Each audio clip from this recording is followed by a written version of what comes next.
his budget or whatever. All right, so we can go ahead and get TCG Card Shop Simulator. And then we'll go, what do we want to do for the side things? Yeah, and they're a company, I've used them for my last like 4 computers have all been their cases way before I even considered streaming or was on Twitch even really. So I've been using their products for years, their cases primarily. So when we got in touch and it was like, hey, would you like to be sponsored or whatever, it's like, yeah, this is a product I'll stand behind. Low-key, I really want their chair. This chair served me well, but this chair is disintegrating, and I am finding gamer chairs are absolute hot, smoldering garbage. All right. I'm blanking so much in that. We're now full of Destiny. Look, titles are hard. Done. Okay, so let's load our game up, because everything should be flipped over. We're good, we're good, we're good. So we're going to pick up where we left off with Ethical-ish Cards LLC Incorporated Corp. You kind of did the same thing, except you didn't stream and you're not sponsored. With Asus, discovered at one point just most of my builders or stuff. Yeah, no, back in the day, most of my motherboards and all that were Asus. And then obtained a 10 gem mint. Oh, we got some solid cards. But it was using Asus for like my motherboards and all that. So what are your prices that we got on you? So that one is about $1,300, and you're about $900. I don't know why you're on the floor over here. But yeah, you'll find with like some of that stuff, you end up with a brand loyalty over stuff. Still waiting for the customers to be able to afford your $92,000 card. Yep. Okay, so staff's here. All that's there. Yeah, so for those who didn't see what we got going on, this is TCG Card Shop Simulator. It is one of these retail games that, like Supermarket Simulator and all that. And it was another game that was accused of being a clone for a while, but it definitely does a lot to distinguish itself. There's like the whole card collecting side of thing, and they've just continued to add more and more and more to the game. Like nowadays, you'll notice we have these ones here that are like in the plastic sleeves here. You can now take cards and send them off for grading. So I can be like, okay, this card here, that's worth $200. I can pay like $30 or so to have that card sent off. And then they'll basically kind of do an RNG that'd be like, this is a really good quality card. No, this card's all scratched up. So you have a chance of increasing or decreasing the value of your merchandise. You also have the idea here that you would stock your individual cards and sell them individually. So it does take that model that was not created, but like kind of popularized with Supermarket Simulator, and then going, okay, well, what can we do to make it different? And they've done a good job of it. Now, there are a bunch of games in this genre particularly that I would call clones. There are definitely a lot of games in this genre that are 100% clones. Like, you have the Supermarket Simulator together, the Supermarket Simulator like Pro or Super or whatever they are, and only one of those is actually by the devs of Supermarket Simulator. And all the other ones are straight up, we're going to take this idea just ad hoc as it is, and then just add one feature badly, and then sell it under a different SKU to compete with the devs of the original one. But then because they are just like ripping them. If you're wondering why there are so many of these games in this one, there is there is asset packs. It's not the asset pack kind of thing. You can literally go and grab Unity, and there is like literally a bundle thing you can get that gives you the basics for having a retail game. And so just about anyone could very easily go in there, grab the bundle, and congratulations, you now already have a game that functions in this. It just has no soul. And then you'd, go from there and be like, all right, well, different product or whatever. All right, so we got not a single card in this entire set that was worth discussing. That was a full box of hot garbo.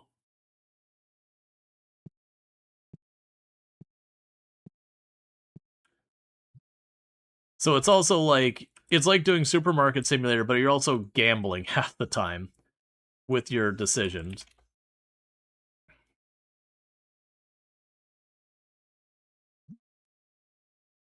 And we're up to red boxes,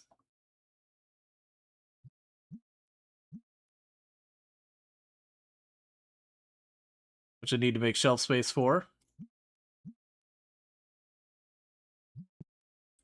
All right. So, if we go and we check where we're at with all this, I also need to quick fill this because that's empty. Because we got to keep our inventory stocked. Yes, there's 116 cards I just added. All right, so running into problems. Oh, you notice that people want to trade stuff and all that? I'm not interacting with other human beings for less than $1,000. That's not true. I'm not interacting with other human beings for less than $50 in this game. You can't make me. All right, so we paid our bills. So I should probably be figuring out what we're working on next. So we did just gain access to the Destiny card series, and we haven't really done much with that. At 4,500, I can take that to the next level as well. We did ultimately, at the end of stream yesterday, get our scanner, which is pretty slick stuff. Because we can go here, and I can see that right now on my shelf I have 12 boxes then, and in inventory I have 1 or 8 containers of it. So I can go here and flag that for more. So I should have that. So this one, yeah, you're loading that up right now.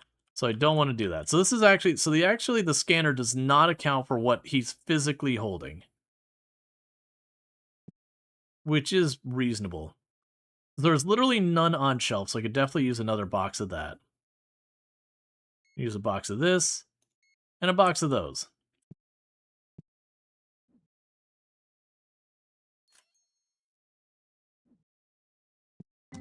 And the game is heavily weighted towards the player. Grading is only drops the value like less than 5%. Yeah, no, that's the thing. This is like being able to do the collectible card games and not just being like punched in the nuts every time you open a pack. So we got one pack here that's set, or one card here that's $71.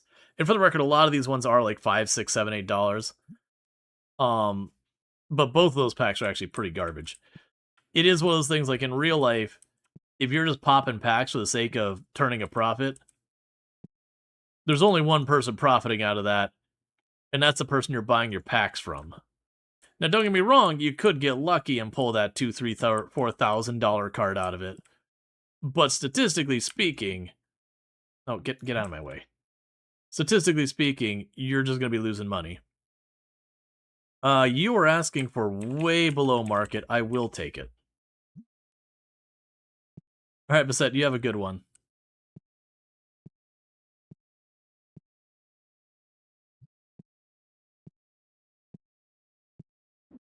Honestly, I'm thinking I probably don't even have to worry about this stuff either. I could literally just walk through the warehouse. And even if we get an extra box or two, who cares?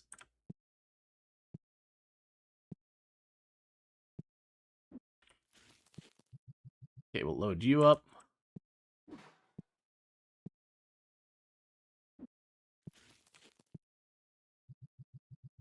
All right. Okay, fine. If you want to do it that bad.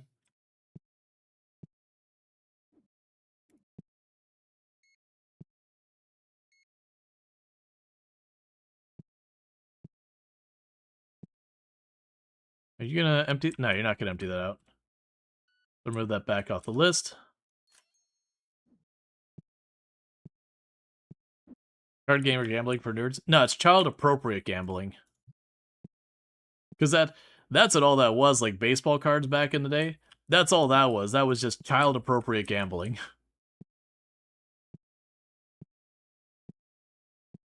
Like, and don't get me wrong, I say that as someone who collected a lot of card games. But, like, as an adult, I'm like, wait a second. Wait a freaking second here.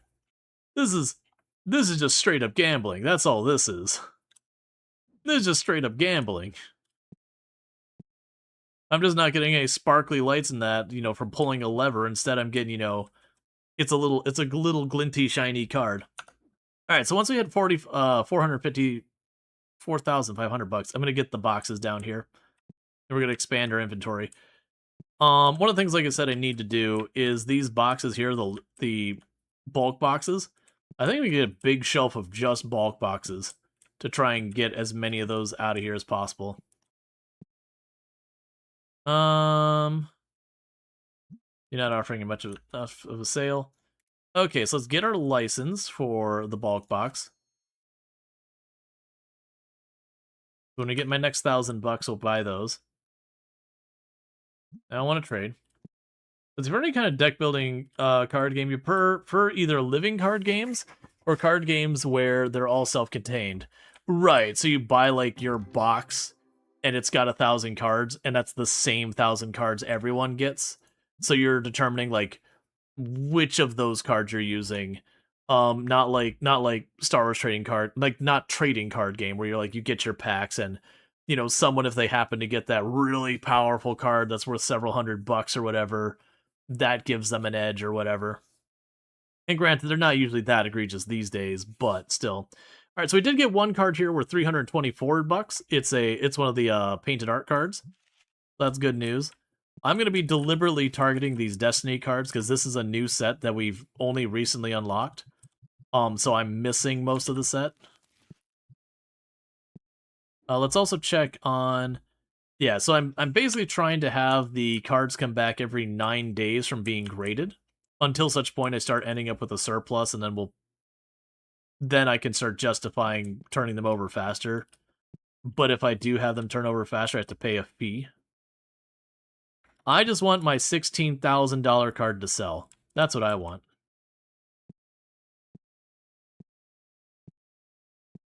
Android Netrunner is a great example where they did release tons of individual packs, but is a living card game, so it's all deterministic on what you get in each one. Yeah. Well, and for the record, if you enjoy gacha stuff, if you enjoy trading card games, like none of this is designed, like none of this is being like morally judgmental or anything on you. It's just kind of one of those things. It's the same thing of like if you go to Vegas and you play poker. It's just to be aware you are gambling. The house has the advantage. By all means, have fun with it. But like, don't bet the mortgage on it. Be smart. Know your budgets, know your limits. All that nonsense.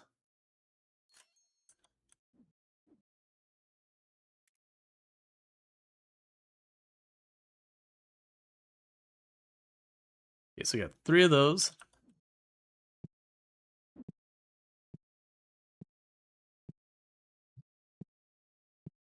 Okay. Or also, if you're someone who has a tendency to get in too deep on things, so spend outside your means, with hobbies and all that. That's it's definitely one of those ones to like be aware you're messing with something that can have an addictive property to it, and deal with that. So gambling addiction is a thing, but you assume it's still fun for you, if you took the mortgage to buy playing cards. But you assume I would still make fun of you? Yeah, I mean, well, that's the thing. Addiction is like just a real terrifying thing. I've spoken to it on the channel a couple of times that when I was going to university, while my main major was computer graphics animation to begin with, and then later it changed into a computer science / network engineering / electrical engineering hybrid degree. I actually I was minoring in psychology. I didn't finish all the courses for psychology that I could actually sit there and be like, hey, I have a minor in whatever. But like it did take a bunch of them. Like I wouldn't be like, I can definitely psychoanalyze you or anything. But we did. The point here is we had an entire section that was on addiction, and that was easily like some of the most interesting coursework I had in college, and also the most difficult from like you finish class, you go home, and you're like, I just need to sit down. Like I'm not in a place to do something right now. I'm not okay in this moment. I just need time to process what I've been getting into. We had for the part where we were going over addiction, one of the things we covered was there was a documentary about black tar heroin, which isn't just like, hey, there's rough drugs out there. This is like, I want to find the roughest drug in the world I can possibly find. Let's do a documentary about that. And it was a documentary where they were just following around. I think it was like 5 or 6 people just living their lives who had addictions and all that. And it was rough. Like, because one of the things that one's particularly bad for is it collapses your veins. It's this thick substance you're putting in yourself, and it'll cause your veins to collapse over time. So as people get addicted, they end up looking for different veins they can use. And they had one of the people got to the point that they injected it into their eye because it was the only place they could find. I'm like, nope, don't care how bad the addiction is. Couldn't do it. Couldn't do it. And that's, again, from my standpoint as someone who doesn't have the addiction. I was like, no, I'm sorry. There's got to be that line in the sand where you're like, I can't. But that's standing from the outside. When you're in it, like, that boundary of what's not acceptable, it just slides a little more. And it slides a little more. And that's... It was a rough thing to watch.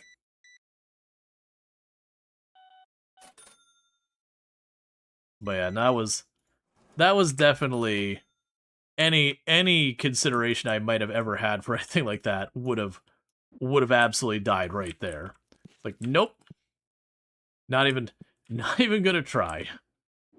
If that's a plausible outcome, nope. Nah. No, thank you. Whenever someone says they took ecology, you ask them to prove it by reading your mind. I'm reading your mind in that you think this is dumb and that I'm not actually into psychology. Boom. Alright, so I got a $2,700 card. It's like, get out of my head. And psychology's not dumb, to be clear. But, like, the person claiming it, you're like, do they, though? So I got a $2,700 card here. Considering this $4,200, that's the bulk. That's a good card. That is a card that if we grade that and we get a mint rank on it, that could easily be pushing well over $10,000. We got a couple of $100-ish cards. So those are perfectly good for sending out to the minting as well. They'll fetch a couple $100 if we get a good one. Maybe push 1,000. So yeah, so we got about $600 cards. You can remind, sure. You just don't speak the language they're thinking. Oh, what is that? The there's an entire thing about it. Of, like, coming up with superheroes with, like, horrifically flawed superpowers. And just, like, coming up with, like, the most flawed superhero you can. Not like they're morally flawed anti-hero, whatever. But, like, just the superpower itself is very crap.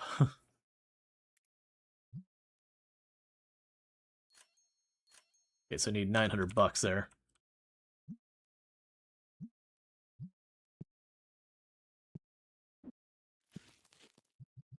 So, like, oh man, I can't remember what it was.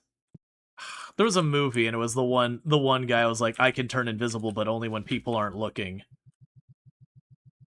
It's that kind of superpower.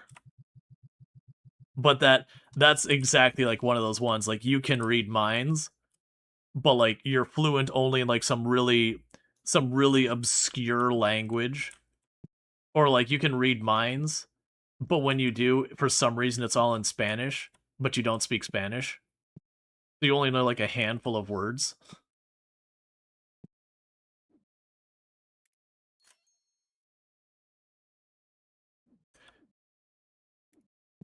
Or you can make it even more abstract. It's like, you can read minds, but it's like an ancient Egyptian, so there's, like, no one fluent in it, so you kind of, like, pick up a word or two. Yeah, you can just learn Spanish. Nah, that's part of the superpowers. It's physically impossible. But no, make it something like ancient Egyptian, so it's like there's no one who actually speaks it anymore. Not the true, like, ancient versions. So you've got, like, some words that have carried forward. So you get, like, this entire, like, complex conversations. and you're like, okay, I got like 8 words out of that, and you just do your best to make it work.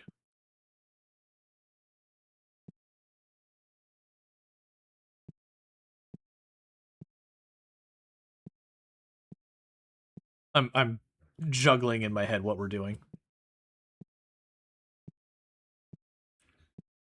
Right, chat. Well, this is going for just a minute. I'm gonna take 2 seconds. It'll be right back. But I'll be back in just a minute. And thank you again for tuning in.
I was just checking on Tomb. Like I ran downstairs to get her dinner. Normally she's up here much earlier. I was like, oh, it's been like an hour or two.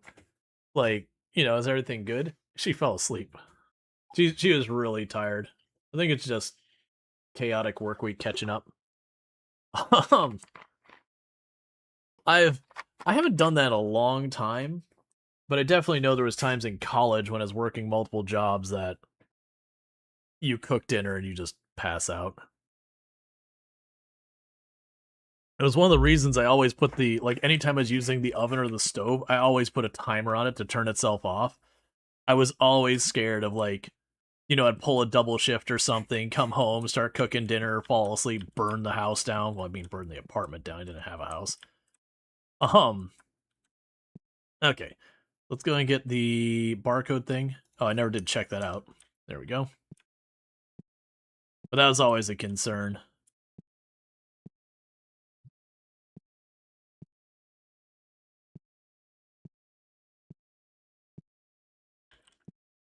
So it feels like the next thing I'd like them to add so far is what the employees could do. It'd be pretty slick if the employees, you go in there and be like, here's the stocking, like you have the stocking employee like that, but like the inventory employee, the employee who's managing your inventory, like the actual amount of stuff you have in the store in general, that you'd be like, I want you to keep this much on hand. And they would do the stuff to work on that.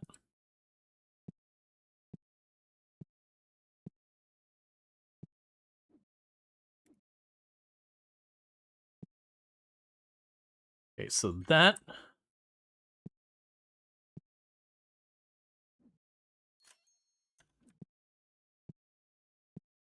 All right.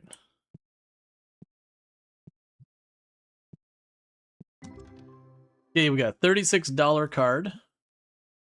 And basically a stick in the eye. All right.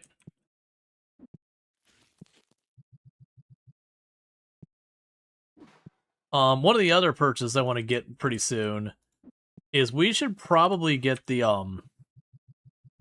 box storage, like the cardboard box storage. So that way I can start just packaging up these packs as much as possible.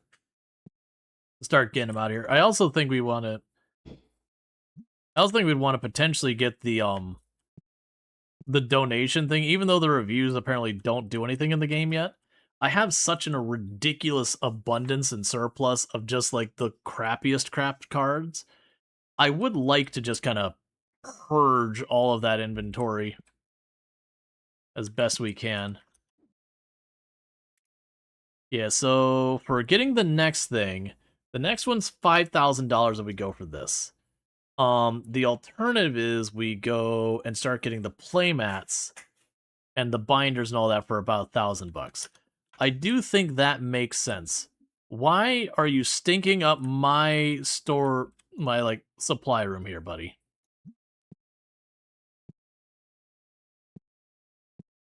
Okay, so let's continue to expand the floor out here.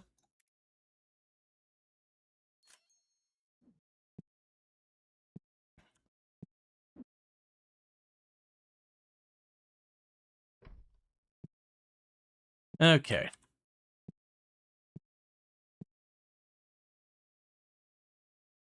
I will offer you 1770. He is offended and has walked away.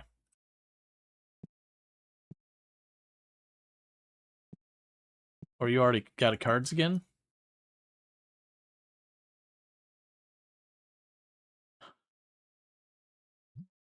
Ah, I see. That's a new card I don't already have, so I'm willing to buy it. Okay, so I guess it's too early for me to be doing this way. So we're gonna drop that back down to 5, and we're gonna load it up. I was trying to get it so we would jump up to the $10, but I'm not getting enough of those to keep the floor full of stuff. I'll take your card because it's massively discounted. Where's my staff member? Oh, you're over there.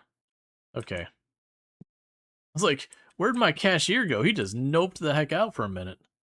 Now you want more than its market rate. Okay. All new cards, nothing amazing.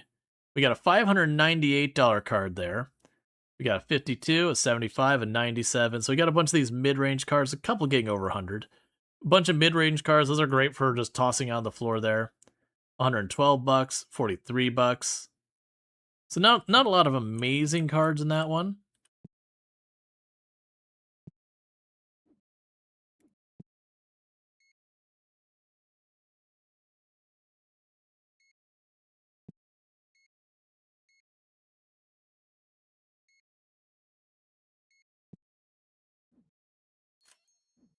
I know a bunch of those are going to be things I don't need, but that's fine. I will just let my warehouse people sort it out.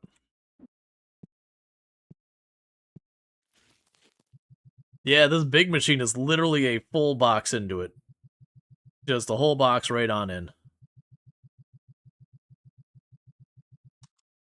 But how much is it costing us to open a pack each time? So if we open one pack of that, my potential sale price I'm losing is $12. So it's $12 times 64 for one unloading. Is a lot of money. But it is one of those things that you are aiming to like get those high dollar cards and then grade them. And then between that, you know, getting a couple cards that were several $1,000s.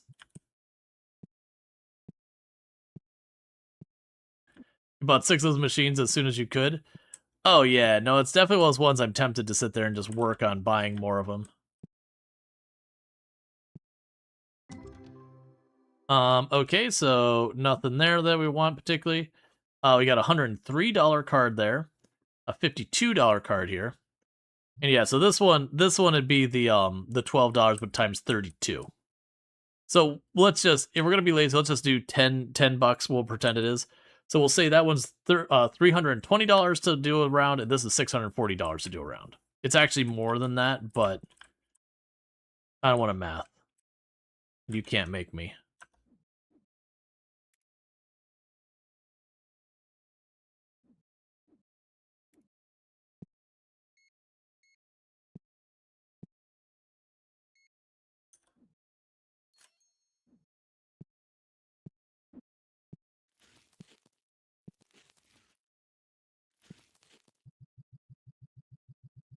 Okay.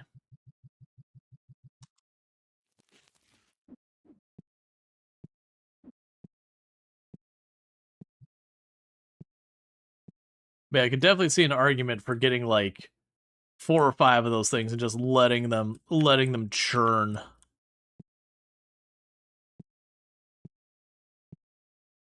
Nope. Try and get just the best cards.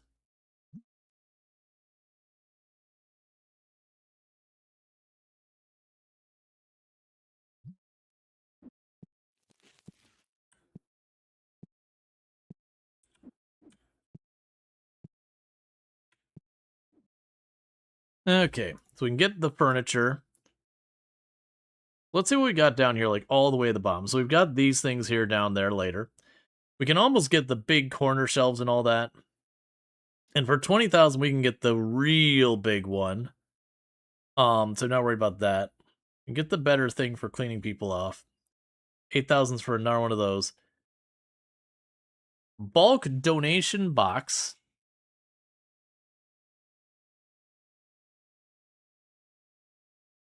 Put 10,000 cards for the customers to take for free and make them happy.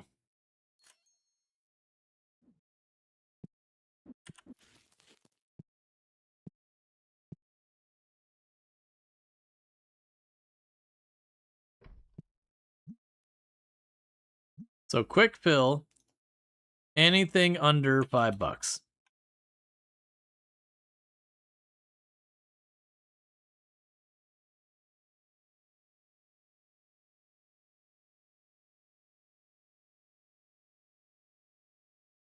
I've changed my mind. Quick fill, anything under $1. It gives you an idea how many cards I got floating around. Is just considering cards under $1. I've got more than 10,000 I just tossed in that box.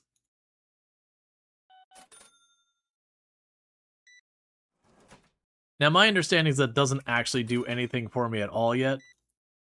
But, like, it's clearing out inventory, which makes me feel better.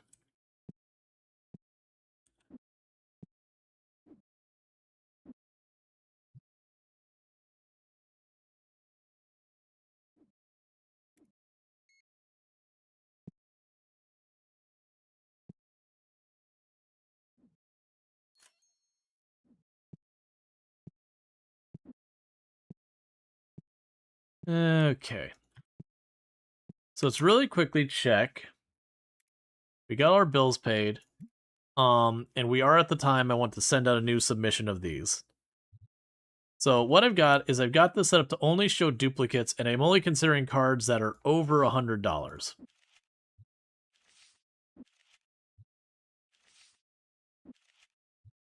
We can send these all out to get graded.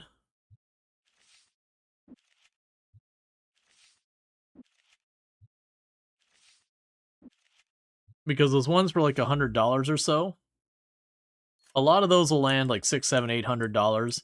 The ones we find are like $3,000, $4,000 to begin with, and then they go up higher from there. Those will be ones that when we get them back, a lot of times they can get up to like $8,000, $9,000, $10,000, $12,000 or more.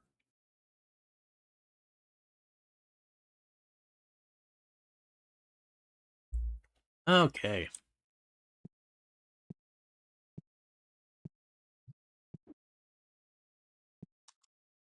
Open the store immediately. All right. Now, the next thing I wanted to grab for my own sake is let's pop down here and grab the empty box storage.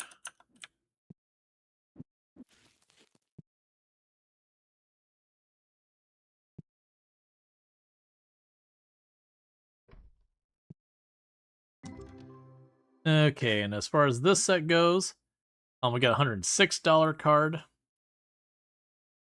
So not a big winner in that one.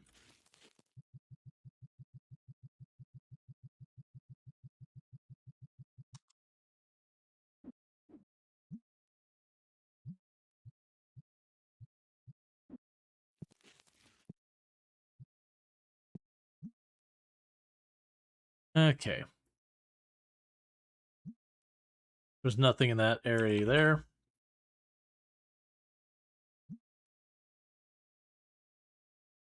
Start making the bundles.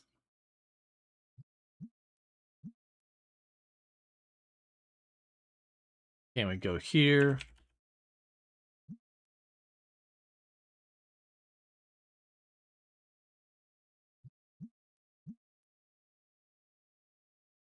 We're definitely going to need a bunch of those machines, and we can start selling all these bundles.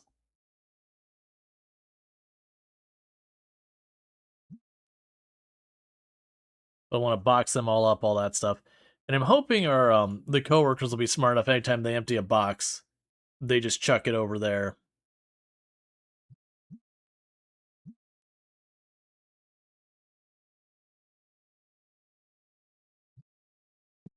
All right, so leave that alone.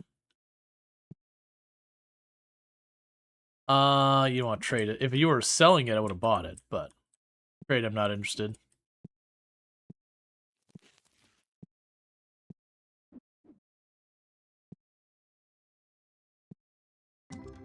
Okay, and we got a $61 one. We got a bunch of $100-ish ones, like 150, so we got a good 6 of those, so that's pretty solid. And we got another 115 there. So none of them are amazing, but still.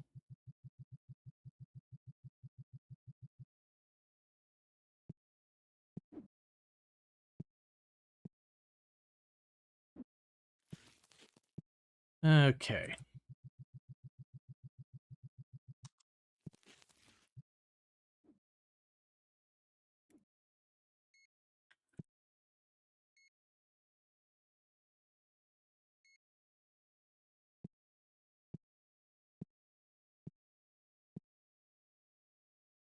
Alright, so you're working on those, so let's take that off the list.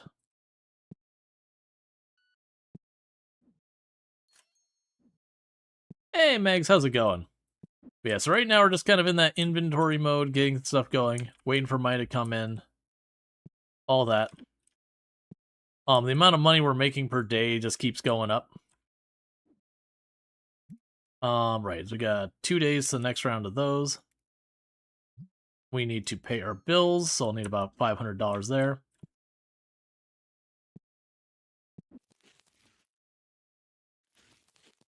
Trying to stay warm, that is understandable.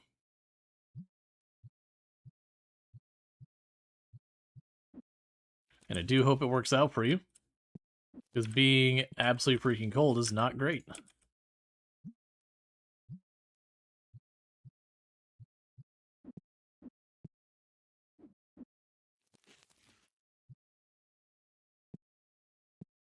Right, just take that one out to the floor. Okay. Yeah, so gotta get those displays sorted out. And people are taking all our junk cards and all that, getting them out of there. That's fine. I'll take that. At market value. Games like this are really fantasy games. Imagine being able to, I need to pay my bills. I will just make $500 real quick. Oh yeah, no, absolutely. Like 100% without question. Like even just unfortunately like going to work and being paid, you know, what you're owed and all that with no bureaucracy and no back and forth and having some manager like, you know, making a big stink about it or whatever, or that you didn't punch your clock correctly or that you were 2 minutes over or 2 minutes under, like whatever. Like being able to just go to work and do your work and get paid fairly with as little hassle as possible. Just that is even a fantasy a lot of times, especially the retail and food. All right, we only got one card worth anything at 124. All right, you're already taking care of it. Like that was stuff like when we're playing Farm Sim, people are like, why would you play this game? It's basically work. It's like, because you do the work and you always get paid. Like, there's not there's not something went wrong and your harvest got ruined. Like, you know, it rained too much or not enough or whatever, and suddenly you're just going, how on earth do I make my bills? You do the work, and as long as you do it right, you get paid fairly. And that alone is just like a whole thing.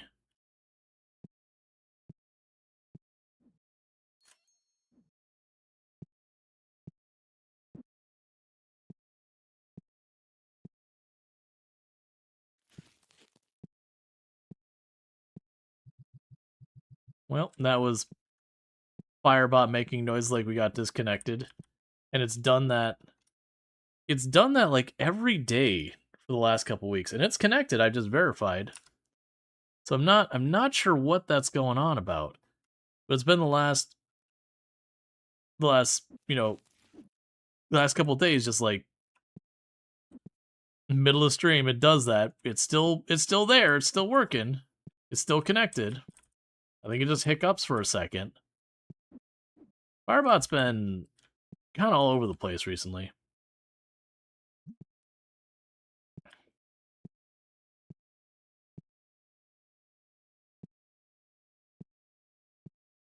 Alright. So what's the next thing I want to buy? I can open up that next section of space, which I'm going to. Alright, because that at least makes it so. Was that a mod? Was what a mod? I'm not running any mods in this right now. So anything if it's game related is like, is that a mod? The answer is no. We're running mod free. You want way over market value.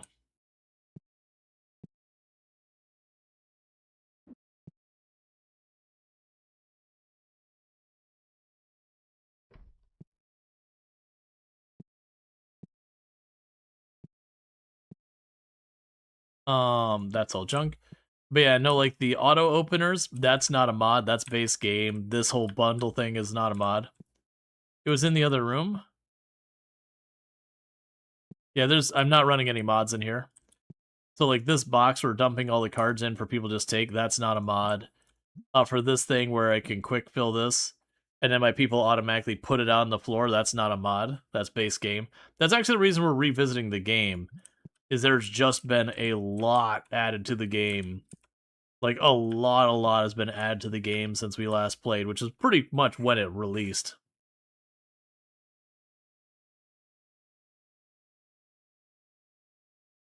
Staff members now level up. So we walk up to this guy here. He's got a level 5 rank in restocking and a level 4 in packing machine. And you can give him a bonus that will make him work a bit harder for the day.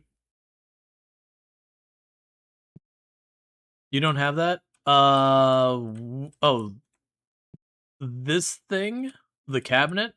Sorry, I'm because of the delay on stream and everything, I'm losing context of what's the thing that's in question. Because these are all furniture. So like if you go in your furniture, way down here, so you have the card storage shelf. That's the thing over there on the right. I'm able to dump all stuff in and have my staff members put it out there. Yeah, that's the card storage shelf here.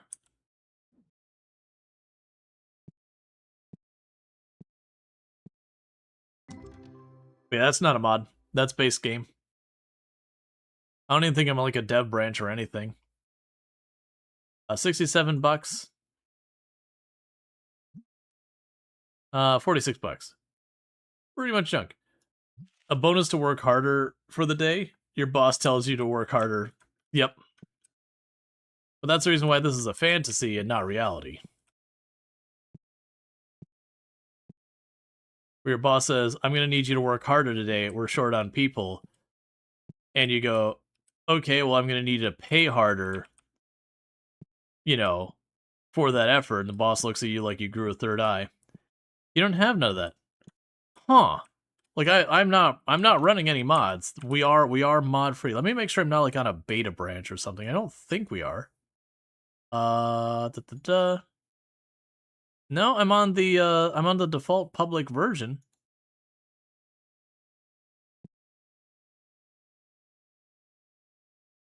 So I'm yeah, no, if you don't have it, your game might be out of date, or you might need to get rid of mods. Because I do know there's like one thing that if you had a mod that shouldn't be affecting the pricing or whatever, it would cause everything to be $0 and a whole bunch of stuff. So it is just one of those things that if you're running mods, they might be the cause of your problems. Also got $89.18. We got $106.03, $124. So again, some kind of middling cards, none that are super great.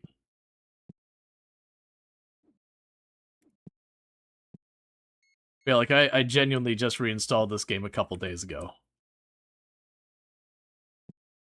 And then we had some mods that booted up when I first did it, and after I caught that, we completely removed the mods entirely.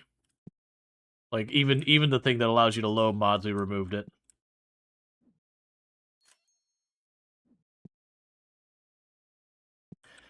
Yeah, no, but if you're missing the here's another question. Are you using the Steam version or using like a console version or something? Because I could see that being the culprit. Like if you're using the console version, one unfortunate reality when you're playing console games on console that are also on PC is quite often the console will be a bit delayed behind the Steam. Huh. I don't know what to say. There's no special like you have to do something to unlock it or anything. You just have to be a high enough level and pay the money.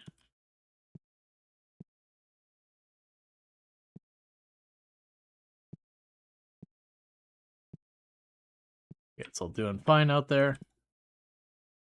You want more than market value? I'm not doing it.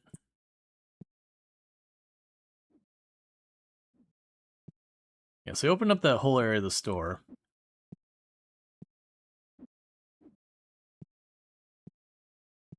You're level 72? Yeah, no, like I said, I don't know what the answer is. I can only guess that there's something. You know what it could be? If you go into your settings for the game, so you go like not in the game itself, but on Steam, but you go properties and all that, there'll be like the beta's update. Maybe something happened that you got set to a specific version, so it's just not been updating. Because that's the only thing I can think of. Because it's like I said, no mods based game. So if you don't have it, then something's messed up.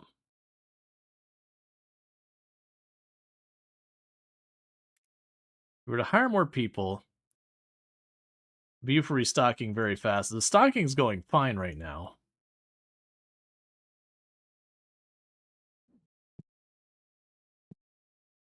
Did you load notes though? You have no idea how the old saves weathered to changed. Yeah, no, mine's a new save as about 3 days ago.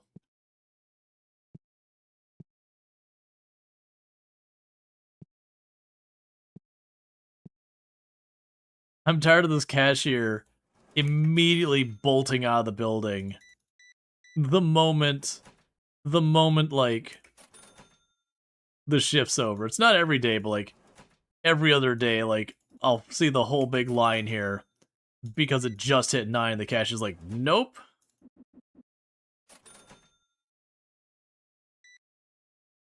The Cricket Game's the new save? Yeah, and I just started a new save as well. It had been too long.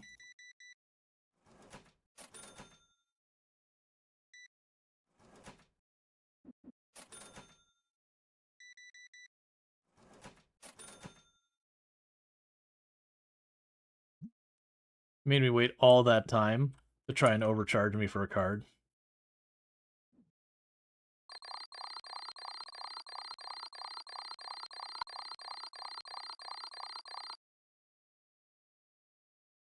I do wonder if you get the nicer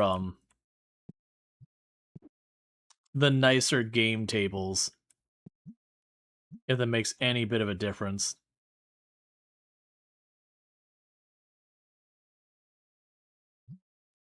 Oh, I am out of inventory entirely for putting on the floor. Yeah, I kind of figured they're probably going to be just cosmetic.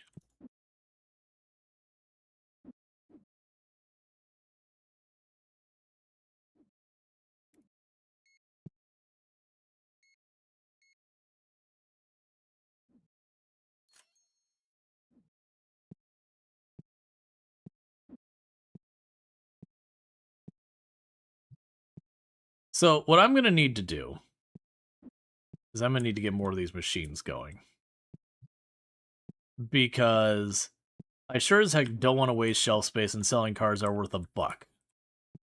I have better things to do with my life than manage any of that. But we are hitting the point that we only considered cards that were like $1 or less here.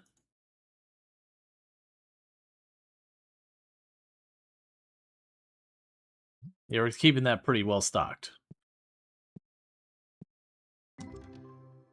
Okay, so we got a bunch of $30 and $40 cards. Love to see that. $50 card down there, $30 card there, 75, 33. And a big part of that's honestly because we're popping all these Destiny packs. And these are the cards I have just started working on. I don't have many duplicates. So as a result, I'm not getting as many cards that I'm dropping there because of the lack of duplicates.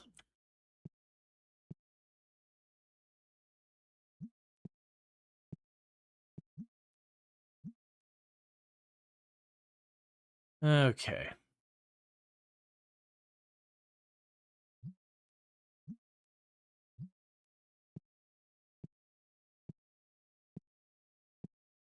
We've got all of those. So getting the big machine. I would need to be level 55, I think it said. The big machine is locked by level 55, so we're getting there. So probably by the time I would save up for the large one, it'd be that, because that's a lot of money. I do think we would want to expand our inventory before that.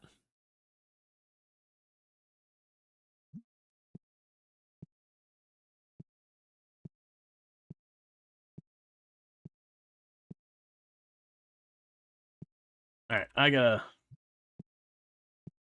So one of the things I'm thinking about this... Okay, so tomorrow we get a bunch of those cards back. So we got a $637 card there. 170 or 171, 33, 49, 106.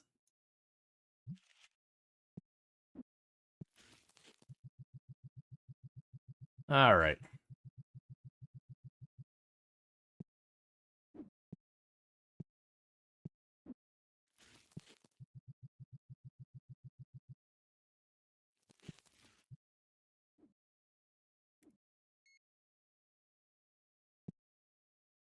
Plenty in there.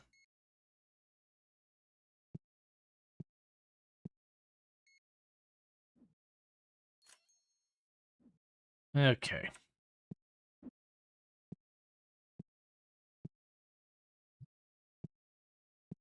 Hopefully we'll get that sorted relatively soon of getting just more inventory.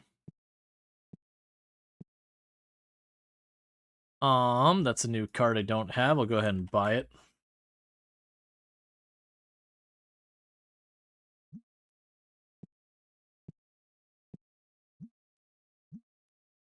Alright, so I just need to keep trying to get this stocked up as much as possible.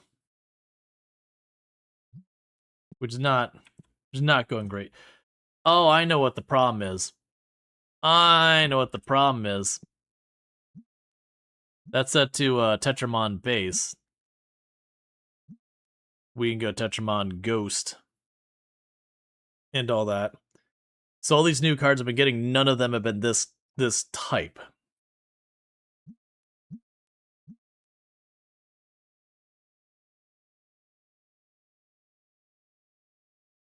That's what our issue's been.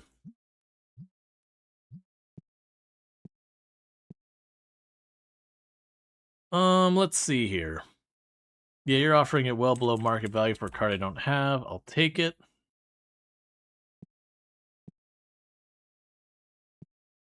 And the $16,000 card remains. Forever stuck on the shelf.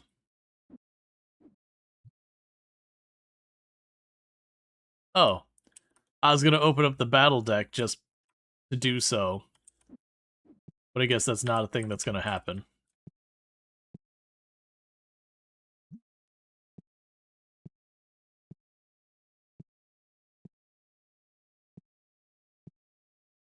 You're not working on that, so we can go.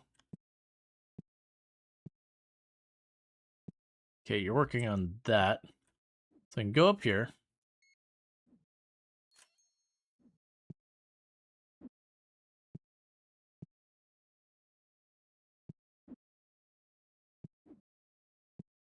At your level, the customer should sometimes have enough cash to buy that card. Do you have all the shop expansions purchased you can? No.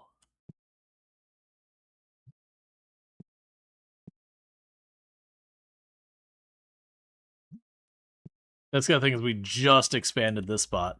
I'm pretty sure with all that. Yeah, we could probably... Yeah, I could expand all the way down here. But at that point, you're talking a ton of money.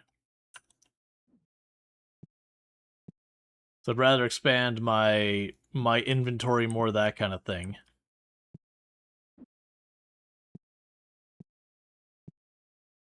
Yeah, no, I kind of heard that previously, that like how much money customers can physically spend is based on your store space. So broadly speaking, just making your store bigger,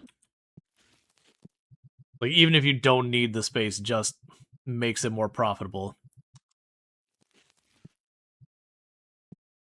I mean, we just do that, I guess. It seems to be holding us back. So lot B, yeah, lot B is already way expensive.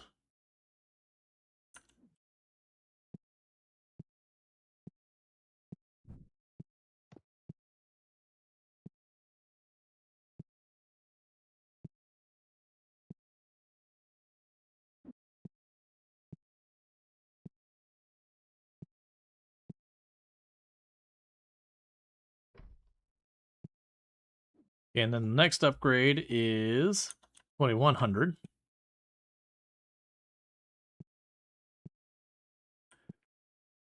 If nothing else, that means they should be buying more off the shelf as well if they just have more money.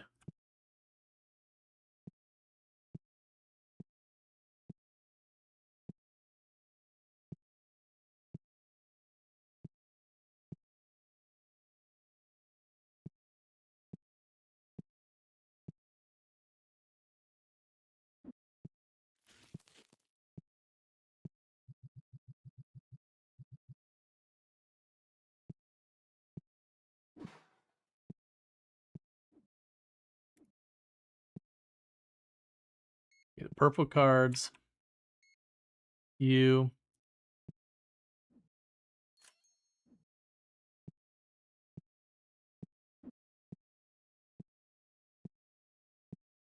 Because we sell that one card, it's $15,000.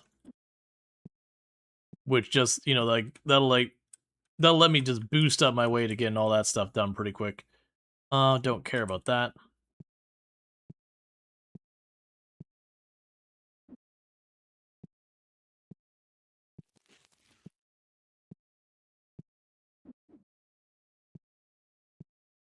I potentially get another person to stock shelves. We also get more of the game tables as well.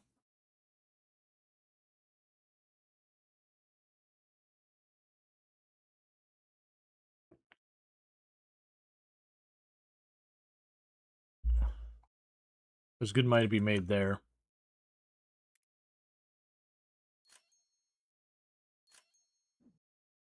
Put 2 more on there.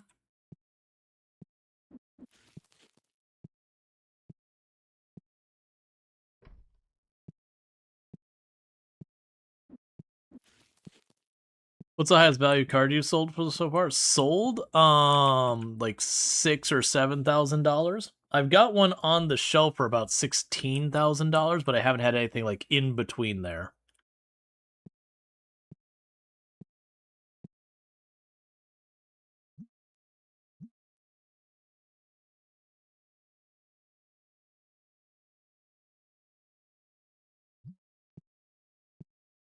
All right. See all the new things on the Steam page, but they're not in your game.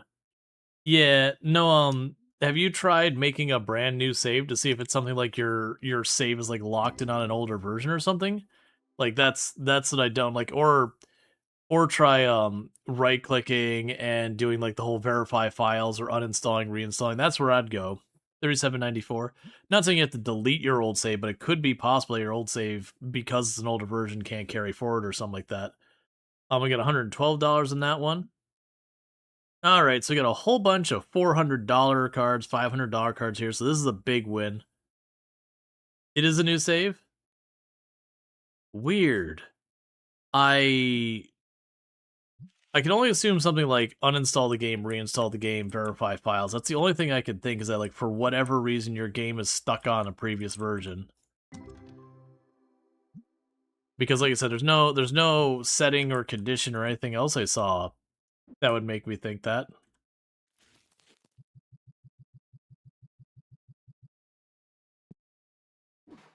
I'm going to be clear when we're talking a new save. The update that had this stuff, that was oh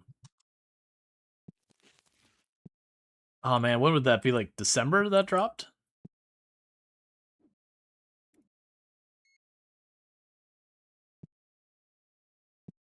Reloading the purple cards.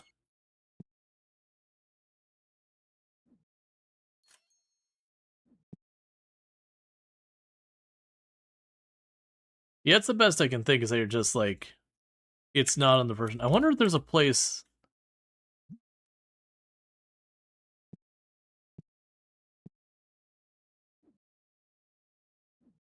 Well, there's a place here you can easily see what version the game is. Yeah, so you can check here is if you hit escape, does it say V0.66.8? That would be what you'd check. If it's not V0.66.8, then that's how you could tell if you're like on the wrong version. Yeah, no, I'm not on an experimental build, JD. I checked and I didn't see an experimental build. There's like the current build and there's like a legacy build for like, whatever a build or two ago was. No, but I'm saying there isn't an experimental build. There's just a like past build. But yeah, that's not wrong that they could be on a past build. I mean, that's what it sounds like, is something's going on, is for whatever reason they're stuck in a previous build.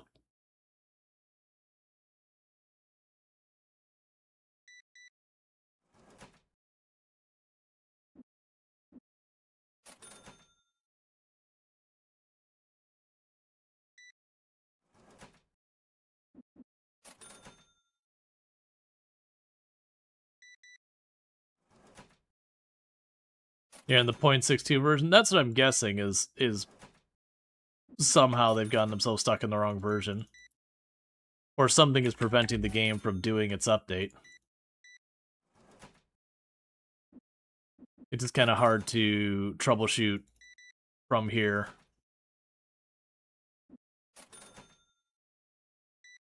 Because, yeah, I mean, the update adds a lot to the game, so you definitely want to be on the update.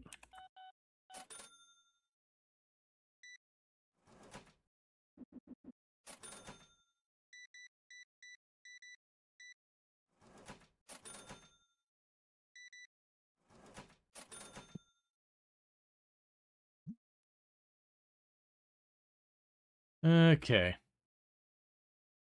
But that's like, with Project Zomboid, that was one of the things that's kind of tricky, is when they released multiplayer on Build 42, they had just released Build 42. You have a few of the new things.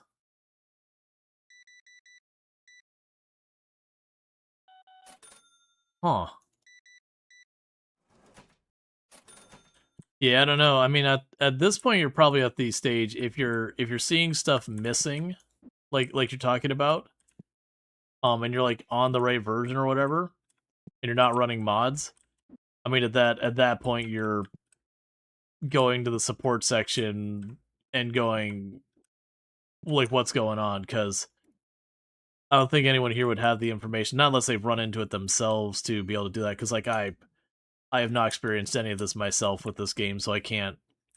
I want to help. I just don't. I can't repeat what you're going through. I'm not experiencing it. So we can only just throw guests across the table.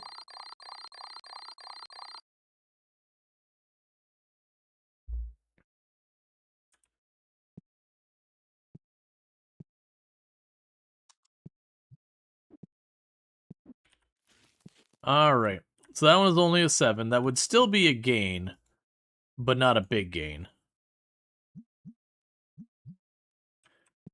You're on version 65.9. So yeah, you are not updated. You are several versions behind.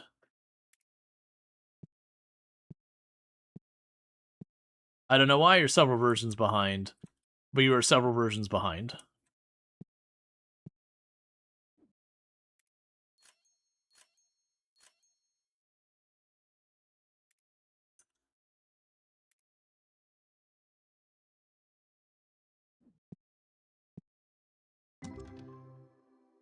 So 466.15. Couple 300. All right, so this is a really good one. Yeah, so we got a ton of these that are like 400 or 500 here as well. So these are all like big spenders.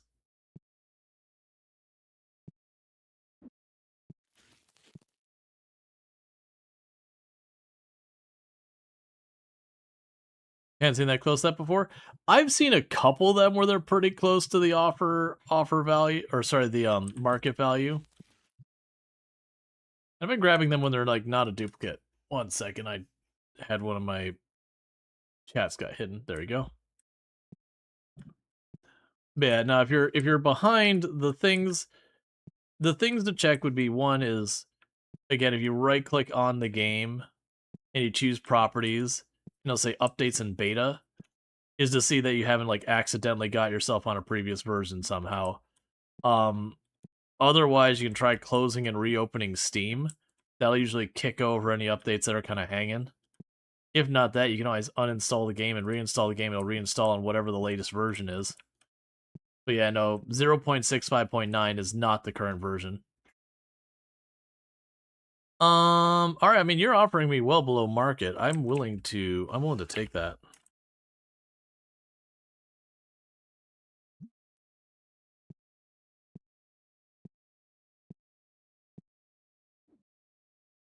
Okay. So if we look here, I want to wait one more day to do the next one. Actually, that seems to be the odd one out.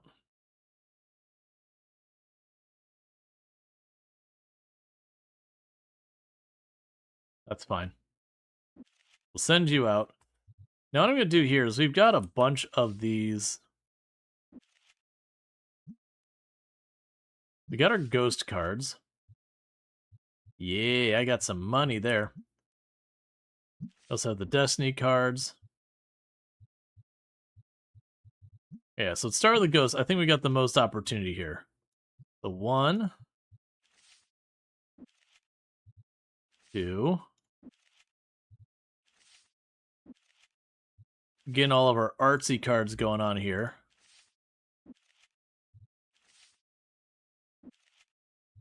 A lot of these can come back and be in the thousands and thousands of dollars.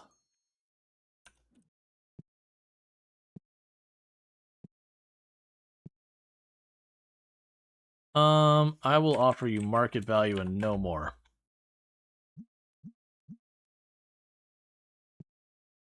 I like when they're like, absolutely not. You need to come higher. Final offer. And then just don't even change the price. We're like, okay, I'll take your price. Look, man, I was trying to talk tough, but like, I really need this. I can't make payroll today. I spent all my staff money on booster packs. Thought I was gonna make the money back on the quick turnaround, and it just didn't happen. All right, so we got a $36 card. So we got 3 cards in like that 36 price range.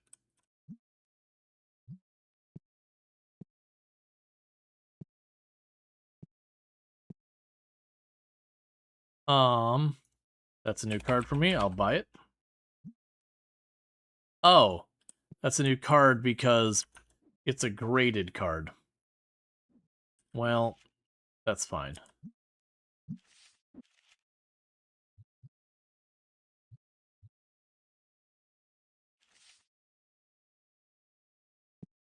We'll still make money on it, so it's alright. That's a new card.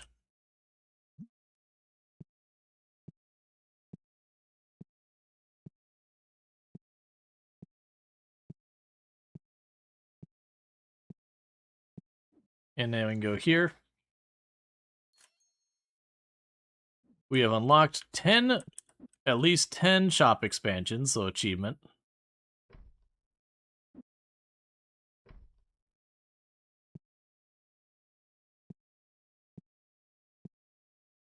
I'm not trading that.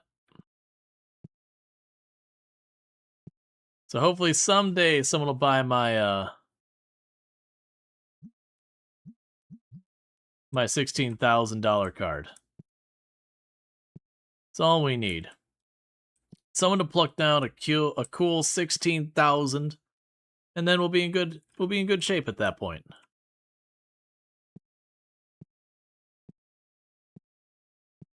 All right. Okay, there we go. So we got a whole bunch of cards in like right around that $100 price range. Got a couple of 40s in there. The rest of that's all junk, and another 100. So we got a bunch of cards right in that $100 price range. Now what I wanted to do, I wanted to do this. So you have an empty box. Means that, and that, and that, and you need to be restocked.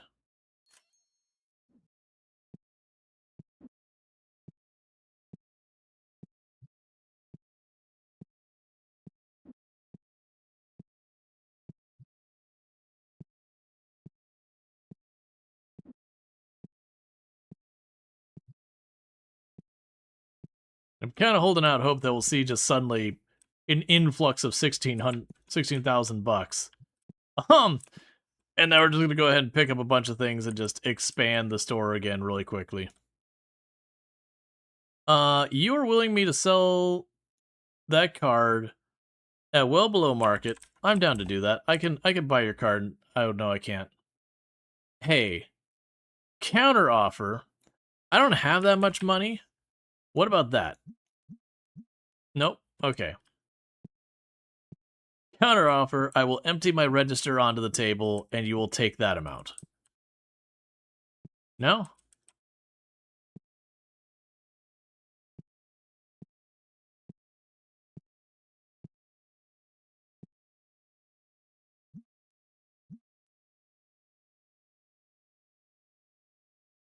Okay.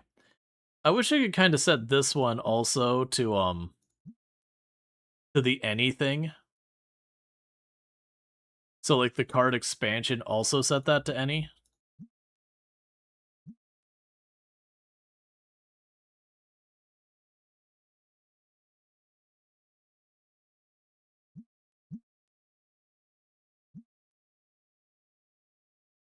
Okay.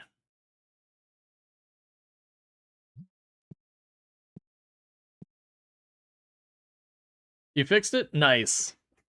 What did it, just out of my own curiosity in case someone else runs into the same thing, what did it end up being?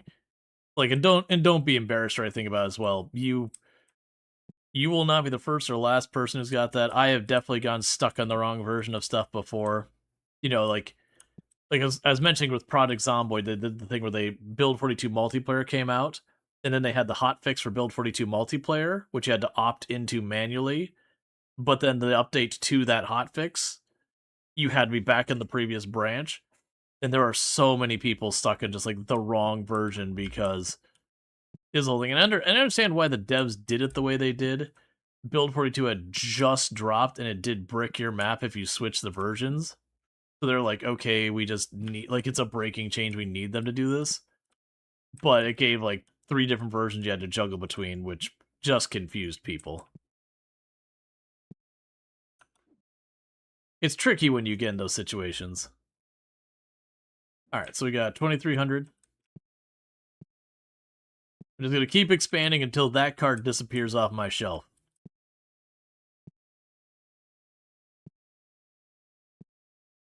Yeah, and I'm glad you can get it, because the new cool stuff they've got in the game is just so huge. Like, being able to have them restock the floor and all that is such a tremendous thing. I'm not paying you over market value. It's not happening.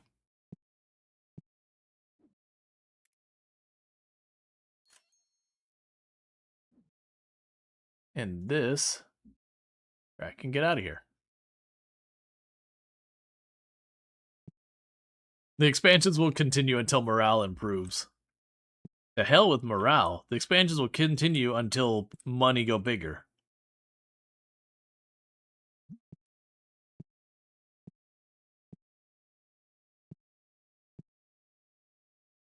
You just re-downloaded it fixed? Yep, that works. That's something just got it stuck. What is that emote? I love it. That is a great emote. That immediately gives me ideas of emotes I need to make.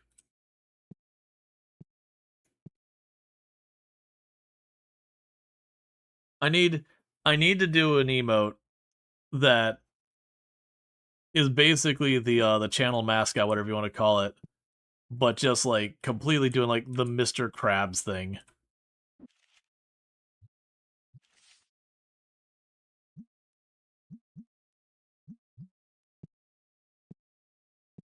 But I like the fact that it's just like nuzzling the money.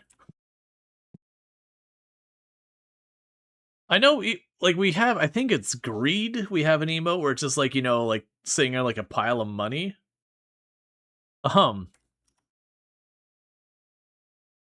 Which one is this? I believe that's greed.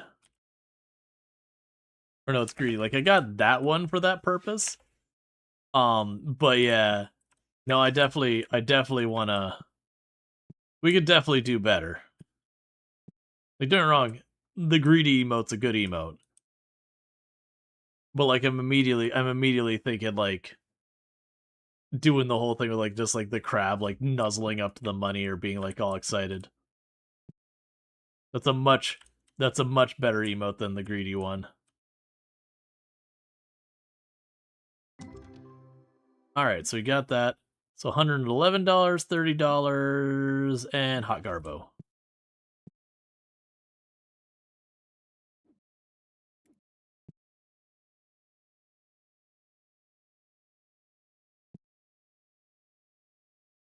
Okay, so you're reloading that.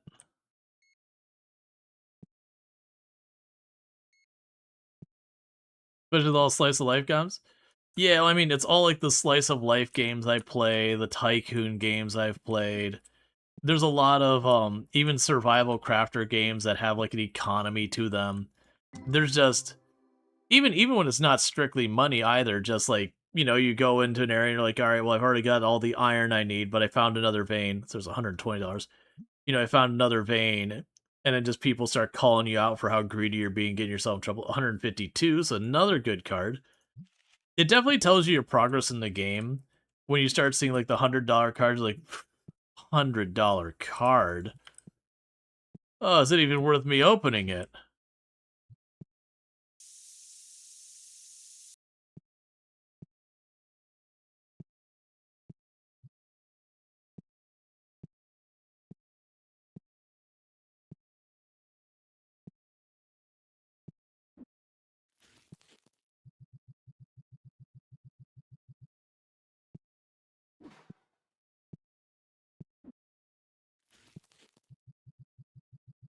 Okay. But yeah, no, it's games having an economy system is just a very, very common thing depending on the genre.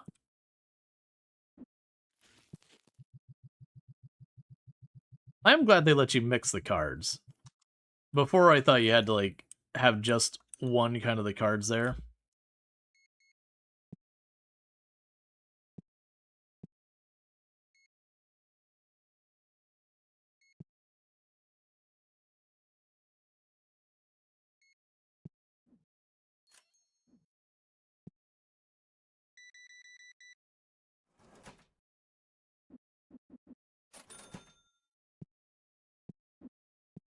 Okay.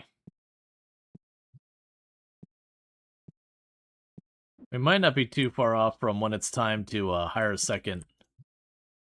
Sorry, hire another person who's just dedicated for stocking. The problem is, I think the next hire is like $4,000 or whatever, and then 400 a day or whatever.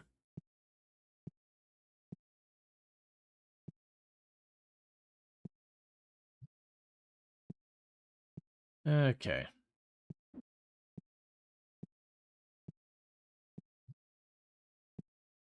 How are we doing so far as being able to host the next more expensive event? Not even close.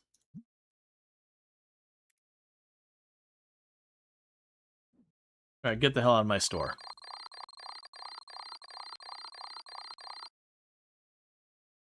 Yeah, no, we're expanding aggressively because I've had a bunch of people repeat that it is a mechanic that how much people have on them money-wise, well, that's not what you want to see, is determined by your store size.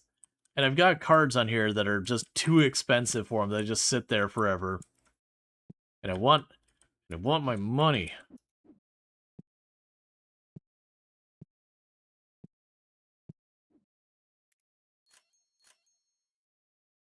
Okay, so next store upgrade is 2,500. So we're basically continuing to expand until someone buys that card. You think you let me for getting the update fixed? Because of how incredibly wonderful that cabinet is, among the other things? No.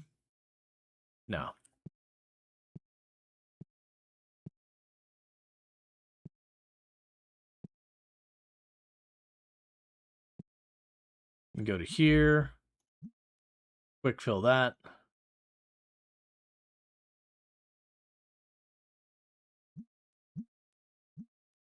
Quick fill this.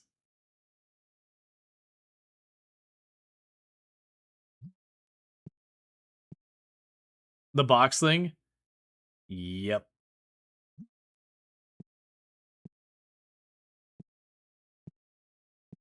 Being able to just take the literally tens of thousands of cards you just got piled up that are utterly worthless and just be like, just take them, man.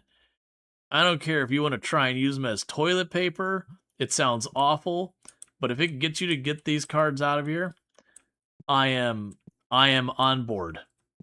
I don't want to see it. I don't want to hear about it. Whatever you got to do with those cards, just get them out of here.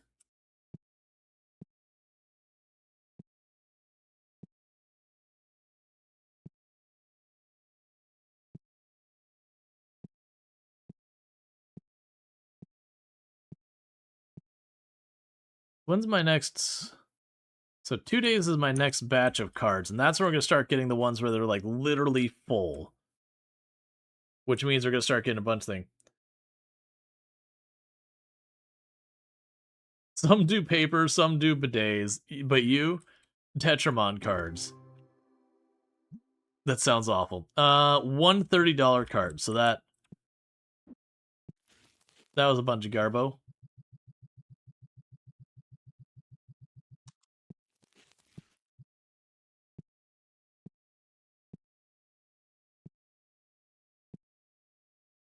I kind of want to get to the point that I have a full-time person whose only job is to load up those machines, and it makes sense.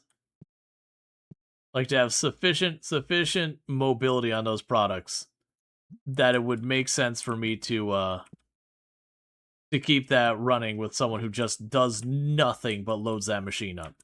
Loads the machines up. It would take more than one.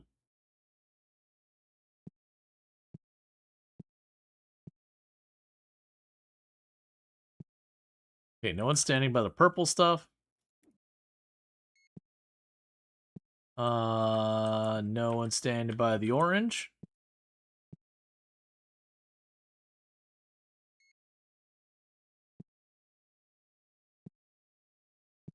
No one by the blue.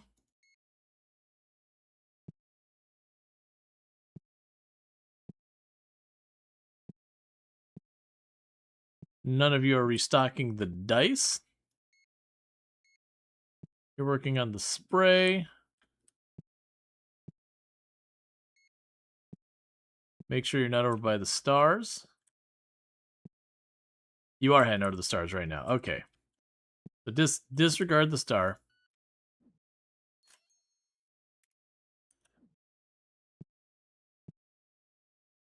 Because you have one purpose whose sole purpose is loading the cards, but they are so slow you still have to unload them yourself. Yeah.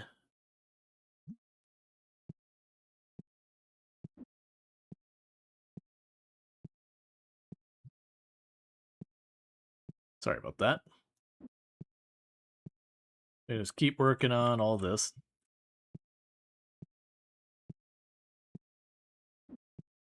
Yeah, I definitely need to get the second stocking person.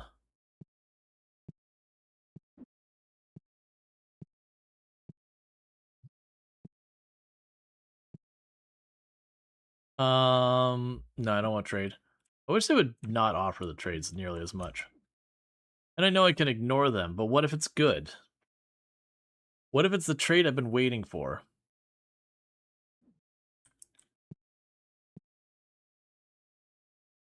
Which, nah, it's fine.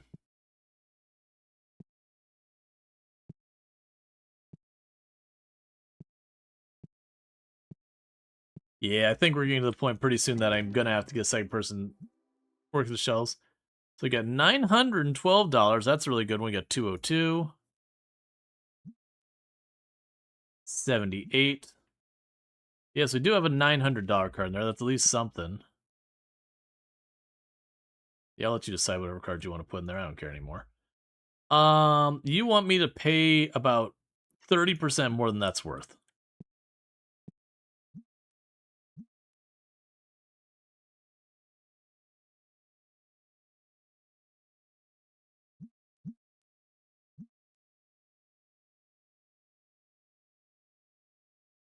Okay. Dropping those off.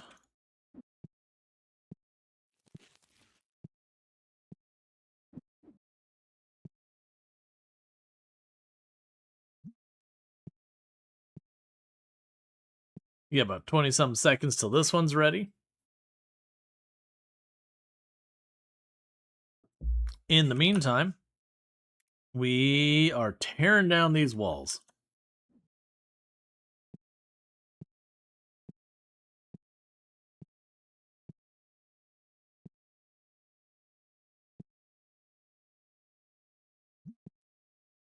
All right. It's all junk. $90, $48, $49. But nothing too exciting there.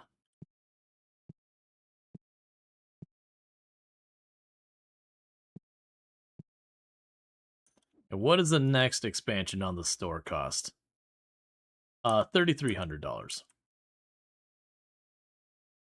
You gotta be slowly getting.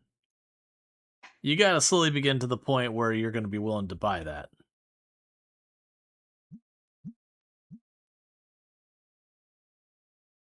I almost want to make 2 of these cabinets just so I don't have to keep switching that back and forth.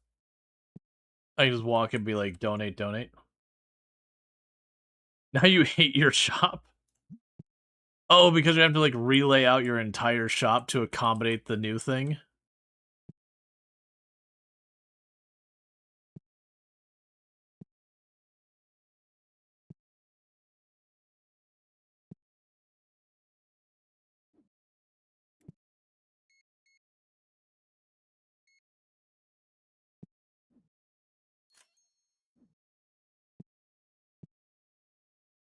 2 bucks.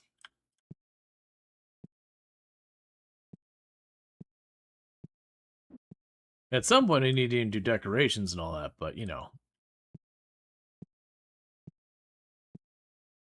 So far I haven't. Oh, your shelves are ugly? Yeah, they actually have a whole bunch of new shelves and all that stuff we can get too. The instead of this style one, you can get the way down here. You can get these like corner shelves and box shelves that are supposed to be really good.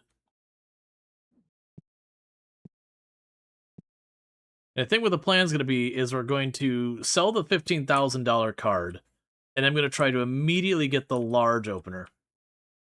Let's say you're struggling up to level fast enough. Been stuck at 48. You have like 130,000 in the bank and nothing to use it on. Oh, interesting. I'm definitely not in that realm. But I think a big part of it is like how much I'm hoarding the cards to keep the whole collection. You know, it's all of that potential money is just not out in use.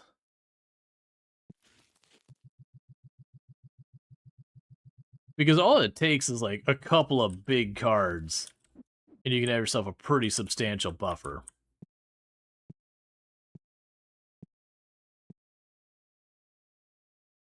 That's a card I don't own yet. There you go.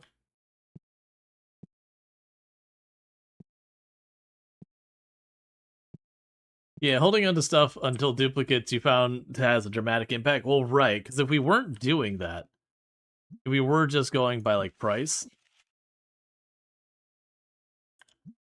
like for the Tetramon cards, you know, these ones are only like $200-300 still, which is not that big a deal. I mean, I guess there's only... Oh, it's still showing... Oh, it's right. It doesn't switch that way. Yeah, so I got a bunch of these $3,000-4,000 cards up here.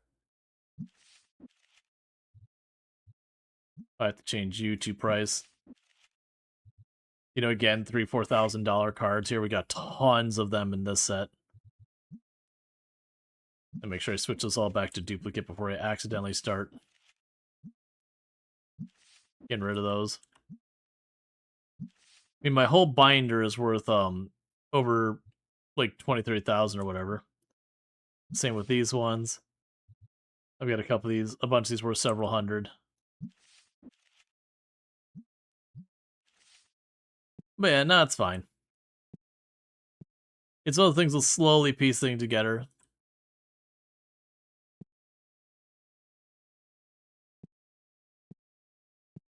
We have 369, 140, whatever. Yep. I can see it.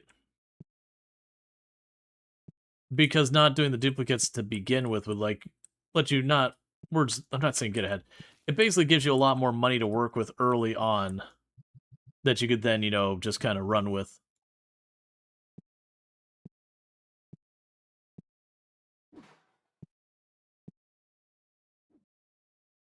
So what's a cardboard box in the middle of your shop? The cardboard box... Oh, this thing?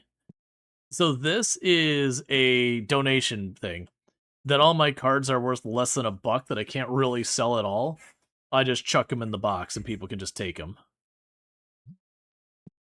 You just straight up take them. It's supposed to mechanically give you better reviews, but my understanding is reviews don't actually do anything in the game right now. They're intended to.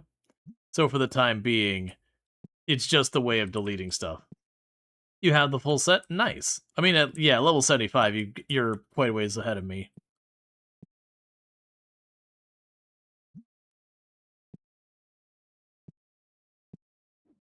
And how much is the next wall segment? Was it 3,300? Yep.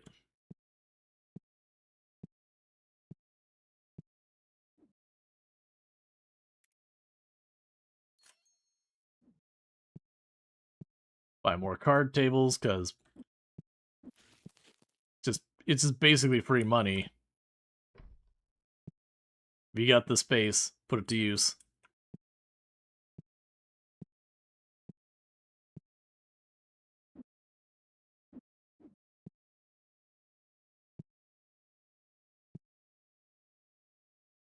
Okay, those are all fine. Get the purple cards and the dice. So you're not at either of those. So I can go here to the purple cards, the dice. I don't have boxes sitting outside, right? No.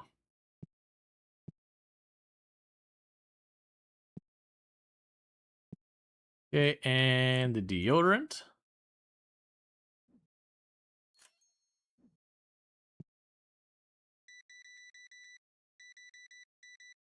That is a pretty big sale.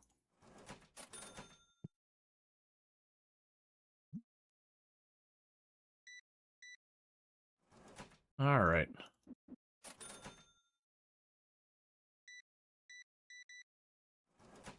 Card tables being a nice low overhead residual. Yeah. They're like low effort money. So they don't pay a ton all at once, but it's just, you just have them and money comes in slowly. Whereas I imagine the big money is like just getting the big draw, and that one big draw you just sell it and get a big amount of cash.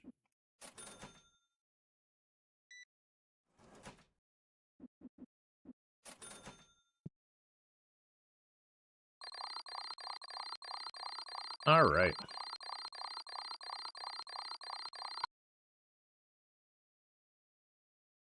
Like, you look at the game earning, it's 4,500 or whatever. It's my primary income. It's partly because I'm just not getting enough, like, high-value cards to move and all that. Pretty soon, I should be getting my next, batch of cards back.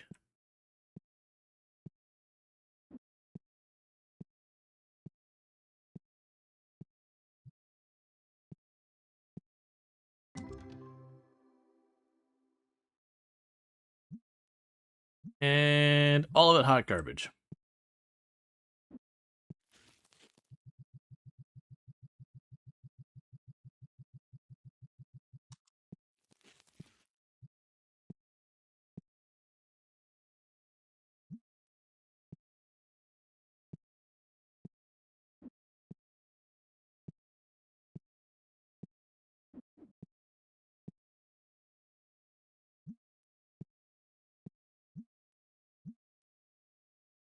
All right.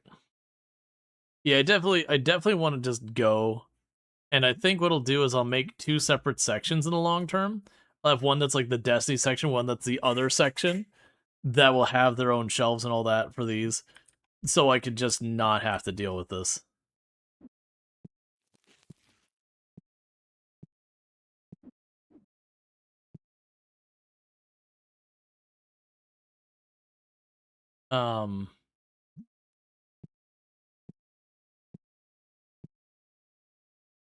What's those one card that's worth a whole quarter? Yep, they sure try.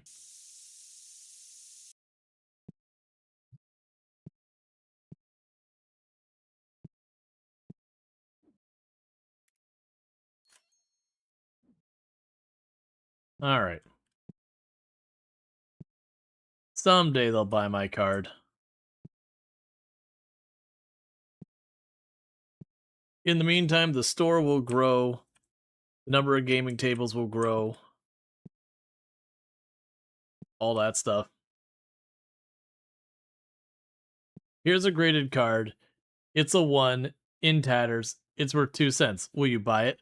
Yeah, no, you get the number of cards that come in there like 20, 30 cents, and it looks like someone's cat or dog just shredded up the card, and you're like, yeah, you want to buy this, right? It's like, no. No, I really don't. It's honestly kind of disgusting that you're carrying that around with you. It's not exactly you can wash a card off.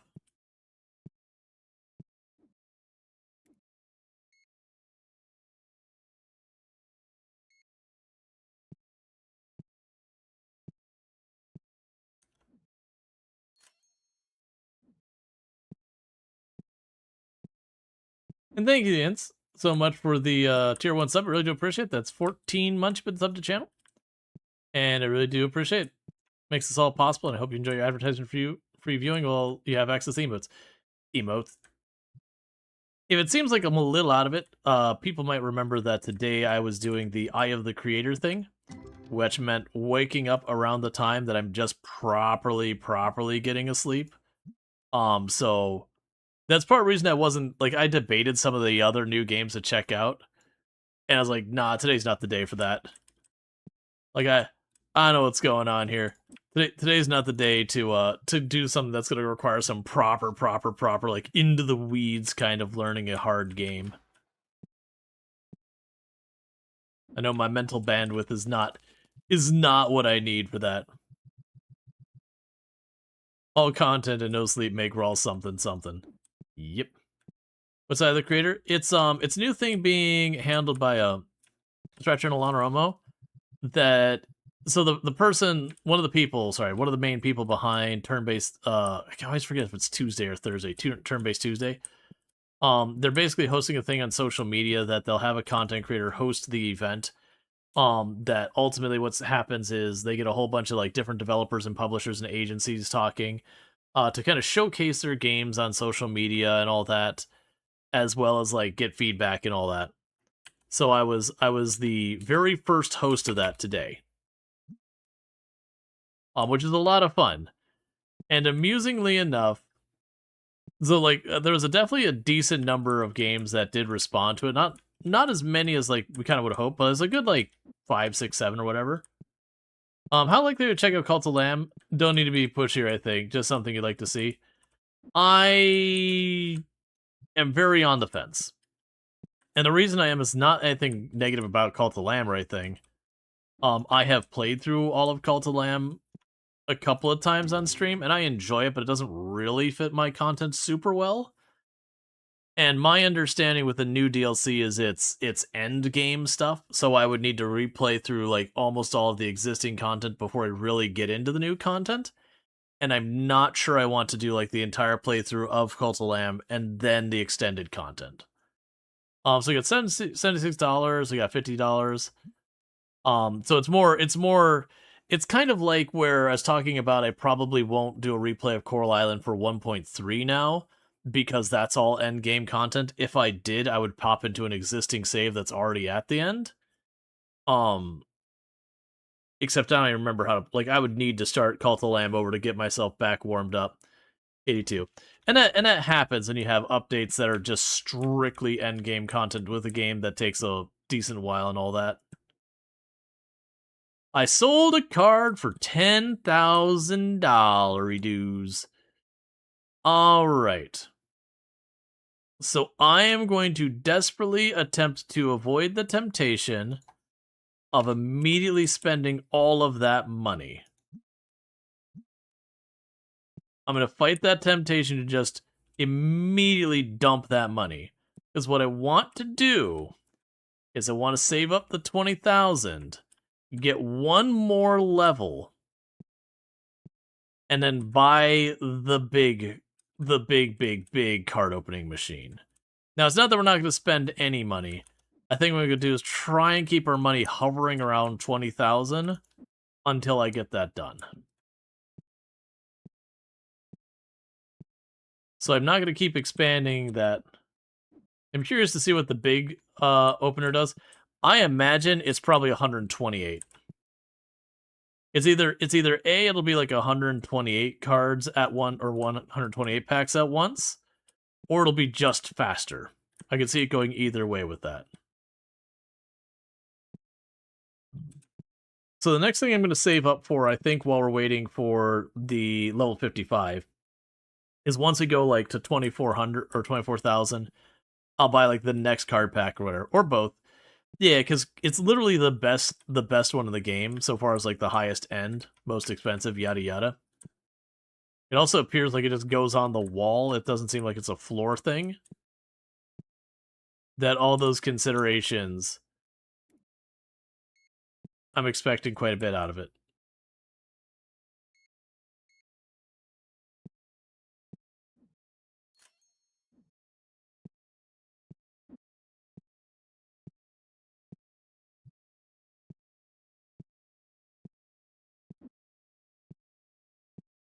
Make it so you don't even have to like unpack the box. You just feed the cardboard box and all of its content in the machine as one big go.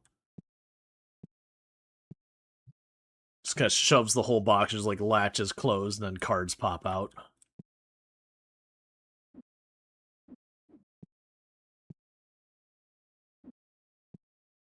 Here's the scanner. I'm accidentally buying extra merchandise quite a bit, but I can live with that. All right, so for the next pack is this one. It's $5,000.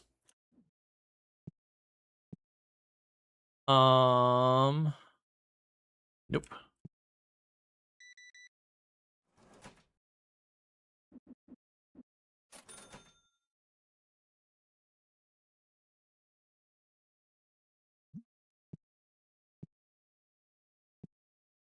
How close are we getting our next high value cards? One day. So tomorrow we get a bunch of good cards anyways, so we can probably make that happen anyways.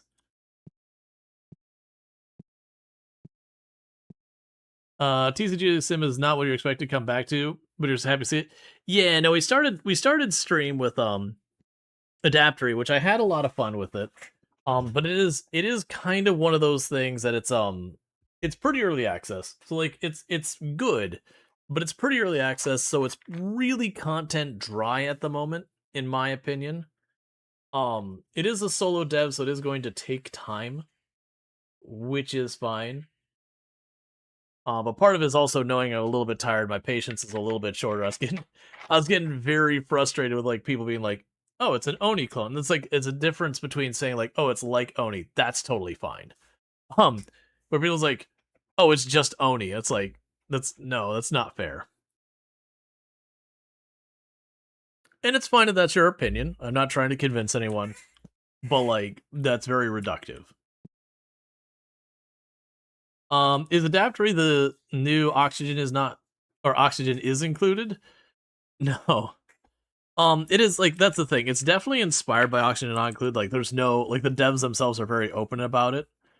But it's trying to be like Oxygen not included meets like RimWorld meets Dwarf Fortress as like its long-term objective. So not just you balance and launch the rocket, but there'll be random events and all sorts of stuff to just kind of gum up the works and all that. All right, so we got $111, a whole lot of like $20, $30, but it's very early access. It's definitely it's the way I would say like in this one, so far as like very early access, we did crash it once. We did manage to do that. We went to rename someone as having problems typing in the prompt, and when I committed to it with no name, it crashed the game. Like a complete lack of name is not acceptable. All right, so we got a couple $300-$400 cards here, so that's pretty good.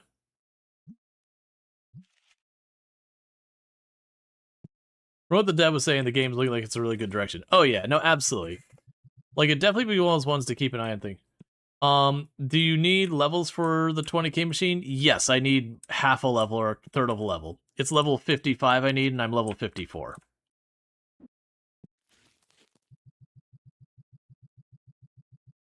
So it's literally just one more level. Not even. It's like a third of a level.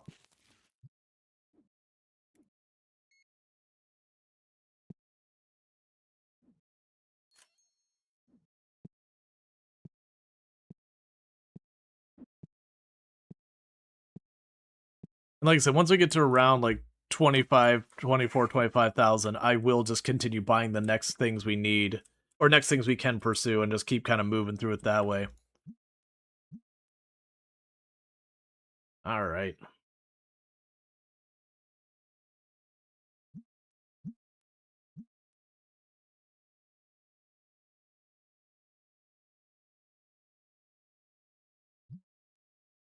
How's your collection? It's going pretty good. If we switch over to the Tetramon, I am missing about 300 cards out of about 1,500 cards. We just started the Destiny one where I'm about 1/5 the way through. The Ghost cards, I'm over a third of the way through. And then Graded isn't actually a collection. And insert, making sure they're all set to be duplicated. Or, yeah, all set to duplicates.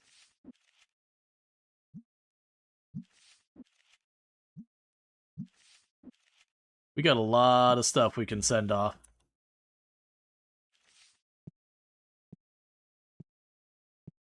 Yeah, ghosts are just special cards.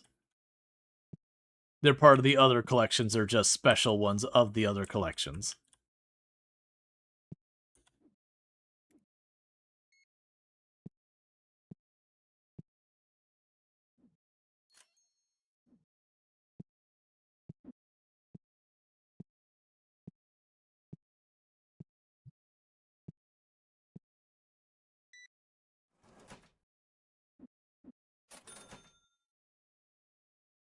Get out of here.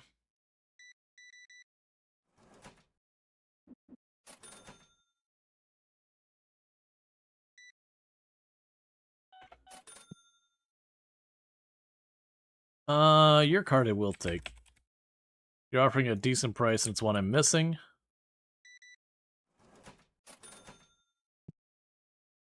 And get everyone else the hell out of my building. Made $10,000 profit in one day.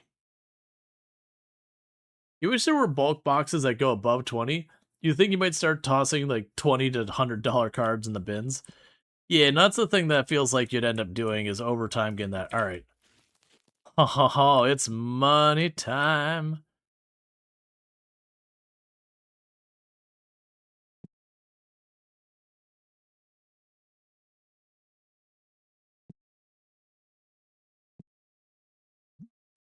Okay, so you got about $700, about $400, about $400, about $700, about $1,500, about $400. Well, I'm like close to 300, about $1,300. So we got two of those cards that went like almost to 1,500. A whole bunch that are like $700-800, and a couple that only got to about $300. Regardless, that's a lot of money just laying over there now.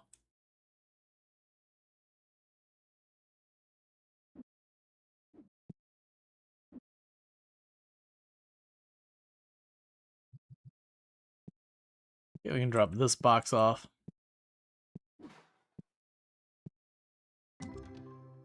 And we got a $51 card, and the rest is garbage.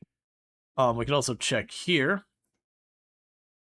and get our next cards out and about.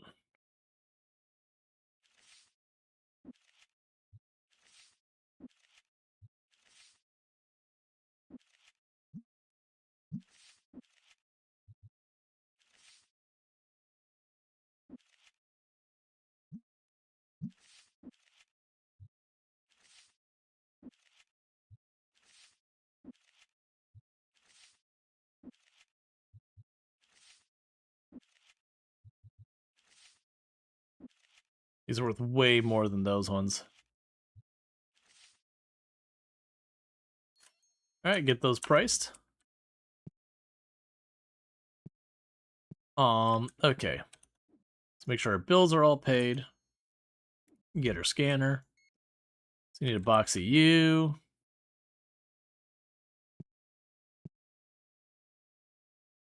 And you're good there.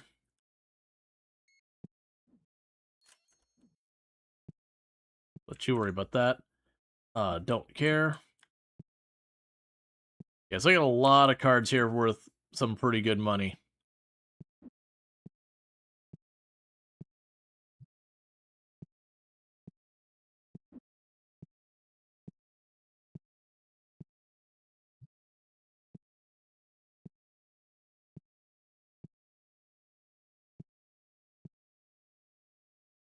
Yeah, so when we get someone to come through here and buy a bunch of these, like, higher price cards, we'll definitely be able to expand this a lot more. We're getting real close to level 55. Then we'll get the big thing. And there, other than like when I start running out of space, there's no real reason to get rid of the, you know, what is all you people being gross? I need to get another spray thing. It's not even like it's that expensive. I just want to focus on putting my money on the things I care about.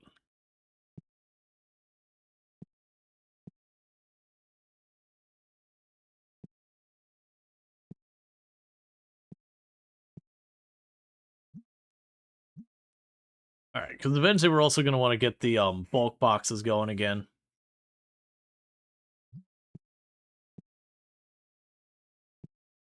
Oh. And no. Yep, no, that's the thing. And here we go. We just leveled. So it's time for do-it-yourself. And we grab the package opener large.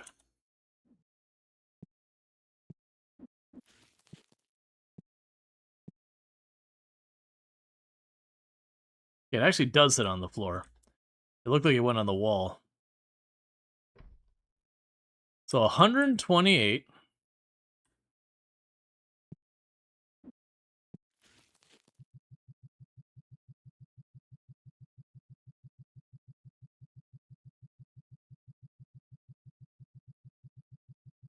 Just wait for it.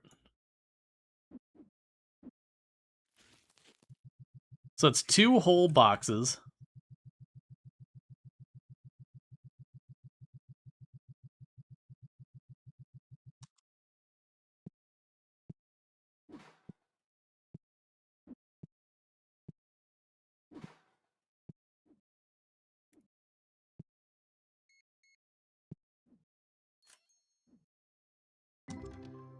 And junk, $73 and 111. So not a particularly exciting one.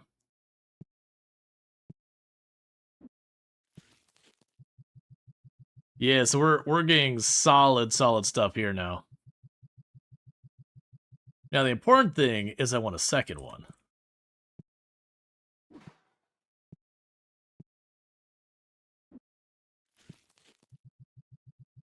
I'm not gonna go for a second one right now.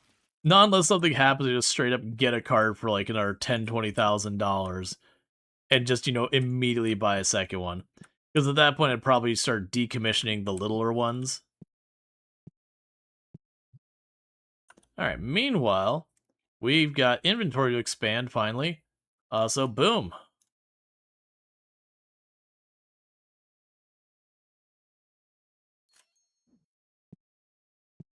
Got ourselves the rare cards of the Destiny set.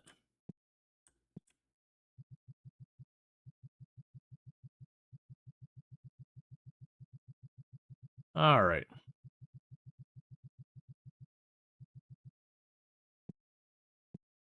You work on pricing those. Did I miss? Yep, okay. That is a new card, so I will take it. Now you need your dedicated shelf space.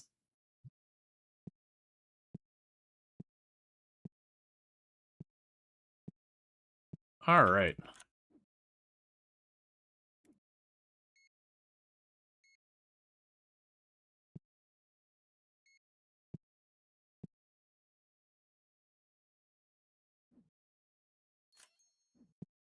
You have so many bulk boxes. Yeah, that's kind of one of my concerns, is to just like, with the bulk, just try and getting rid of all of those cards. So we got 96, 127. Got some solid options there. Just walk by this machine and drop it in on the way by.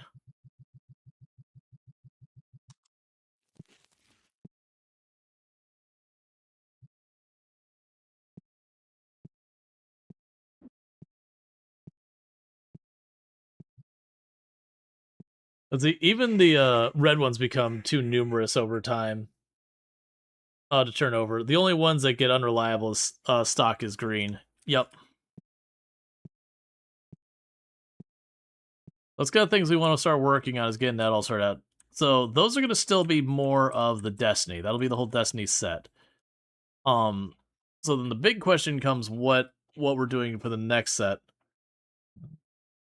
We can't get all those shelves yet.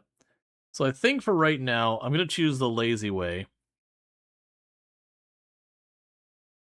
For right now, I'm going to buy one of those shelves. They're dirt cheap. It's going to go on the wall, and it's going to be bulk boxes. Just bulk boxes.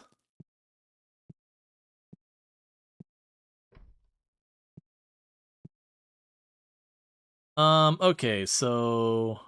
Nope, get out of here.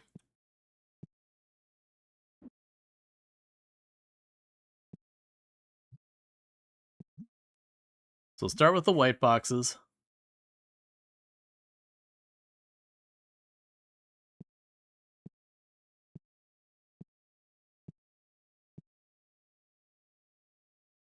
Got the white boxes there.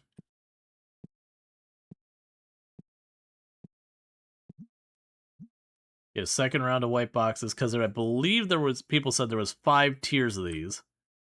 So I figured the bottom shelf, both sides will be the cheapest boxes. Just there's going to be overstocked with those. And then yellow is next tier. You drop those here.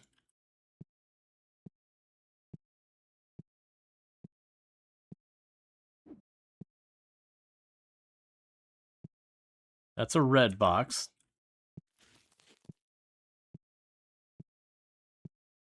So it'd have the pink, and then the red box.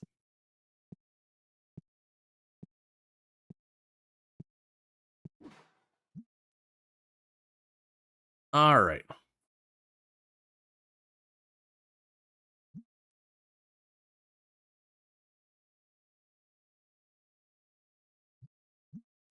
Let's see, you have 4 big card openers and 2 guys fill them, and you ordered 400 boxes or 900 boxes of cards. Yep. I could definitely see where this could just become a whole thing. It does feel like eventually we'd want to be able to automate this side of things, where you could have like an employee whose entire job is just stuff the boxes. So you'd set like these parameters here and just let them work on it. I kind of feel like this one, as well as like those tables out there, I should be able to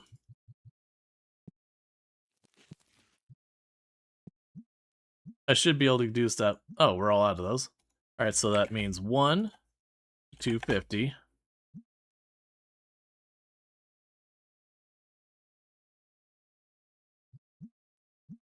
Okay. But I do feel like these ones I should be able to have like in here like 2 or 3 tiers I can set it for, and then just be done with it.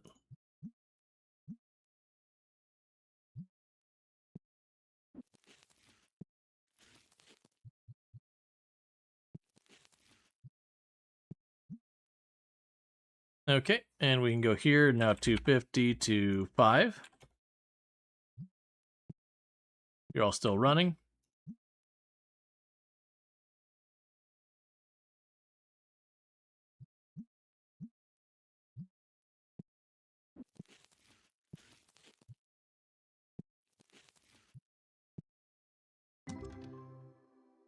Collected 1,500 cards. So this is the rare box. So we got a $97 card, an $87 card, and a $127 card. So those are all duplicates and whatnot.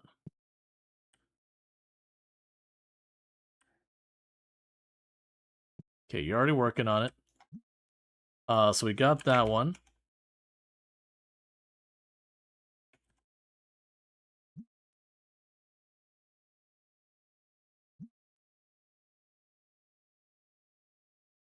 All right. You could do a 0.9, 0.49 if you really want to min-max. I'm not gonna focus on it too much. All right, there we go. 613, 690, 600, 868, 408, 663, 715, $45.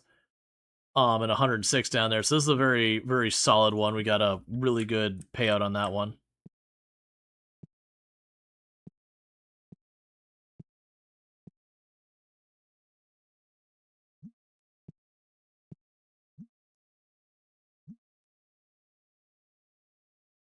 Okay, your new minimum price is $10. We're moving up in the world.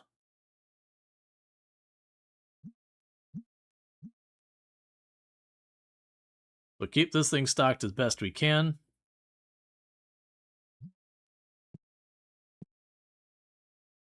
That's one I don't have already, so I'll pay the money for it. Paying market value, I'm not paying over it.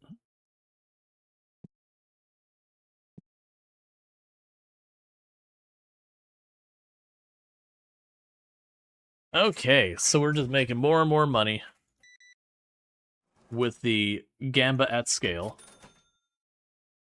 as you gotta do.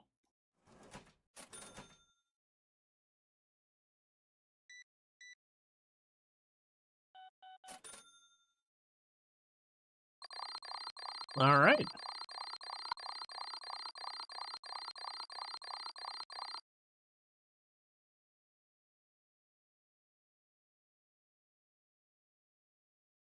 So let's pay our bills. And I do think we're getting a new staff member today. I believe it said the new staff member was 4,000? 3,000. All right, so you're a very fast person at restocking. So you're going to help restock. And then Zachary here is getting a reassignment, I think. I gotta look at who's who.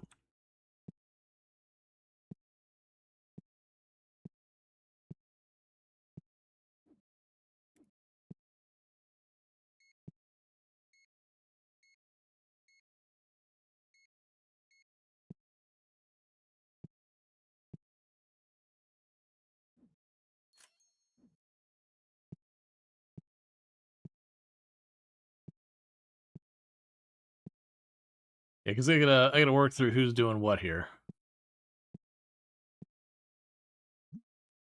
All right, so you are gonna focus on restocking the shelves as your primary task. And you as your secondary one will restock cards on the floor as a secondary task. And go ahead and round up. All right.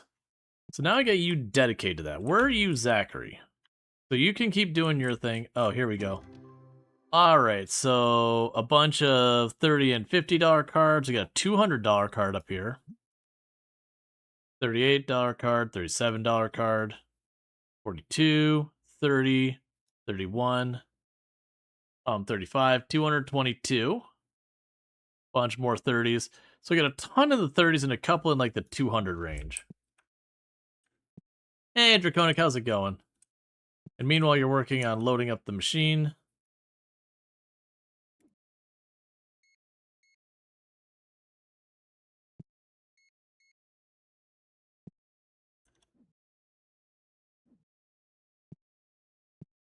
Go with that in a minute. All right, so Zachary, I believe, is my primary person for taking the care of the cards on the floor. So I'm gonna have you pack the machine as your secondary task.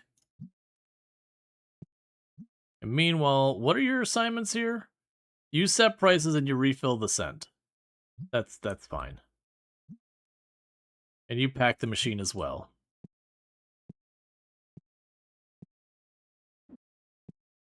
And so hope would be, as I'm assigning more and more people to get that all squared away, we will hopefully have more people keeping up with packing the machines.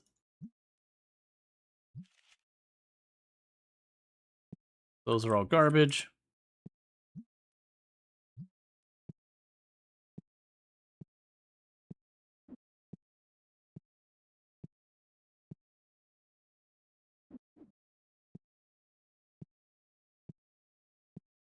The boxes of cards are already basically gone.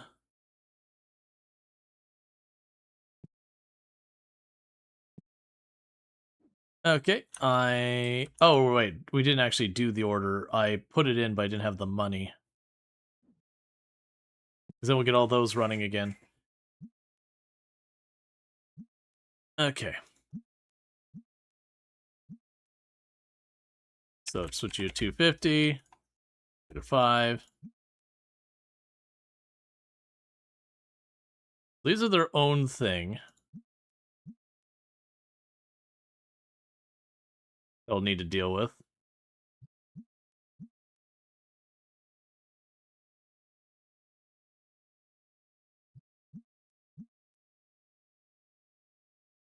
For all of our bulk boxes, because there's the different series you're running into. I'm actually surprised we're getting this many of them.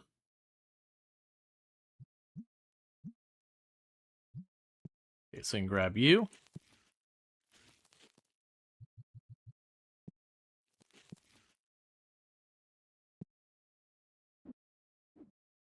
Okay, so first, buy that. Second, we'll need to buy more shelves and a whole bunch of stuff.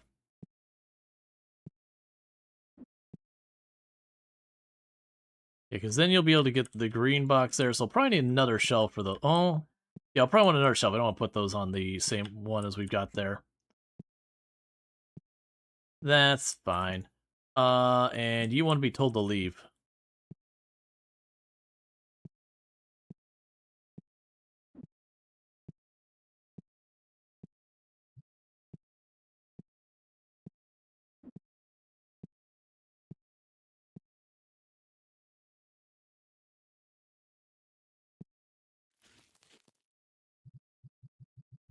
Alright, so shove our brand new rare cards directly into the machines.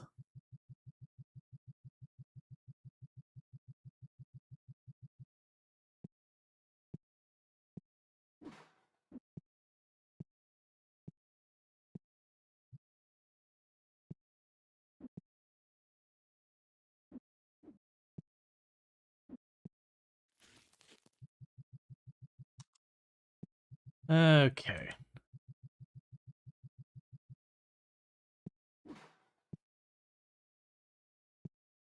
So everyone's doing their best to keep the machines up and running.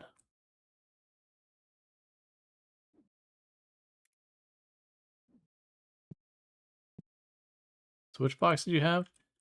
So that's good. So I'll need to get you.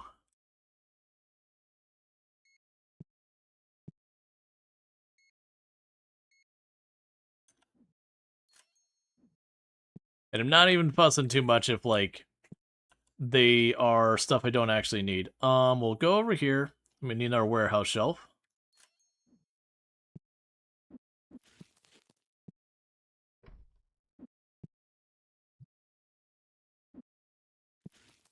Oh, wait, I need to buy another shelf for merchandise. So I can go here. Start getting the yellow boxes made for the Destiny set.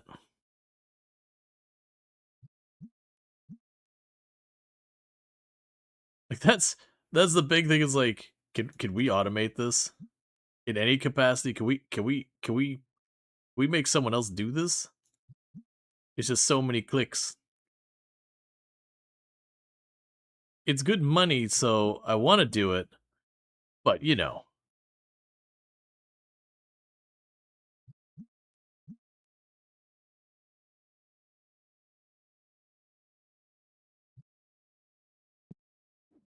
Okay, and your next one is 2 days out.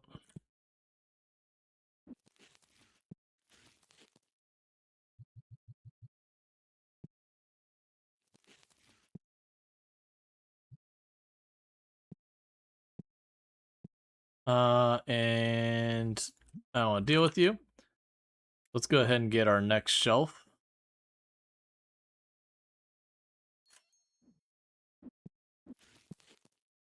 For the Destiny bulk stuff. Alright. Then go over here.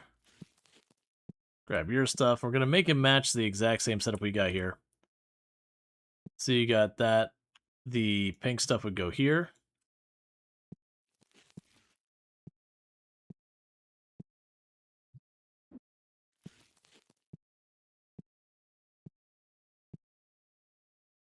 Yellow stuff goes there.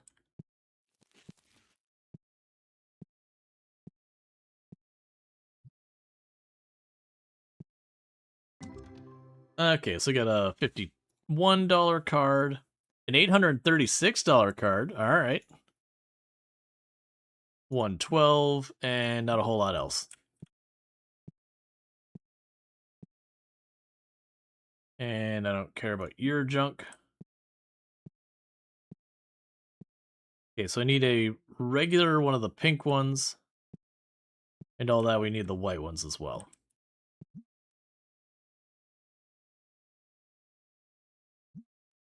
So that's the yellow one still.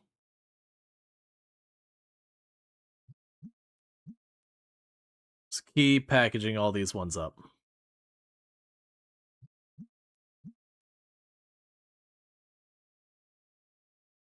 Because we got the bulk boxes behind me.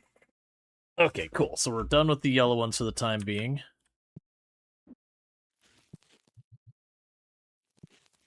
Takes care of that.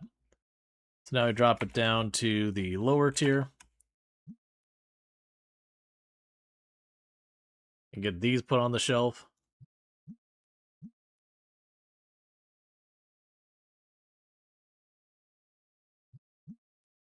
And get all that moving.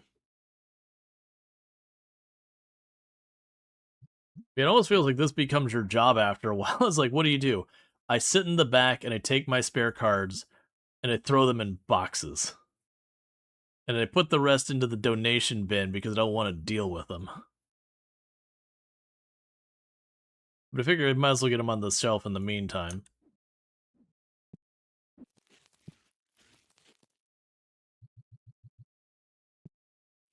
Okay, we'll make a spot for you down there.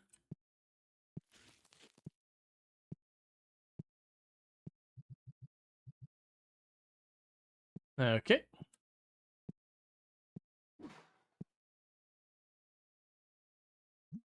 I probably should have taken it. He was actually selling that below market value by quite a bit. All right. It's also kind of like I imagine the reason we have those timer gauges is because we're going to be moving so many objects around as far as the game's concerned. That it does just mean you would end up seeing like some real bad performance implications as it's trying to like move all the cards around.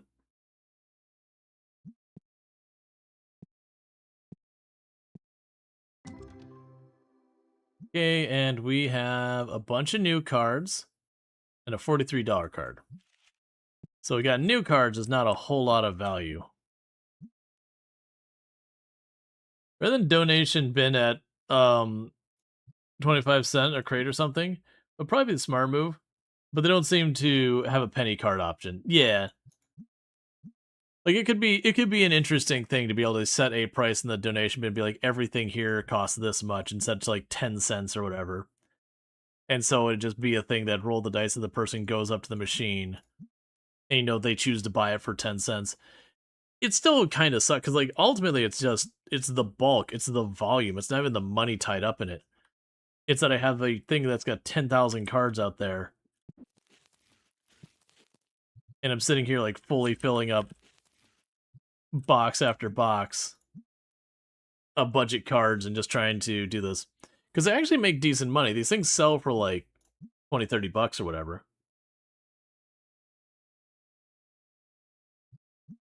so it's worth kind of your mid-tier rares, not your good ones but your like okay ones.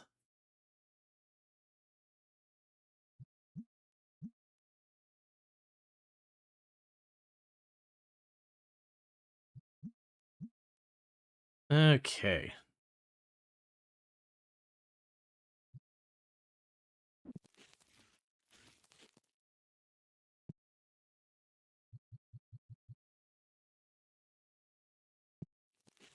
No, it's okay. I'll catch up after the ad break.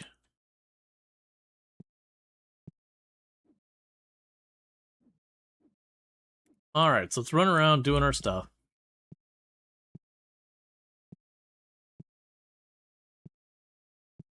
Oh, I see. The scanner would be easier to use on the floor instead of the warehouse.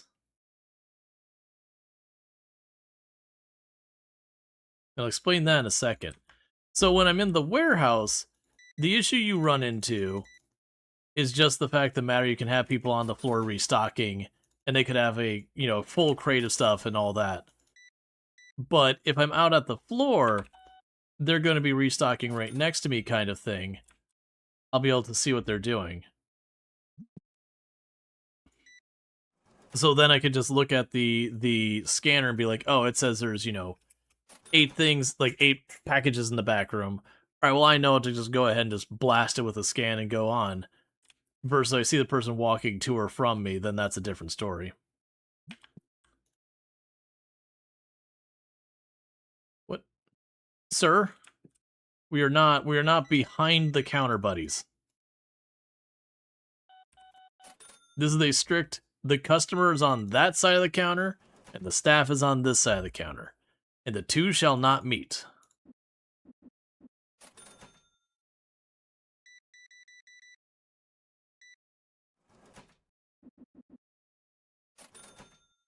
He's very upset you didn't buy that card, I guess.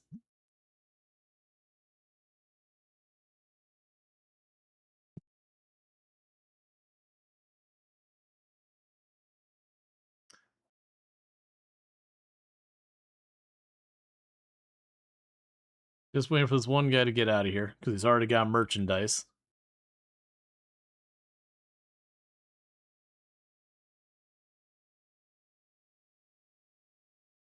Stop just taking the cars out of the donation thing. You're keeping the staff after hours because you're just chilling at the donation bin. So all in all, you spent 30 bucks.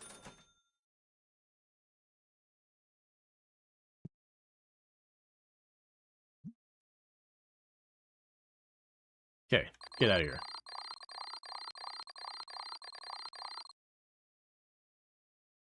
Cool. So pay your bills, which are getting progressively more expensive, as bills do. It's one more day? Yeah, one more day and we get our next box of cards back. Alright, so we need to go here and go.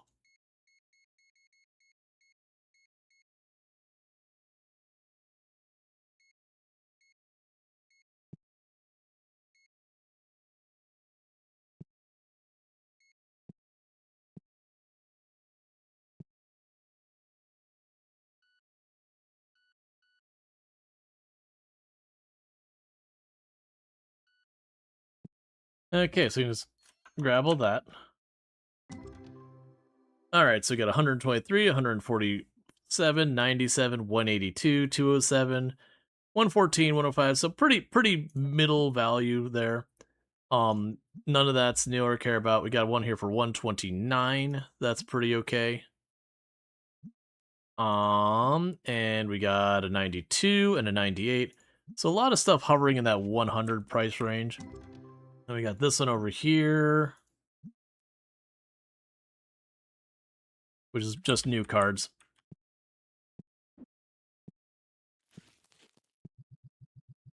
And now we must feed the machines.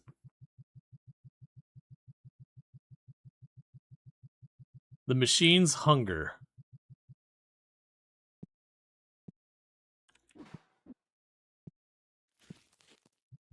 And for those who were watching, I bought like 7 or 8 of these boxes or something like that, even though I only needed one.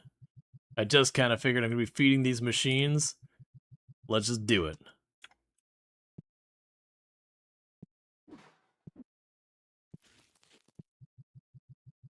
Six? Yeah.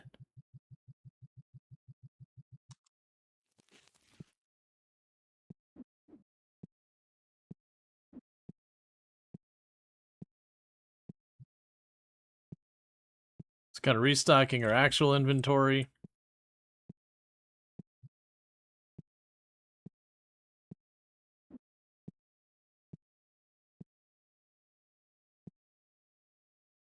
Customers only take them out of the donation machine 10 at a time. Take them, I think, just walk off of the donation machine. Or donation table. It's fine. Just bring the table itself back.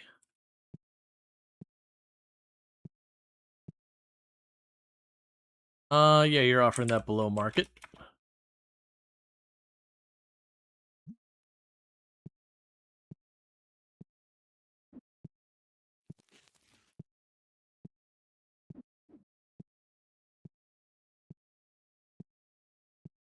Okay.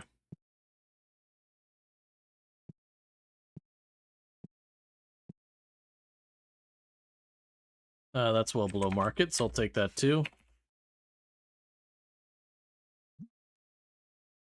That's one way I found to be pretty decent about building our collection.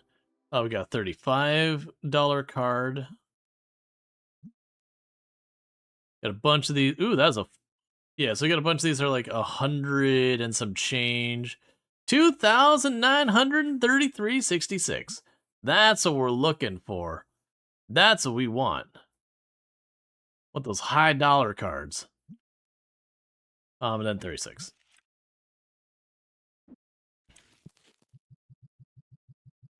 But the issue with the donation bin is that kids would get into it and smear chocolate all over everything. Yeah. Or like whatever sticky gross they got in their hands. I can see it. It'd be almost as bad as like, you know, the 20-year-olds. Still grading time? Nope, not yet. Got 1 day left.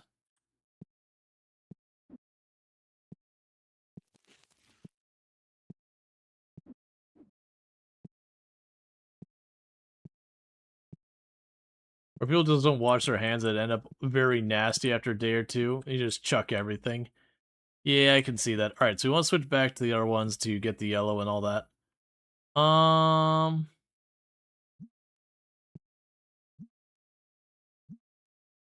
But yeah, no, I could definitely see those like those donation bin cards getting just disgusting.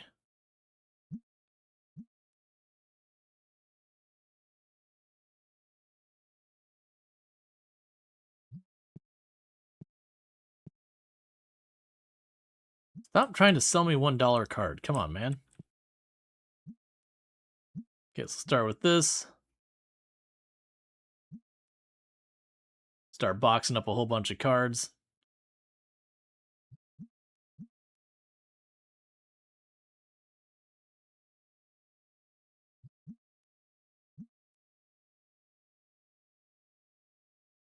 It's also definitely one of those things at some point you wouldn't want to worry about these bundles at all. I think that's probably the idea behind the donation bin in the game is just be like, do you really want to bundle up a bunch of these? Because these, I think this is the lowest tier one. I think it's like $14 a box. So it's not terrible. But considering what it's compared to so far as the labor side of things,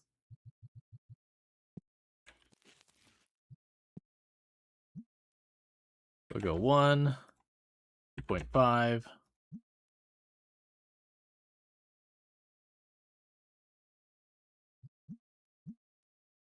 But I'm kind of thinking since I got the shelves, I'm just going to go ahead and just check it over.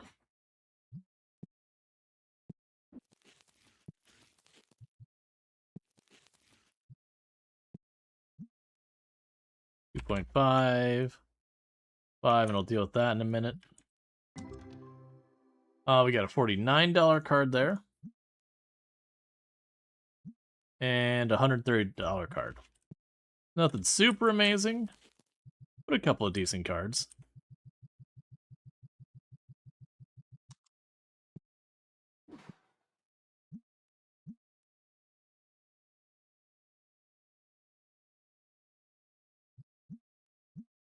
All right.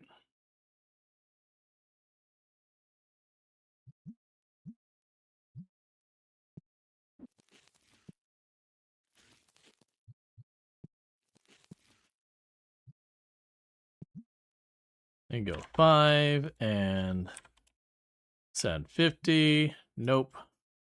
Send 50. 10. Nope. Nope.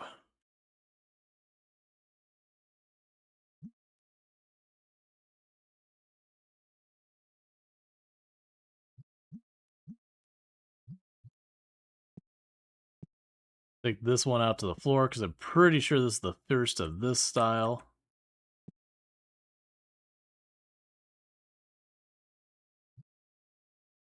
Cool. So I still need the regular deck pink ones.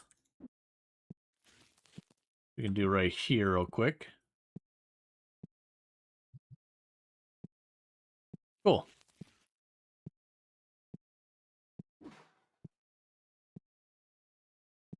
Yeah, so with all that, I now have spots all the way up to red for both the different types. I've already got you sorted out. I will need to go here and scan stuff.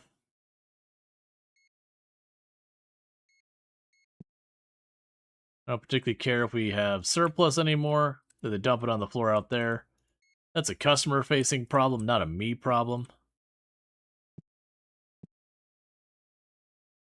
1, 2, 2, 3, 4.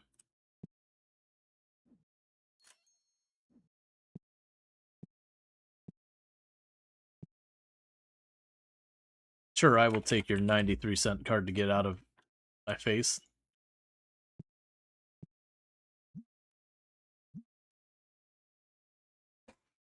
All right.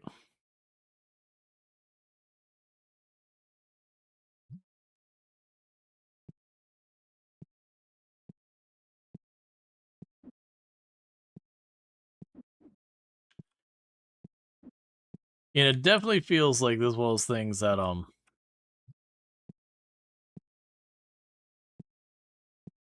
you just start stockpiling things to the point it gets to be really over the top. So what's it going to cost me to get the next box? 6,000. We get that next box going there.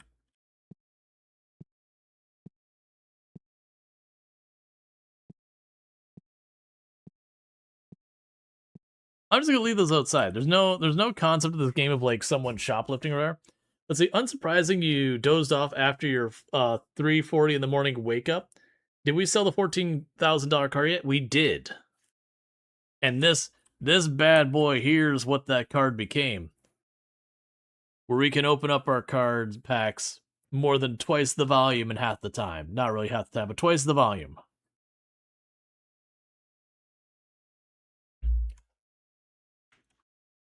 And we're continuing to expand our entire operation. Can we get a shout out for Treacle, by the way? Another fantastic content creator on the platform. Plays RimWorld among many other games, but doing... Ooh, are you doing it? I feel like I'm mixing that up. But basically plays like a whole bunch of stuff. Yeah, playing RimWorld and all that stuff recently. You did it an hour ago? Yeah, well, we're going to do it again. Because Treacle's amazing. And is freshly partnered. And that is a major milestone. And we should celebrate it with extra shoutouts.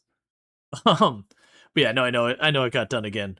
But I just want to do an extra shout out. So I got 123, we got 44. And 34. So that's kind of a bumper pack. We got this one, which was about the value. Oh, no, there's a 92 card in there.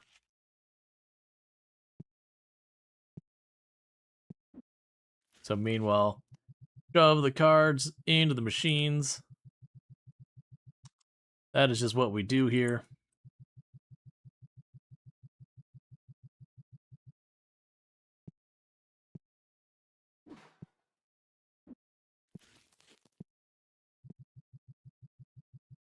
The machine hungers.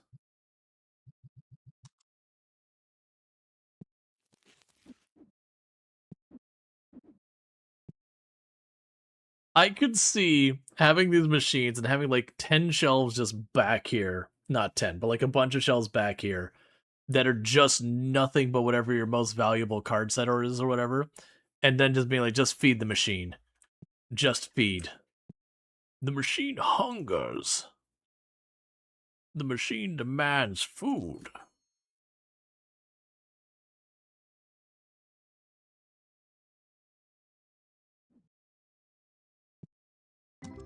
Alright, so we got a $36 card, a $32 card. Oh, wait, there's one down there. A $92 card.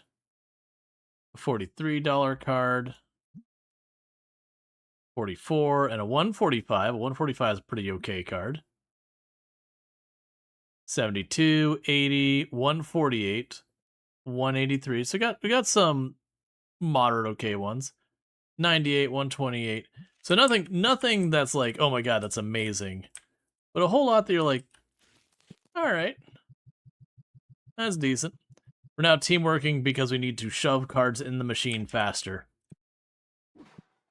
We are not successfully feeding the machine at the black hole speeds it desires.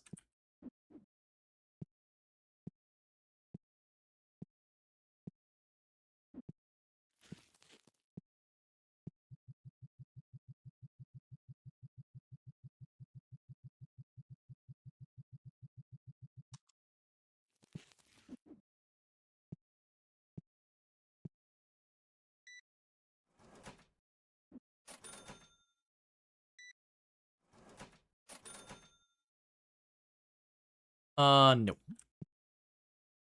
You can kindly get the hell out of my building.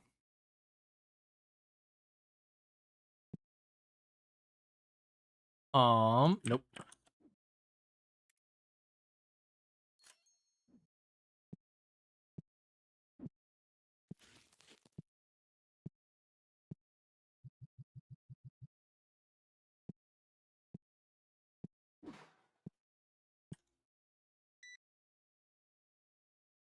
I mean, it's a $35 card. That's fair.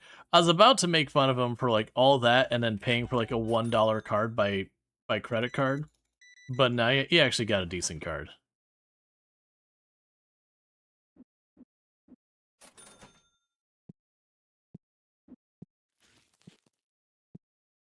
And we got new merchandise on the shelf.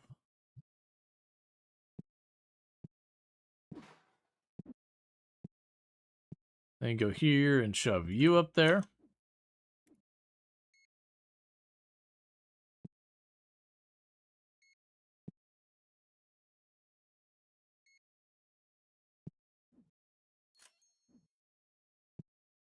Alright, now get the hell out of my building.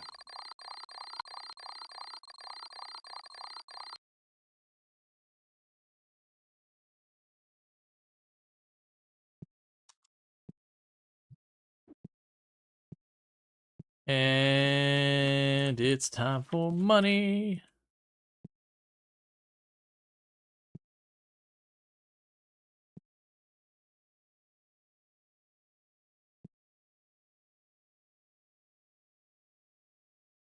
Okay, so let's see what we got for this.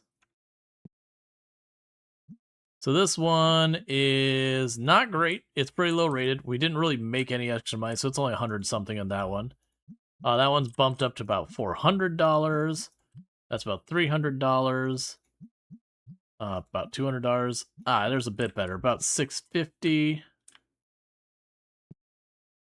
All in all, that's probably been one of the more underwhelming gradings we've done.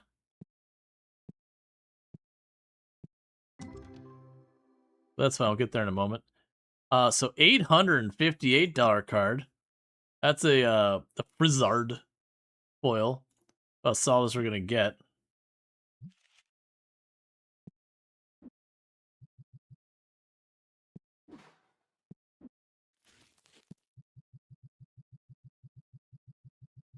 Keep blowing the machine.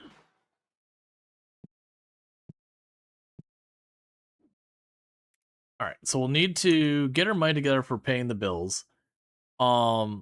We also need to get the next one of these queued up. So, let's go in here. So we got our graded. I don't have any ghosts that need to go there. So Destiny cards, we got some high value ones. There's a 600. Okay, and that already drops us down to like the 100s. So let's go ahead and check on the Tetramon. There's a 200, 200, 136, second 136. Switch back to the Destiny sets. 176. All right, so we got one really good one in there, and a couple that start petering off pretty quickly.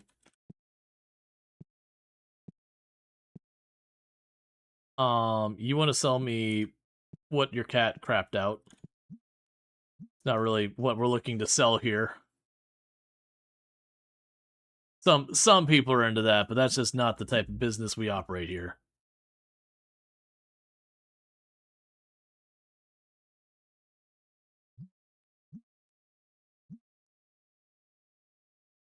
Okay, and keep chucking all of our junk cards in the box.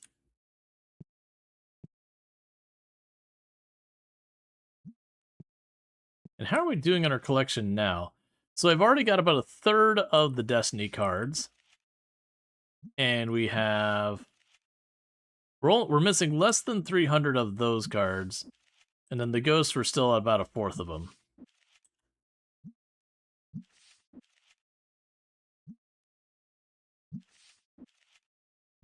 Alright.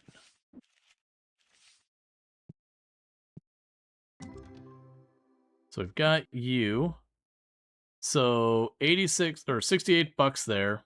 37, 114. So pretty underwhelming on that one. So let's go down here, pay all our bills.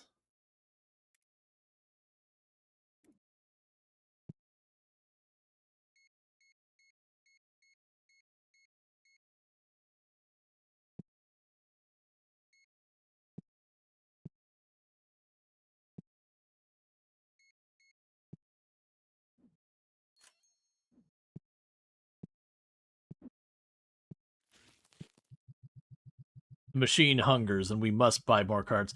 Like we're at this stage now where it's like literally we're just dumping money into these machines. Just no any consideration or just the money straight into the machines. I actually think I'm not gonna bother with these bulk packs.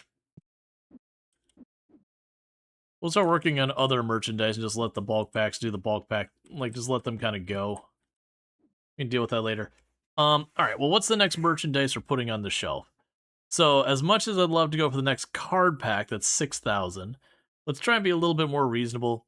So 1,200, we can get the bat. Bat's happening. Done. Done deal. Yeah, no, they're definitely too laborious.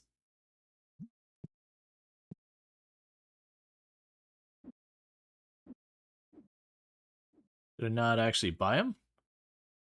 There we go.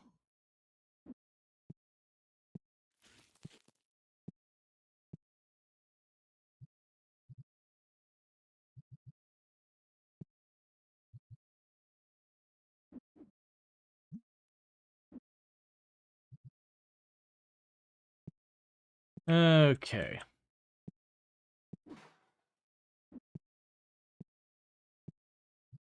There you go. Nah, it's fine.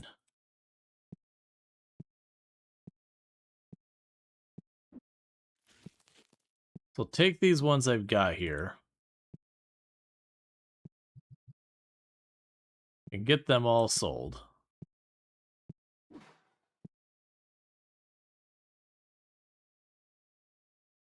Oh, I wish I had that other card for you. Because you're looking to drop a $20,000 card for a $7,000 card. And I would have gladly taken that up. But I don't have the thing you want.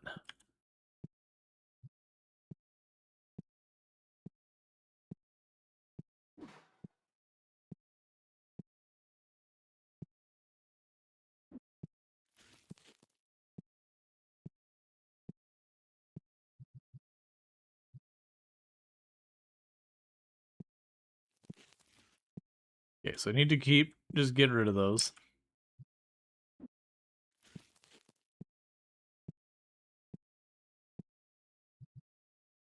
Doing our best just to get all these cards out of here.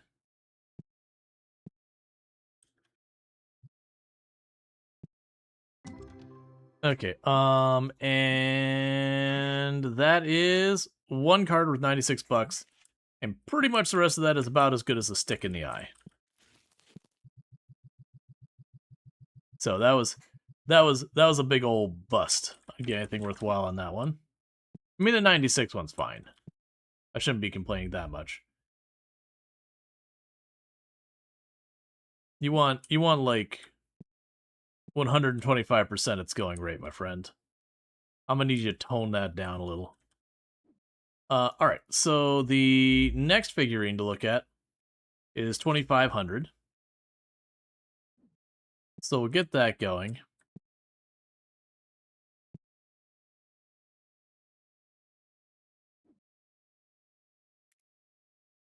We'll go ahead and grab another one of these. We're also to go and start getting the playmats.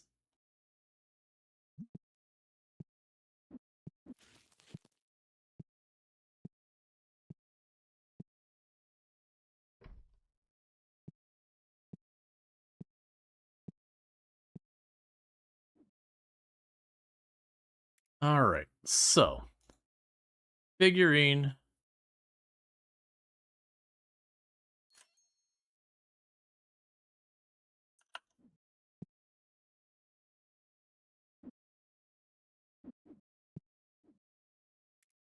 Didn't actually order it.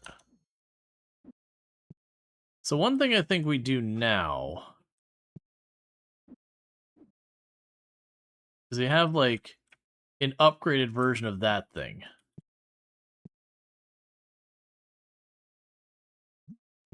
So I think what we do is we go over here.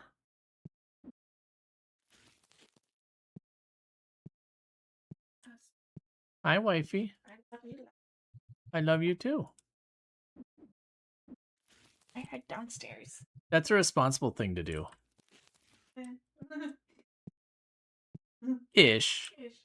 We're in the ballpark of responsible. Yeah. Okay, so that's like the evolved version of that one. So now you have like the stuff together and whatnot. And what the heck do you want? That's fair. I'll actually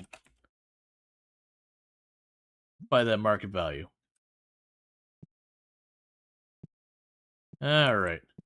Meanwhile, we have a $786 card. A $36 card. Couple like 70 and 90, $128. So I got a $700 card in that set. So the machine must be fed. I'm gonna need to hire more people.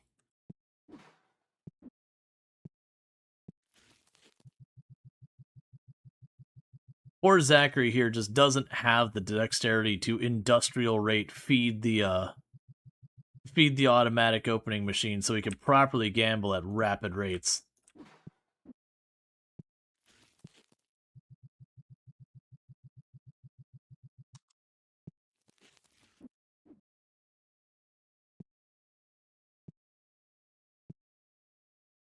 Let's see. Don't care about that.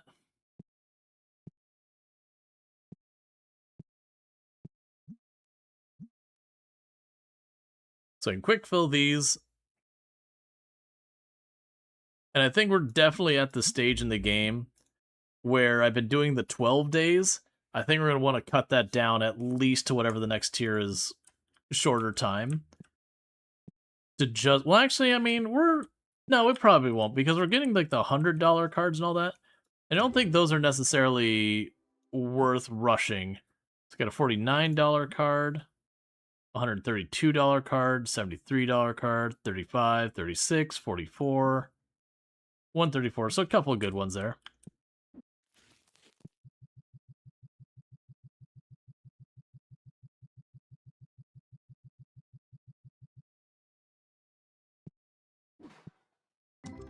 And nothing new there. 765. There's a solid card. So we got our card here. Yeah, if we get that appraised at its highest value, it'll go up to there's a couple $1,000.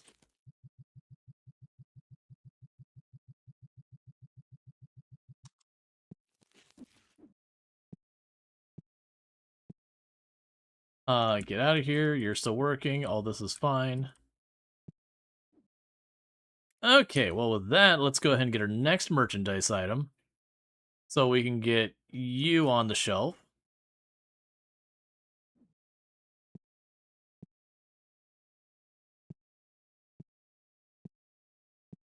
So let's go over here.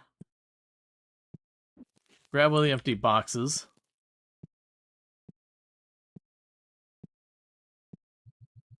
Load you up. Throw you on the floor. Take that up. Buy those goods. No, you want way above market value for it.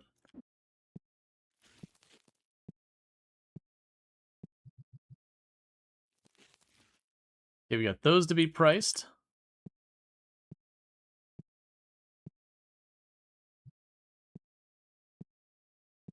And it looks like these aren't getting priced in a timely manner. I'm pretty sure we just need more staff. I think we've reached that point that the staff I have is not going to keep up.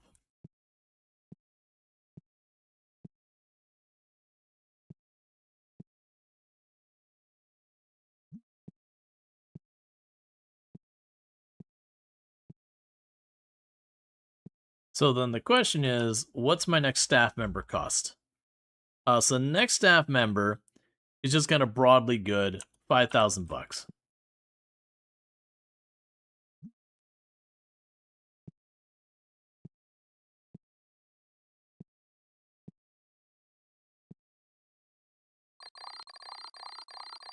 All right.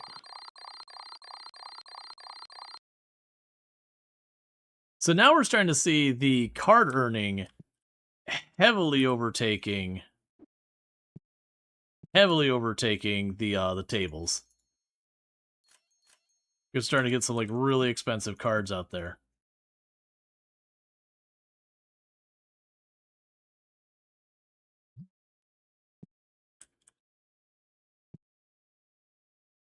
Okay, so you're working on all that. Okay, so what's the next piece of merchandise to put on the list?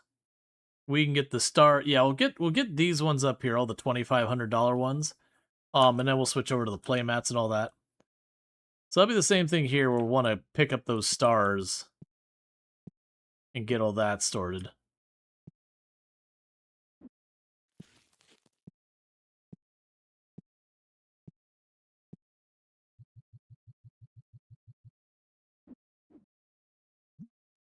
With your donation box full, can you just set to dump those cards? Can you just set to dump those cards? I'm sorry, I'm not really understanding what you mean by dump those cards.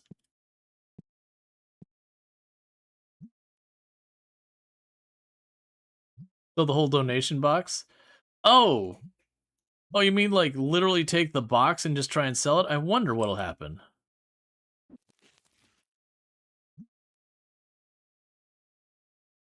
I'm definitely not getting... The box here costs way more than that. Just the piece of furniture. So I get just the furniture, half of its value. I don't get the value with all that. I mean, if I just wanted to straight up delete the cards, like anything else I was willing to pay basically $600 to do it, I could do that. If you ever just don't need the space, you can do it. But I mean, the cards actually really don't hurt me having them.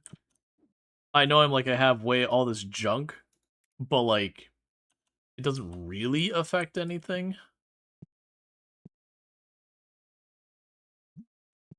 Alright, so let's go here.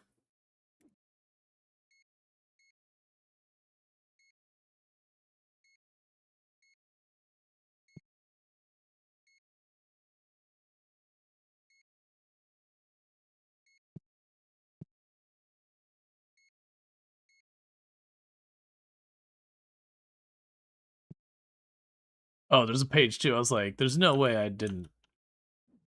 I think not gonna lie, kind of impressed that don't just disappear when you pick up and replace the box. Yeah. Alright, so you got 110. Okay, so that's basically junk from there.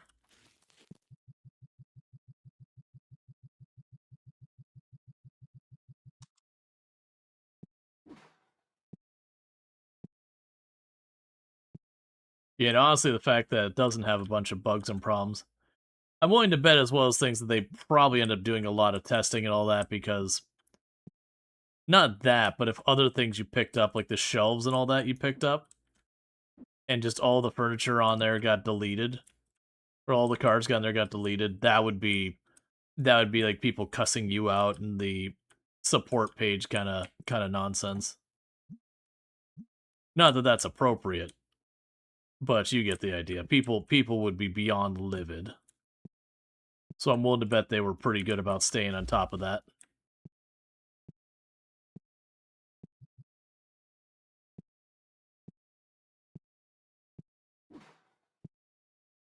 That was where we've had the comment where, oh wait, there's a red icon?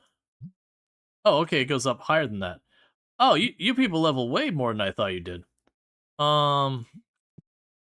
Cool.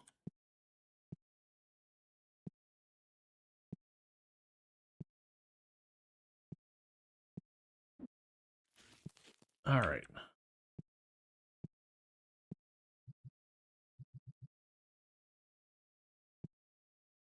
There.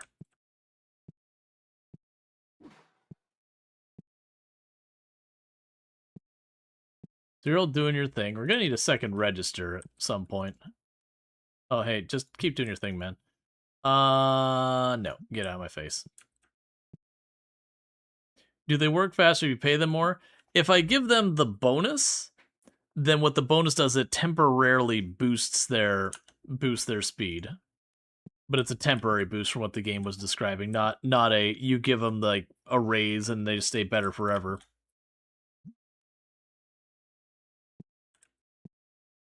All right, we already paid our bills.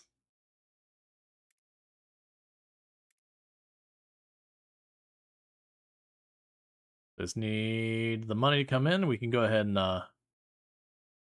get our stock sorted.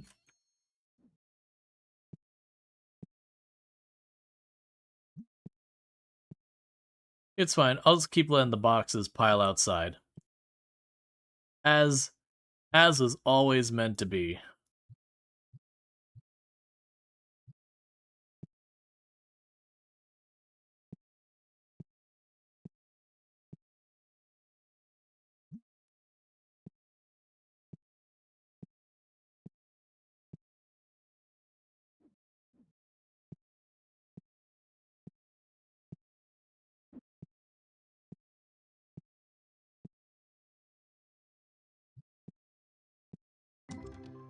Okay, junk.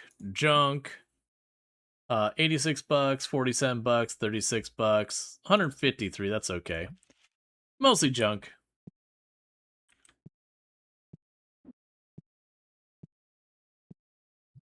Not the ones we're looking for.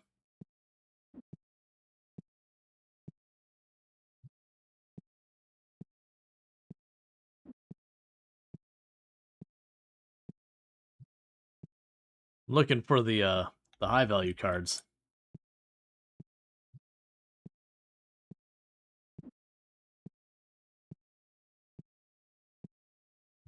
You all walk around so, like, measured pace. I want you people to hustle.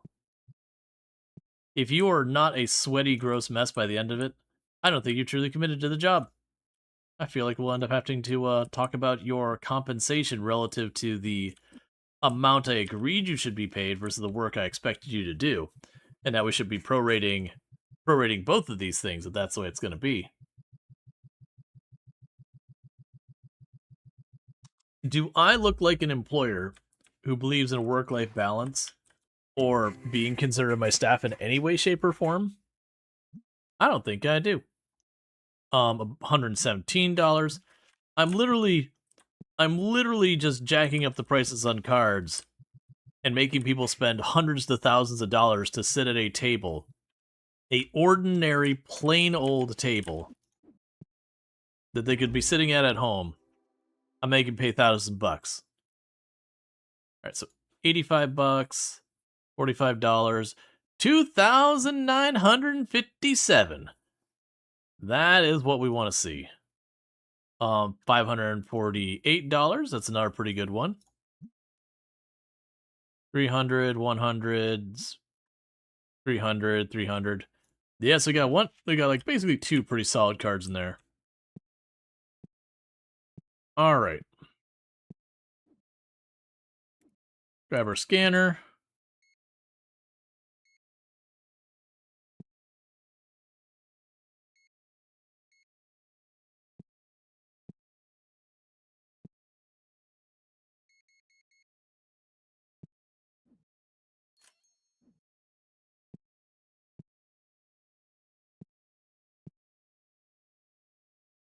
I mean, no. There's just, I keep thinking we're out of them, and there's just more and more of those boxes piling up right there. I kind of wish they would do the thing where they consolidate the boxes. I remember that was a whole problem they had with Supermarket Simulator, that exact same problem. You just end up with all these loose things everywhere. And so to resolve that, they had it so they consolidate the boxes when you put them on the shelf.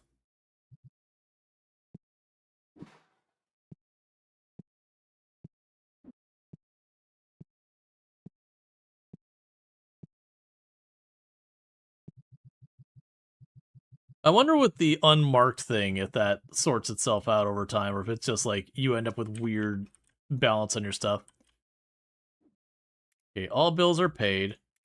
I don't have anything outstanding there. So the next figurine is the Trick Star figurine. So that's, I believe it's at 2,500. So we get the 2,500 to get the Trick Star. Get it on the shelves.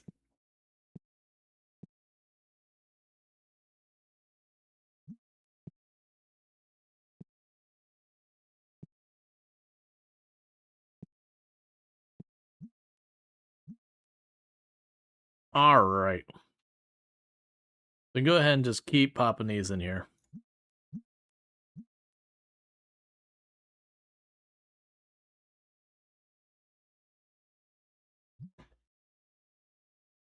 Just all the stuff is piling up out here. I need him to sell one more of some of these other things to clear up space. Yeah, I don't have it yet. I'll buy it. At this point, we're getting all of the collection types. Just got some higher tier cards and all that to sort out. Okay. Then pop on down here. Figurines.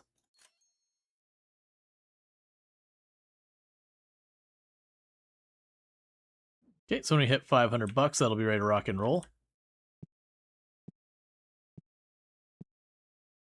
We already got its spot made available.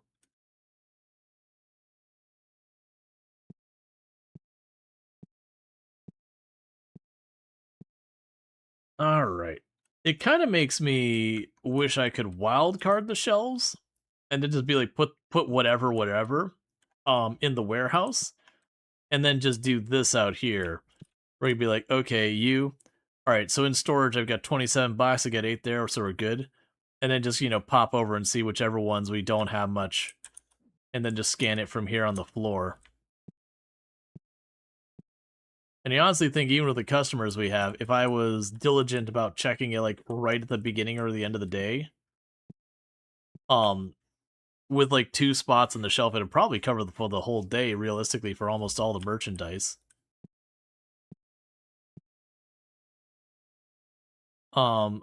You want me to trade you for something I don't have?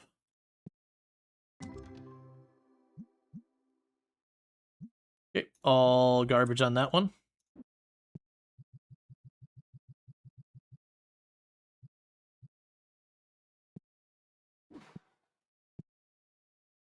Yeah, you can take care of that, that's fine.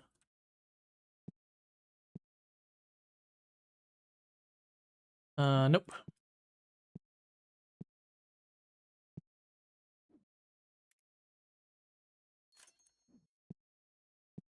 Hey, Kinzote, how's it going? So we can go ahead and pop this open.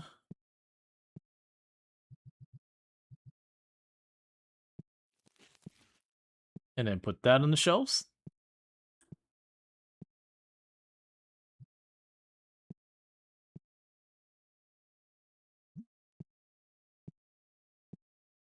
Okay, you're already on it. So the next one to be updated is the bat.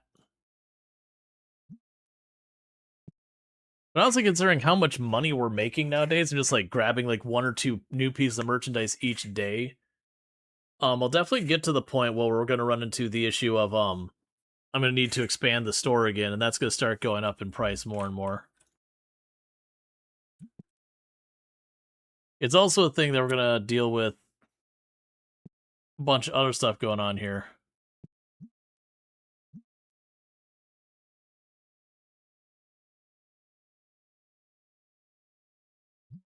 I will definitely say the automatic card opening things have definitely improved trying to get your collection over where it used to be you had to do like every single one of them yourself. So you'd sit there and you get like it was one of those things that was just people would get the mod that would like speed open the packs kind of thing. And this has kind of gotten rid of the need for that. So you just play the game, you just kind of fill up the machine, and that's fine.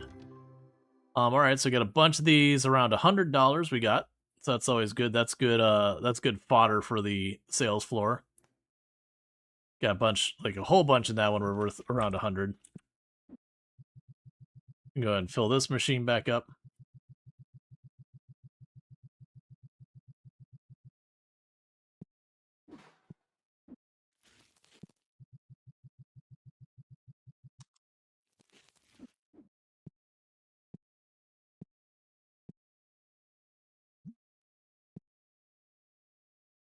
Okay, once these 2 get out of here, then we will be good to shut down and get into the next day.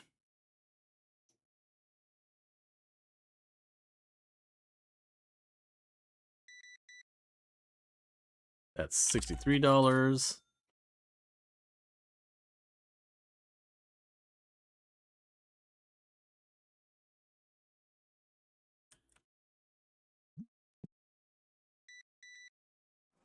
It almost feels like where they finish the game and then they immediately walk to the counter to trade a card. It almost feels like they just lost a game, and it's just like, the whole, F this card, I'm tired of losing, like that kind of attitude. You've probably seen the people when you're playing anything like, they've got this deck strategy that's based around one card, and they just cannot get it to show up, and after like the third or fourth round they've lost, they're just like, F this, stupid card. I'm getting rid of it. Like that kind of attitude. It gives me that vibe. Alright, so bear with me, chat. I'm going to quickly use the restroom real fast, because we're not too far from an ad break, so I'm going to quickly use the restroom, stretch my legs, do all that stuff. It'd be a good time to do it yourself. I'm going to let the game run in the meantime, but I'll be back in just a couple minutes, and thank you again for tuning in, and I'll see you in a few minutes.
All right, and we're back. Okay. Yeah, so I was leaving the game run that time while I was quickly like grab myself a new drink, using the restroom, all that stuff. All right, so I got 132, 128, 38, 75. Whole range of them. That's fine. Sorry about that. How was the IR Creator? It was good. Not a huge turnout, but you know, it was the very, very first one, so all that. Um, some of the games that got brought up to me were very interesting. Low key, one of the standout games, and I'm definitely gonna put like pretext before this. Yes, I know it'd be a very unusual one to be a standout game. One of the ones that was a standout game for looking like particularly well polished that's coming up was a K-pop talent like manager simulator, which is a whole mess of things to think about. All right, so we got 45, 42, 139, and 94. Because like I'm not a particularly into K-pop or anything else, but the thing that surprised me is you look at it and you're like, oh, it's probably some like visual novel dating thing or something or other. Like that's where the brain goes. And there's certainly some aspect of that where there's like you can get to know your people, I assume get relationships. I don't honestly know. But you actually look at the gameplay and it's like, oh, there's like a whole talent tree and it's a very resource management heavy game and it's all based around a schedule as the thing you're deciding. So like you'll start each week and you have to be like, okay, here's the different things we go into, and I got to figure out it's like, all right, well they all mess with the different stats and all that, and you have them like, all right, there's some depth to this thing. Let's see. To be frank, you don't have a pre-interest to enjoy a good management game. You only really got into the baseball one after playing a management game about it. Yeah, well, I mean, my point is more like if you go onto like Keymailer or on Steam or anything like that, and if you type in something like anime or K-pop or anything like that, you're not getting cartoons or music. What you're getting is a whole lot of not safe for work games that pop up. You are getting into the dark abyss of the internet. Um so when it was like K-pop management simulator, it's like, ah. But no, it's as far as I can tell, there's none of that kind of content in it. But yeah, I actually messed with the demo while the event was going on. Because you know, it's going through social media and all that, so like there would be a post and it'd be a good couple minutes at least until the next time someone responded or had anything else to interact with. So it's kind of keeping an eye on it while that back and forth was going on. So I messed with the demo so that way I could, you know, give them proper feedback. I was like, low key, I'd play this game. Like, this is thematically, this is something that is completely outside my interest. But like genuinely, like for just kind of a management tycoon whatever kind of game, it's like this is definitely playable. I can have fun with this. All right, get our bat figurines. It sounds very much like Playboy Mansion, which you know is mentioned before. But it's an example of a game that's surprisingly detailed in management side of things, despite on the surface not being a topic you're familiar with.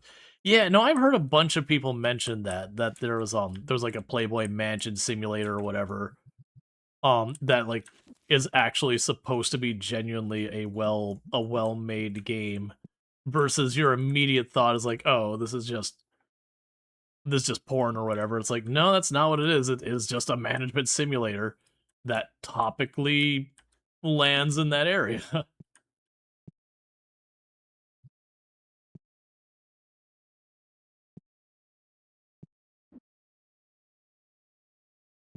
Yeah, no, exactly. Burning Sun mentioning the crypto simulator. What was the name of that game? It was Crypto Miner Sim. crypto miner simulator. It was one of those games that you're like, I literally got it because I was intending to troll about crypto. Like, there was just a whole lot of crypto crap going around on the internet, and I was just in that mood that I'm like, you know what? I just want to whine about crypto. So I'm gonna go play this obviously, C tier game, and then we're gonna make fun of how like it'll present crypto in a very positive light, and then we'll all make a laugh at like how sad it is. Which is not normal for me. Normally I'm a very positive person, but like so far as like wanting to be like positive about stuff. And so I booted this game up expecting to play like for a half hour to an hour and be like, this game is garbage. Because 99% of stuff that comes out that's crypto related is hot garbage. And we booted up as like, okay, why is this actually a good game? Why am I genuinely having a good time? It was very game dev tycoon-esque, but like you're setting up crypto mining servers and all that and have to consider the different coins and all that. And to be fair, it wasn't even like that promoting of crypto in the first place. Like a lot of the things you get screwed on. So I wouldn't say it was necessarily fair because you're still making good money while effing around with crypto just blindly. But it was one of the little things you're like, this game doesn't have this game shouldn't be fun. Why is this game fun? We got one here for 117, 137 or like that. Or it's like you have stuff like the Hello Kitty game that came out and you're like, all right, this is gonna be just some silly game, targeted towards kids and tweens, and then people are like, no, actually legitimately this is a good game. Or was the Disney Star or Disney like Stardew Valley-esque game? I've heard that's supposed to be another actually like genuinely good game. I haven't played that one yet. But like I've definitely heard that like the Star Dreamlight, something like that.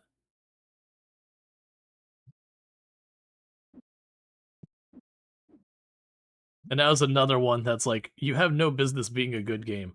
Yeah, Disney Dreamlight Valley. I've actually heard from a lot of people that Disney Dreamlight Valley is supposed to be genuinely a pretty good time. If you're super not down with Disney, it's not going to magically make you love Disney or anything. But as long as you're not like, directly upset about it or whatever. You picked up Rotlish Tycoon on CD at a flea market in Berlin like 20 years ago. Literal brothel management game with so many spreadsheets. It's weird sometimes. Like those are games you're like, okay, it's a brothel simulating game. My anticipation is this is just a vehicle for nudie pictures. Maybe if it's high quality, I might get an animation or like a pixelated video. That's what this game exists for. And then you go and you're like, oh, there's none of that. It's like legitimately just a tycoon game, like potentially just a well-made tycoon game. The DDV makes you a bit uncomfortable because of all the microtransactions. People are pumping a lot of money into it. Oh, gotcha. Disney Dreamlight Valley. Yeah, I have no idea about its monetization. People pumping a lot of money. You don't have to, but it seems like most people feel like they do. Gotcha. Yeah, I have no idea about its monetization one way or the other. Basically, my comment is more along the lines of, it's a the kind of game that a company like Disney would just kind of kick across the counter and be like, there you go, buy our IP. You have very low expectations for it, and then genuinely it's like, oh wait, there's actual quality here. Hang on, I wasn't prepared for that. So it's basically Sims gone Disney. It's something Sims / Stardew-esque from my understanding. Oh, are you talking about the monetization? I mean, nobody's the Sims in monetization. There are those who try, but like, the Sims has got that crown pretty much locked in. You're gonna need decades of practice and training and slowly honing your craft to reach the Sims level of just gouging people. Not gouging, that's not the right word, just microtransactioning people. Let's see, every time you need a good laugh, you just go to the Sims 4 DLC page, price on Steam. Oh yeah, no, you look at the cost of the whole library, and it's like, oh, I could buy, a car with this. Not a good car. It'd be a pretty crap car. Like, don't get me wrong. It's a pretty crap car. But you technically could buy, at least a usable used car that way. Again, it's probably got like 5 different colors of paint, and you know, it makes some noises you're not sure a car really ought to make anymore. But it technically runs.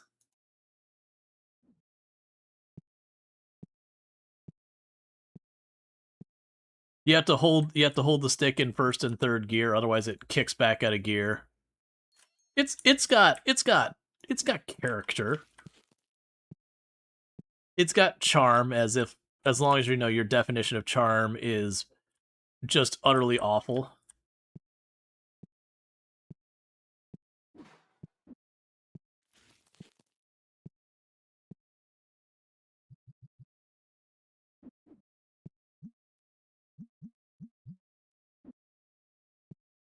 Yes, I'm just rushing real fast because we've kind of slept on all this other merchandise, and I'm just backfilling it all.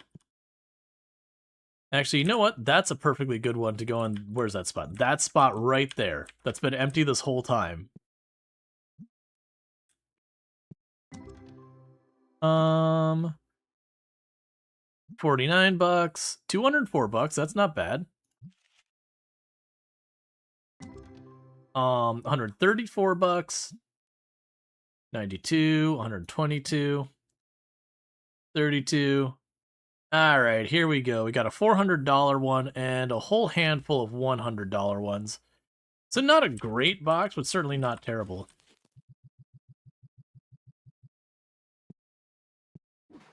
But yeah, now there's actually quite a few games who have like gone a reputation of being kind of truly egregious for the just really milking it. I always forget the name. There's a train simulator game that's in that same right, where just utterly milks.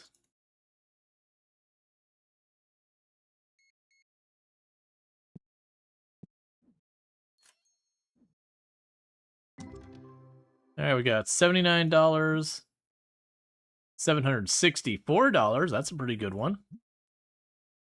431. I mean, that card's really cool regardless. 129. Yeah, train simulator. That's the one where it's like each location is its own microtransaction, each engine's its own microtransaction. All right, so we got a bunch of $40 ones.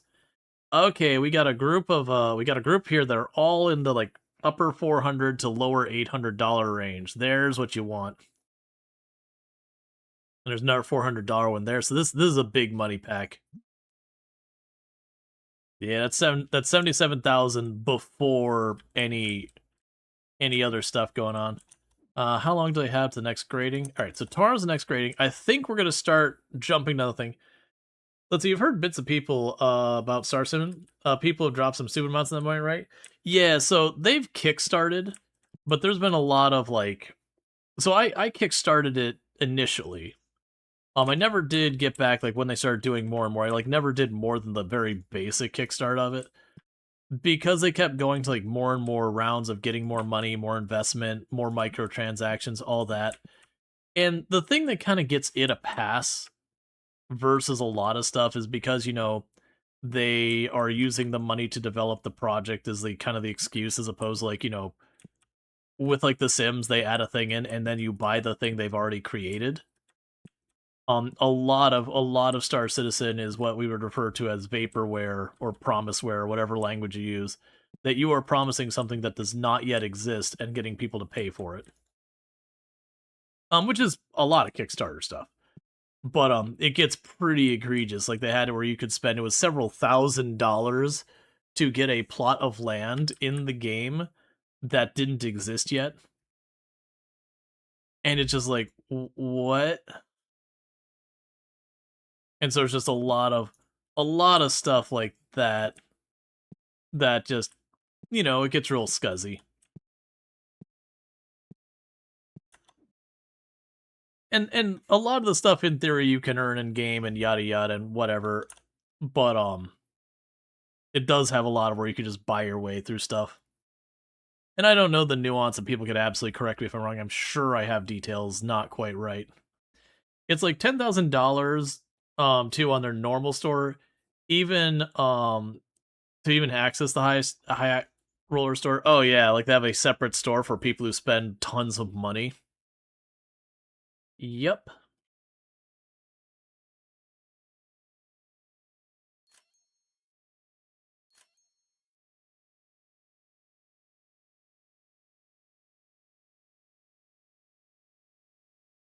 Oh, I didn't get both of them. I need to get you.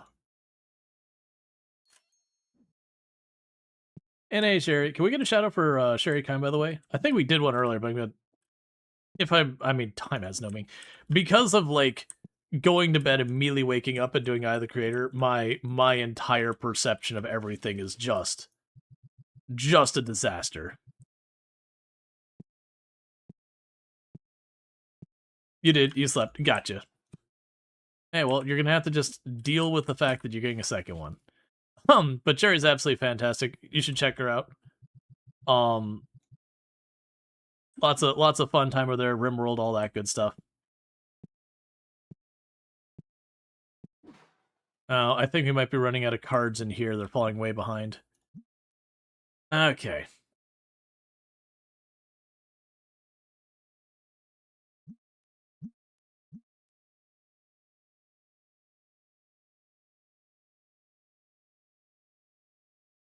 There we go.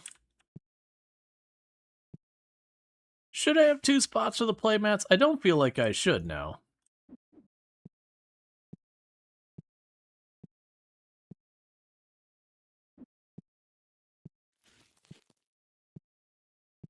So the thing I want to do, I mean the same playmats, I mean.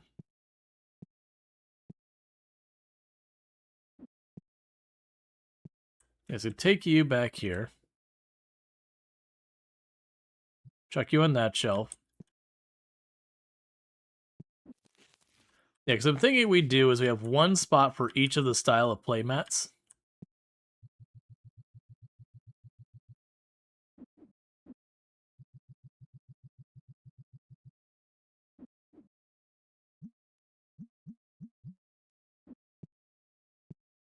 Just leave stuff discarded everywhere.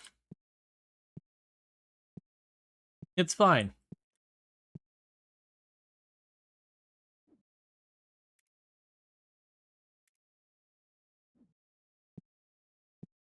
Okay, so we've got all those. So everything else is doing fine. Oh, I think the problem is my main stocking person, the moment he goes to refill one, oh, $1,523. That's what we're looking for. I was like, oh, the 220 is really, or 220 is really good, but the 1500 kind of does it. But it's just the 2 pages there. We didn't get a whole lot else, but yep. Oh, it's just the little one. That's fine. Oh, you're not loose cards.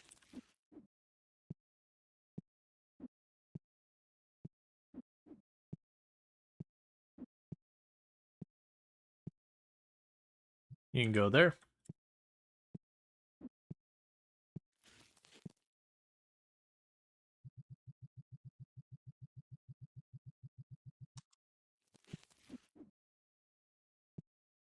Okay. I don't have it, so I am happy to buy it. Gotta complete that collection. I'm gonna need to hire another person just to try and shelve these cards. I also think we're gonna make not great decisions. I'm gonna drop you down to 750. Because I don't want to deal with it. What if we drop it down to 5? Because I'm thinking I drop this down to like whatever the lowest I'm willing to accept, and then the thing in the middle becomes all the others.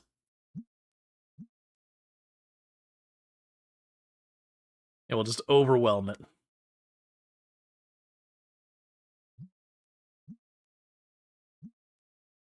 Okay.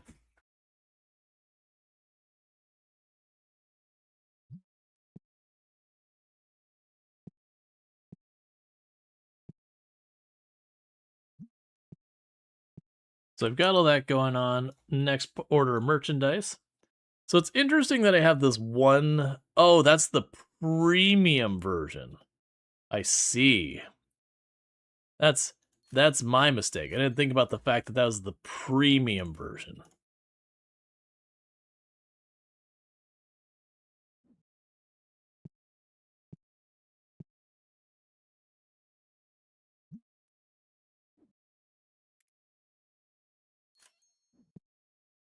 And just keep increasing our... There we go. Pretty sure that's a new one. Yeah, it is.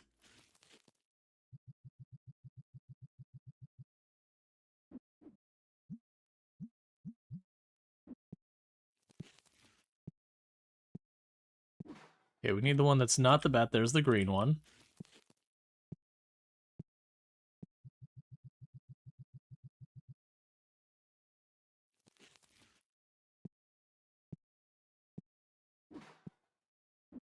Okay, and then the green one needs to go in here. We'll put you there. And the one looks like a bat goes there.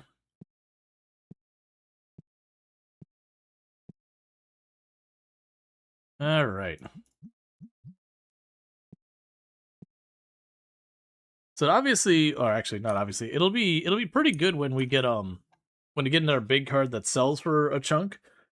It seems like the premium binder and all that would probably be pretty solid money. The licensing is stupid expensive. It's 10,000. Yeah, so that's the licensing for the nice one's 10,000. Oh, there's so many playmats. Why are there so many playmats? And all those things. We still need to get the next set of boosters. So next set of boosters, 8,000. Yeah, we get 8,000, 10,000 for those two. Yeah, because it'll be the blue, there'll be the purple. Yeah, so purple's 6,000. So purple, red, and then over here we'll have kind of the same thing as we have with these, where we've got like all the different elemental types. We'll do that here and get some more accessories and all that.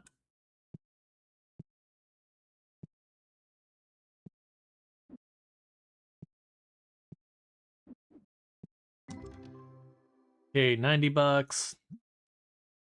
$764, and I'm pretty sure I got a couple of those now. 35, 466, 112.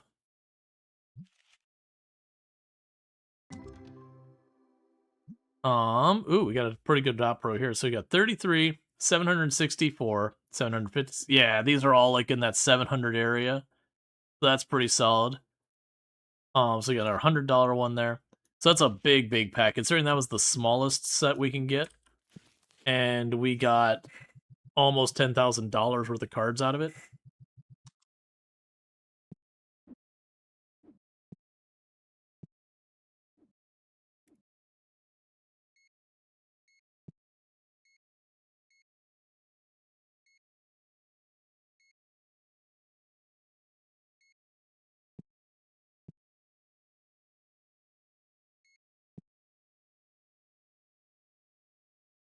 Okay, check all that out.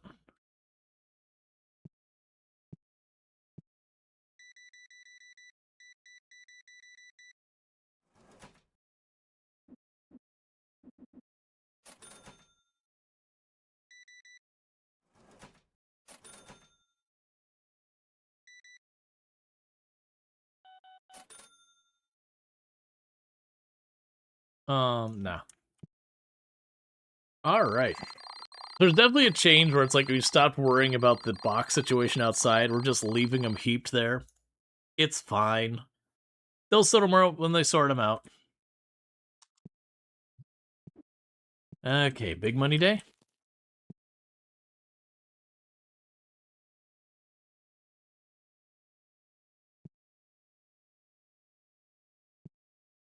So what do we got here? So that one I've already had before was $700. That's $1,000. Only $200. About $1,500. $200. About $200. About $100.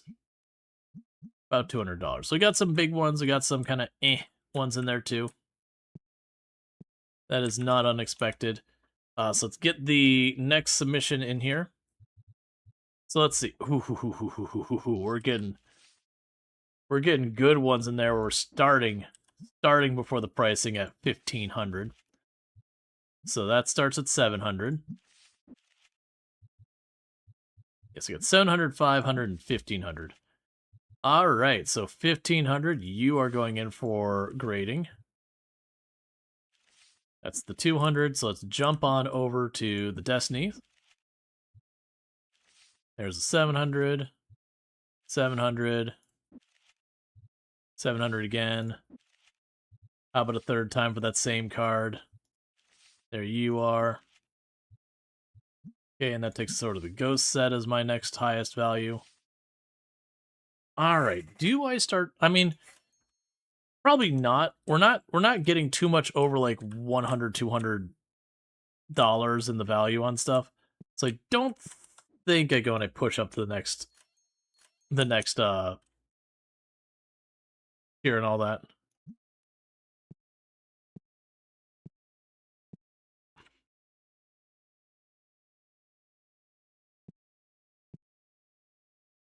And everyone's just stocking the shelves as aggressively as they can. Yeah, I'm going to need a dedicated second person to probably just getting the cards on the floor.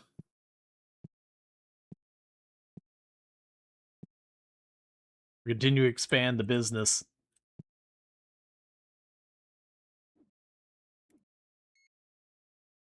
No, you still have all that out there.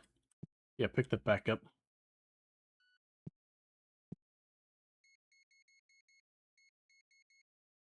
Actually, let's wait. We'll go for the rarer ones. Can you create your own starter packs for lower value cards? So what you can do is you can bulk box. So not a starter pack, but I can go in here and be like, hey, I got cards for any card that is under 1 cent to 10, like a buck. I make a bulk box. So that's cards under $1. And then you can take the bulk box and you can sell this as its own thing. Just pop right there. There's a bulk box. And so I sell that for $11. So it's 100 cards for $11. And there are higher tiers of that too. So you can get like the ones that are the dirt cheap, which is the white box. Or you can get the yellow box, which is like between $1 and $2.50 kind of area per card. And they go up to like 5 different tiers. It's just kind of laborious, so I haven't been bothering. I was doing it for a while, as you could tell by I still had the one on the shelf. I was gonna say I think I had more there. And last of the bills.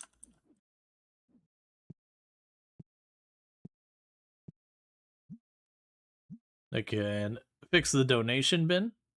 So anyone wants to take the cards that are sub $1, get them out of here.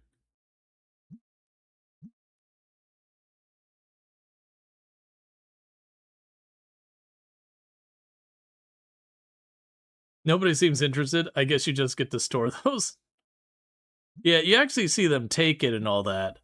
But they take, I guess there's just like a hard limit on how many of those that a person can take in the game at any given time. So you can only take like 3, 4 of them or whatever. And so it just ends up being a thing. I'm like, I need you to take more. I need you to be way more selfish and aggressive in the amount of these you're taking. I appreciate all the boxes all over the floor. I think this is the appropriate way for this entire area to be dealt with.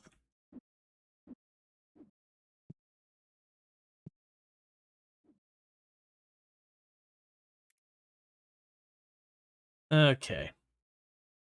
So 6,000s for the next one of those. Let's start working on that. So that we can get all the card collections going. What is our next hire? Because I feel like we're actually to the point of potentially taking that. So you can handle the cash register and stocking. So I could see having that person work on those things. Because I kind of just need another person working on the card shelves.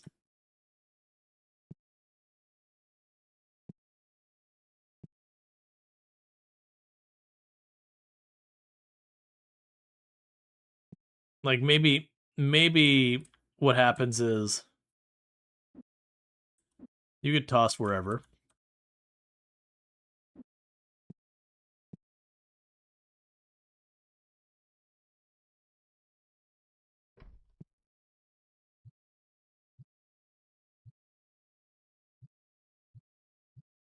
Make all those eligible for spray.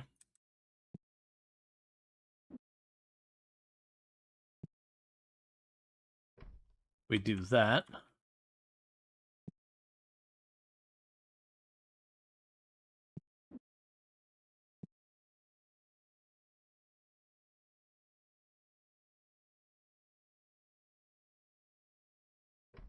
We grab you. You're going to be moved there momentarily.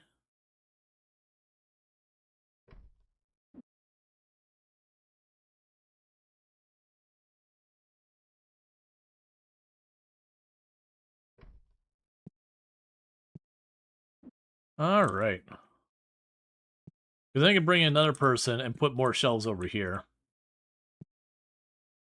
Your boss never cared if we took a bunch of boxes and stacked them vaguely near the aisles where people bought tons of things. It was always super fast for most of the high traffic areas to just dump a box and run off the cupboard. Can you upgrade your store? Yeah, so you can make your store bigger. And then there's also that second room I can work on. Like give it more space. Right now I'm just kind of getting more furnishing.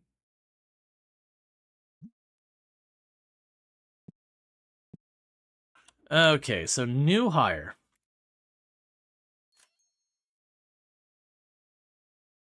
So Benji there is fast at both things.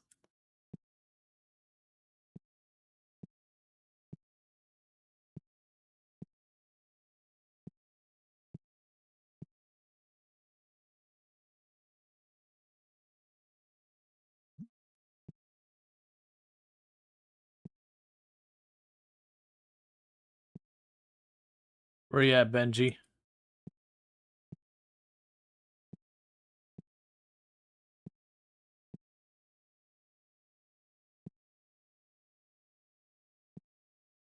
I have no idea what Benji looks. There you are.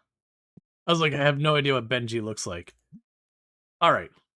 So, I'm going to have you primary task hack the machines and then restock your cards as a secondary task.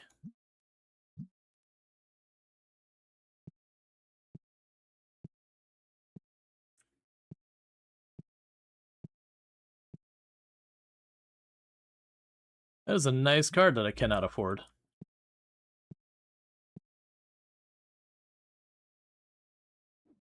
We can go to the furniture.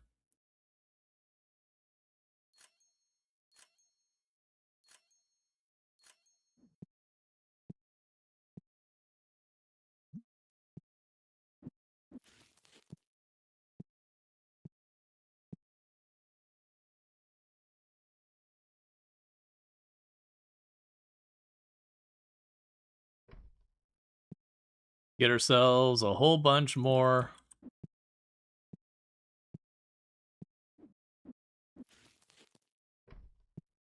Ghost space. You wish there was a bigger card table that wasn't the vintage ones. It's annoyingly large. Yeah, that feels like stuff that you could probably take care of pretty easy with the mods, all that stuff.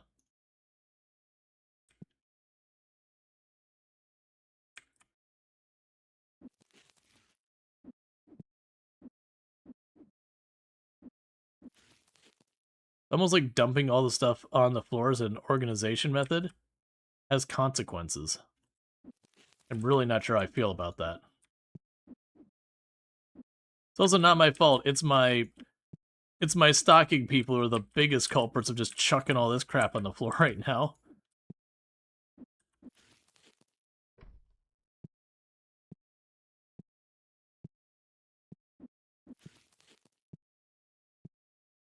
Alright, now it's starting to feel properly claustrophobic.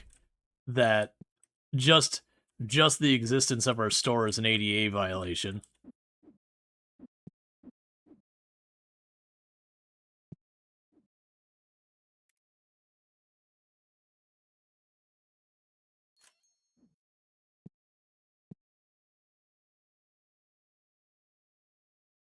I will offer you market value, not a penny more.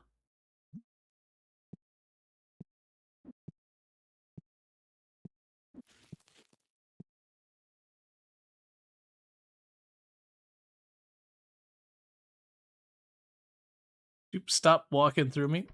There we go.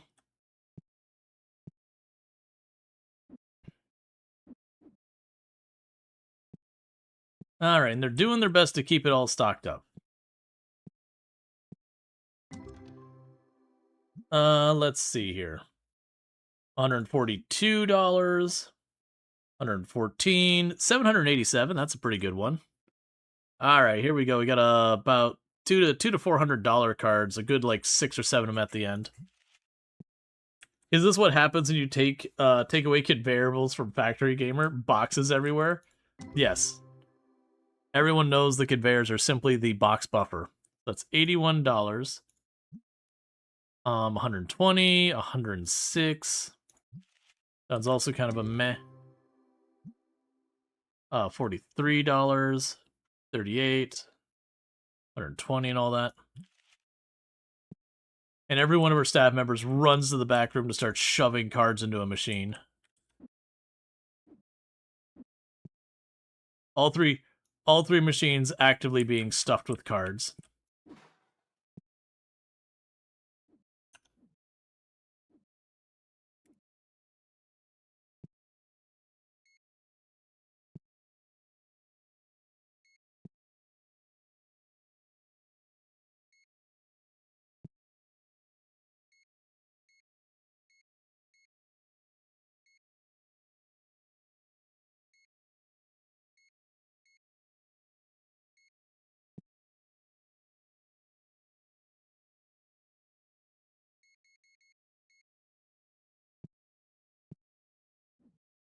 You have to wait till you have a bit more money.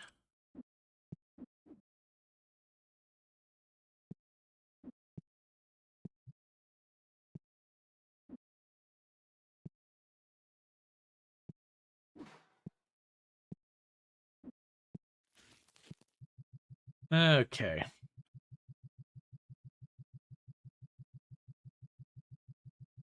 Just gotta keep feeding the machine. The machine cares not for your shifts. It demands.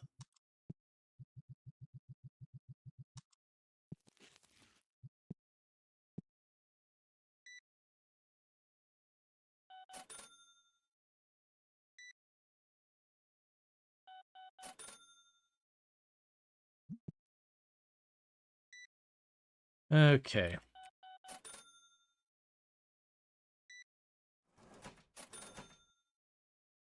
I've got many things I gotta take care of here.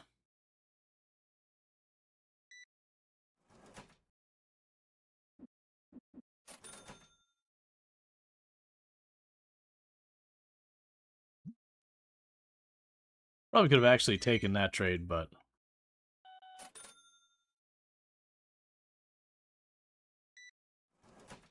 it's fine. How much does these people, like, stay after the store closes? Is entirely genuinely, like, just working retail in real life. You'd be like, the store closed at 8, ma'am. I need you to leave. It's 9:30.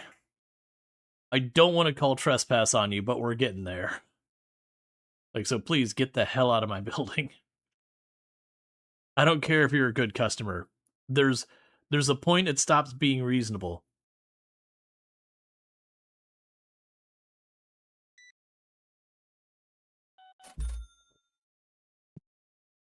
All right.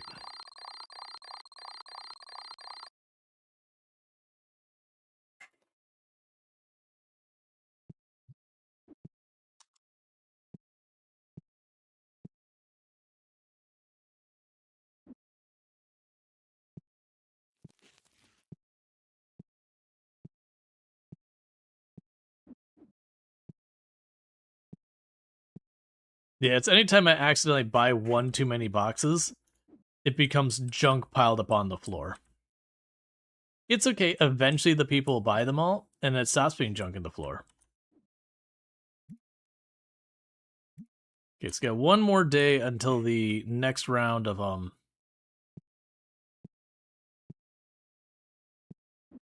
high value cards. That part always pissed you off with anything else more than anything else. Luckily, you got promoted to Baker pretty fast, so you ended up being the opposite spectrum, where people are trying to get in at 5 a.m. Yeah, and that's the other one. It's like you're opening the store and the person just like staring in the window, like, why aren't you open? You're like, dude, I'm not open because we don't open for another half hour.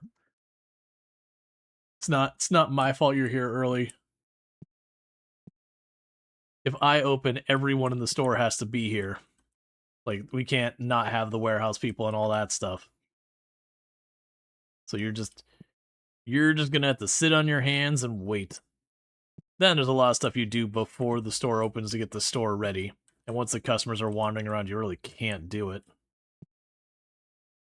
Not not that you physically couldn't, you can't do it for practical reasons of the customers. You know, they genuinely need to get things for them, ask questions, yada yada. The stuff that why you're paid to be there. What you can't do is like run to the back and get a whole thing out of the warehouse, stack it all up, bring it out, shelf it, all that.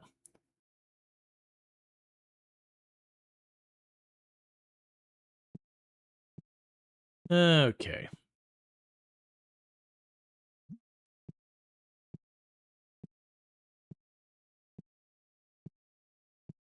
I'm getting the occasional frame stutter all of a sudden. Almost as if I got a bunch of boxes piled all over the place. With no real homes for most of them.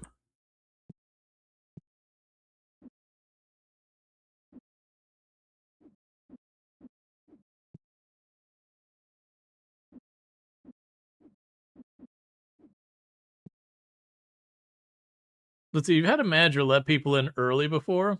They're not super happy to find out that I was there so early to prep bread. And so there's nothing that they wanted. Yep. Yep. I didn't deal with that from that, when I worked the tourism side of things, we had a bunch of assignments for people that were general labor, which is what my title was there. So $32. But I ended up working a lot of the food services stuff, including there was a kitchen that did gourmet food. And we'd have people trying to push like, "Oh, can we get in an hour early?" It's like, "No, there's no food. Um, your food's cooking now. It'll be ready in an hour and a half. If you come in now, you don't eat. You can sit, but there's no food." 167.85. It's like the person's like, "Oh yeah, can I just get that slow roast?" It's like, "Okay, cool. That's not for another 3 hours when we open." That's a person like, I would like a nice slow cooked meal. I could really use that slow cooked meal if you don't mind. Right away. I just need that slow cooked meal right away. Can you just make me a calzone in like 5 minutes? No. It'll just plain be cold on the inside. It takes 20 to 30 minutes. That's the time it takes. We can want it to be faster. That's not the reality we live in.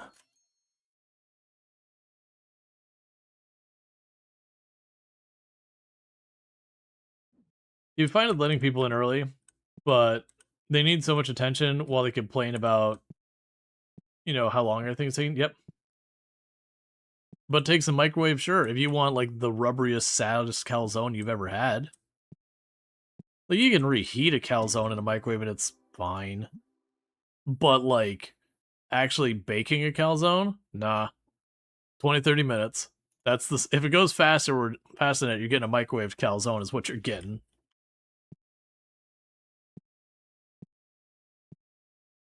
which is fine as long as you're on board with a microwaved calzone. But most people are out going for their calzone. Usually are not looking for it to come out of the old micro.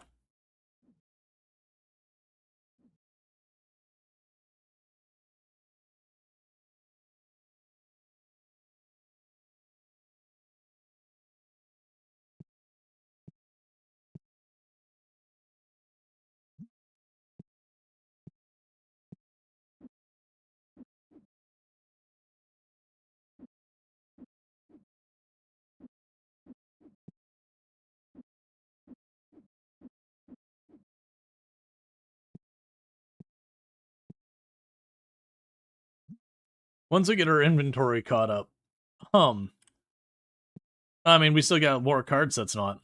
Like, that's the thing. I could still expand the store, I think, 2 whole rows wider. I don't think we can go deeper. I hope we can. I'd like the store to go deeper. We could definitely make the store wider. Oh, no, that's fine.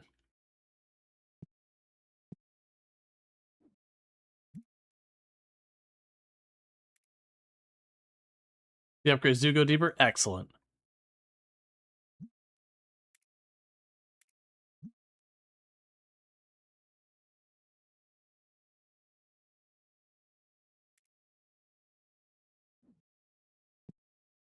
Hey, D-pad, how's it going?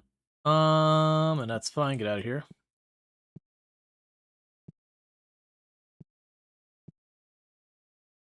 You actually are not busy. You're making... Zachary, are you making Benji do all your work? Sir, I believe the both of you were assigned to the cards, and I saw him in there working, and you're out here. I don't think you're done with your shift, son.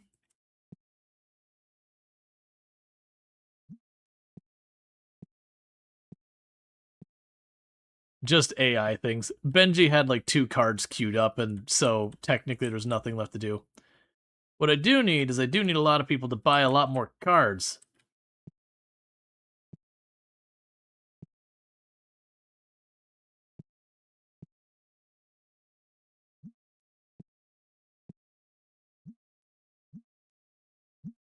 Which are the regular ones for a little while.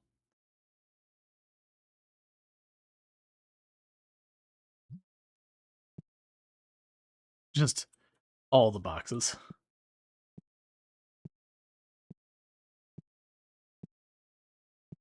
Because I'm pretty sure the loose boxes on the floor don't get counted when it comes to considering inventory. And I've really got to get this order through. Alright. So I'm gonna help get this stuff back in the shelves.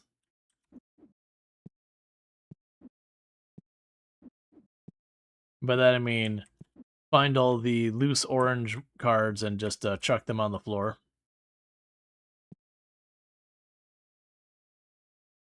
Well, that's upsetting.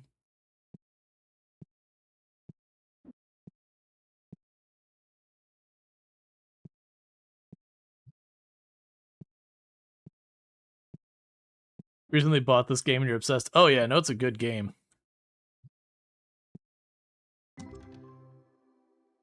Obtained a full art foil ghost card from opening a pack. Alright, well, way to spoil me, Steam achievement. So I got a $482 card, but that immediately makes me look down at the $12,288 here. So you've definitely been spoiled. So there we go. We got our big money card. This is probably the most valuable card we've had without, upgrading or anything else. So it's a nice solid 11,643 $11,643 card. Now, if we get it appraised and it gets the best result, it's almost $50,000. Like I said, Siren Song. What is the 8 to 9 graded? It gets up to just barely shy of $50,000 if it grades to 10, and then the grade to 8 makes it about $16,000. So, very genuinely good card.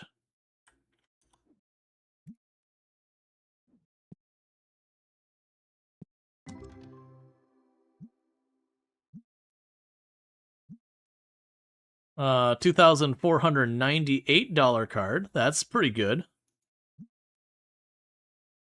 $156 and $33.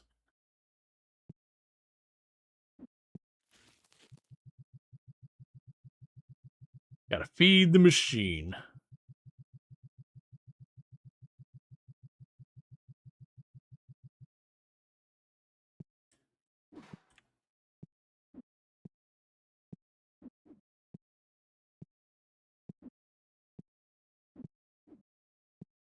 I'm trying to get this back in before I start trying to order anything else.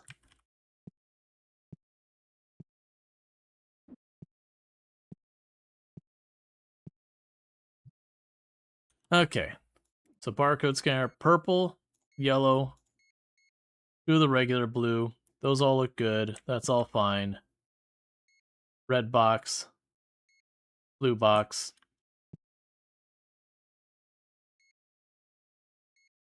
He goes. And are they out on the floor out there? Probably. Am I going to go and check? Abso-freaking-lutely not. Interact with the customers is not what I'm here for. Let me guess. Yep, it was right there. That's fine. We'll just box you back up for right now.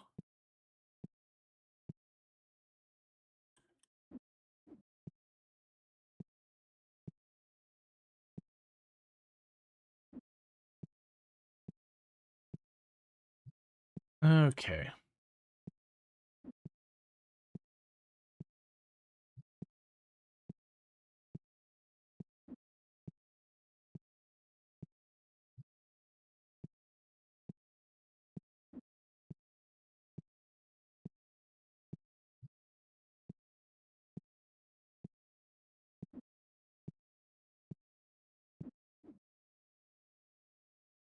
Okay, so we got all that laying around. Do we already pay our bills for the day? Yes, we did. Alright, so we got all that sorted. So we need to save up, I think it was 6,000 for the next license.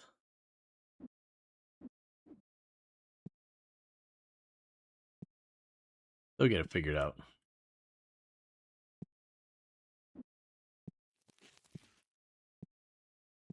I don't think there's more space for you here, right? No. Yeah, I'll buy it. I don't have one of those.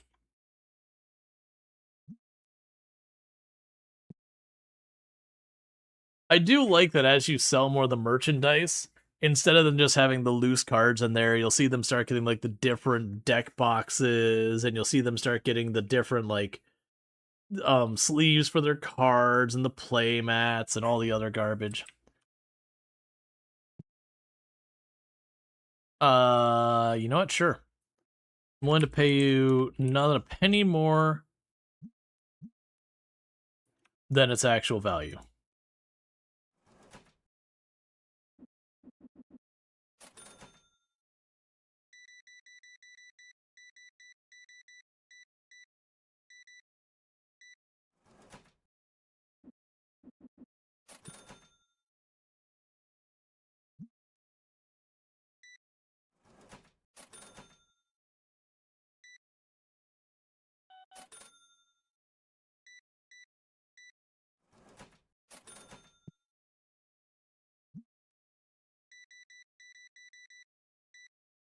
So many people.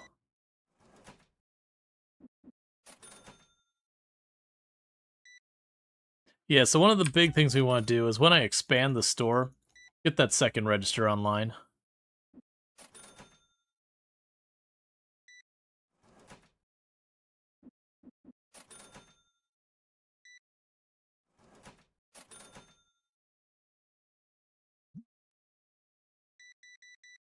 Hey, Ultra, how's it going? Can we get a shout out for Ultrasaurus, by the way? Another fantastic content creator on the platform. Plays a lot of simulation games and that kind of... Ooh. Ooh, sir. Thank you for buying a high dollar card. But definitely check out Ultra. Absolutely fantastic content creator. Highly, highly, highly recommend. Okay, so what the heck was going on in this place? What do we do here? Alright. So we need purple box. So 122. 60, so that was pretty much garbage. 36. Garbage. Yeah, so definitely go check out Ultra. Been doing a trial. So much has changed in the game. Oh yeah. Yep, these are the automatic card opening things. So you just shove entire boxes of cards in there and be, oh, that's not a card. There you go. So we can just shove packs of cards in here and just let it churn it all out.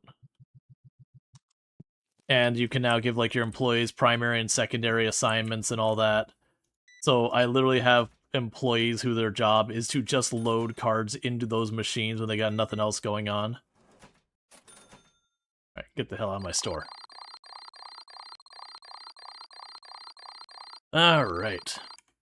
They've added card grading to it, so you can get your card and then you can kind of send it off to get it graded to potentially increase its value or drop its value. It's mostly raise it.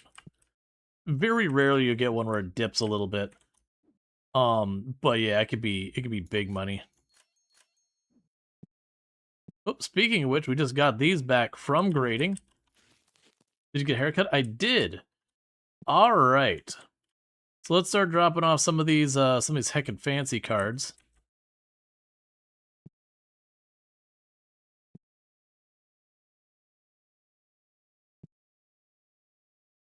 And start pricing them up. Okay, so you went up to about 400. You jumped to almost 2,000. I want to say that one was 400. That's another 1,200. That was another 1,800. 600. 1,500. 700. So no big ones, but some pretty solid ones. Is that a mechanic where the cards bought and traded with customers have a higher chance of getting a lower grade than the open packs? Yeah, and that makes sense. I don't think they want to attach all like the metadata to the card and all that for that. I think they just generate the card at the moment. But it would be an interesting mechanic, so you could buy the cards from the people, potentially get them on the cheap, but they might be kind of all roughed up or whatever. That is a hot garbage card. Get out of here. All right. So let's go here and do some inventory. So I need purple. Need the blue packs. You're carrying those playmats. Got plenty of those right now, so we'll just check that out. How close are you for the collection? Oh, the collection so far is done. I'm about just a little under halfway with the ghost cards. I'm just a little shy of halfway with the Destiny. And then the Tetramon, I have about 290 to go. It is one of those things that as we go along, it'll slow down, broadly speaking. Since, you know, we have a higher chance of getting cards we've already gotten. Because there's more of them. And I appreciate that these boxes keep ending up on the floor everywhere. It's the way it was meant to be. Yeah, and if you're trying to just hang and all that, don't let me like drag it up. But you got anything fun planned coming up here, Ultra?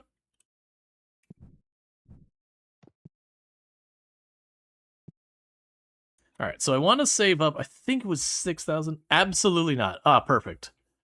You're using my look. I need you to not copy my strategy to content creation of having no idea what I'm doing at all times.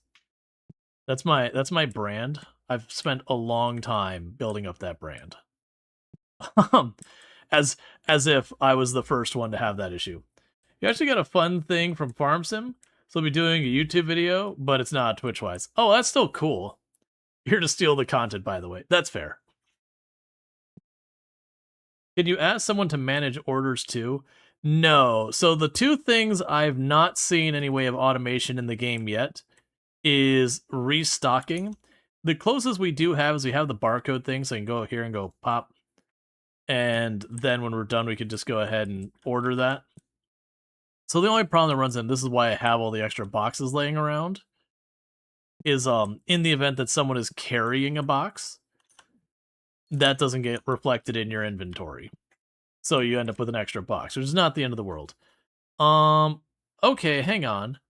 So that's a $200 card. You only want $155 for it. I'm willing to bite. I'd be content getting a margin of $50.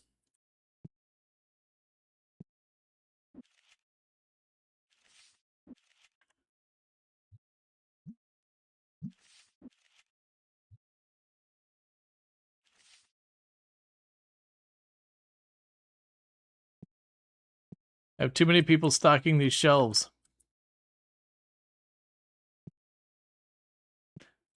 I'd like hover over a customer so the moment they go to buy a card, you buy a card. Aha! Alright, so let's drop more cards into the bulk box. So that we can just donate these out to the community. They can just take them. Because they're junk cards I don't want. We can go ahead and restock the thing that my employees could take the cards from and put them on the floor for me so I don't have to do it all manually by myself. It's like going to Costco and looking for a parking spot when I was in university. I won't say the university I went to, but it was notorious for, we had the amount of parking we had on location, and they would sell parking permits. I think it was like 3 times as many students that were expected to be on campus. And during the semester was mostly fine, $34, because you didn't have all your students on campus at the same time most of the time. So it'd be hectic. You'd end up having to like tailgate someone until you managed to like find a spot. Then came exam week, when literally everyone needs to be on campus at the same time. And the whole thing would go to hell. So yeah, $46. 97, 34, 36, 122 is not terrible. 40, 82, 87, 383 is pretty good. 383 is probably going to be the biggest one we got in this set. A whole bunch hovering around 1 to 200. So all those are just fodder for the shelf. Meanwhile, you got 137, 66, 46. Oh god, we had stacked parking where they'd drop off your keys and they'd fill lanes, sidewalks, bike lanes, and there still wasn't enough parking. Yeah, no, we had parking garages, but it was just one of those things. They were just woefully inadequate.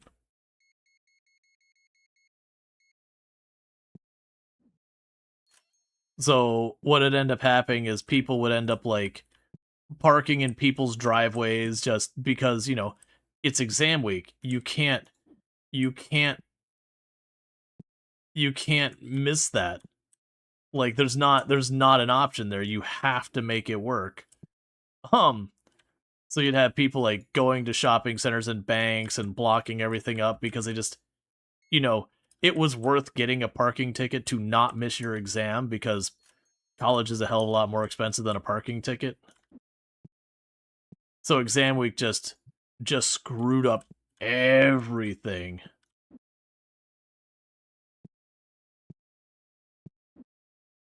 Ain't overselling as a practice. Movie theaters, airplanes, most of the time they get away with it. Pocket extra money. Yeah. It wouldn't be a problem if, like, the way our school system worked was different, where it wasn't just final projects exam was, like, so much of your grade. I can't speak for now, that's what it was at the time. But yeah. When you're in college in the late 90s, a ticket for parking on the grass is like $5. When people figured out the grass was packed for a few days until it was raised.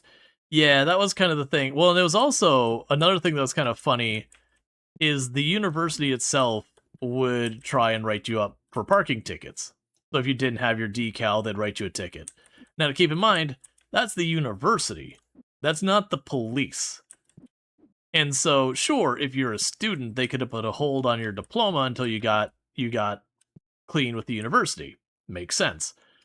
But there was so many like events and everything because they had a stadium on campus and everything that you'd have people show up and they'd go to like the football game, whatever, and they wouldn't pay their parking and they get a ticket and throw it away because there was nothing the college could do. It's like they can't hold you to a degree. You're not a student there.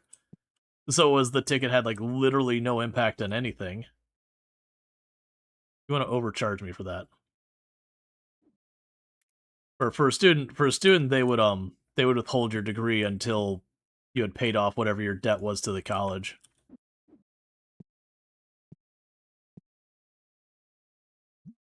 And they overcharged for like what the parking tickets and all that were, and the parking itself was overpriced.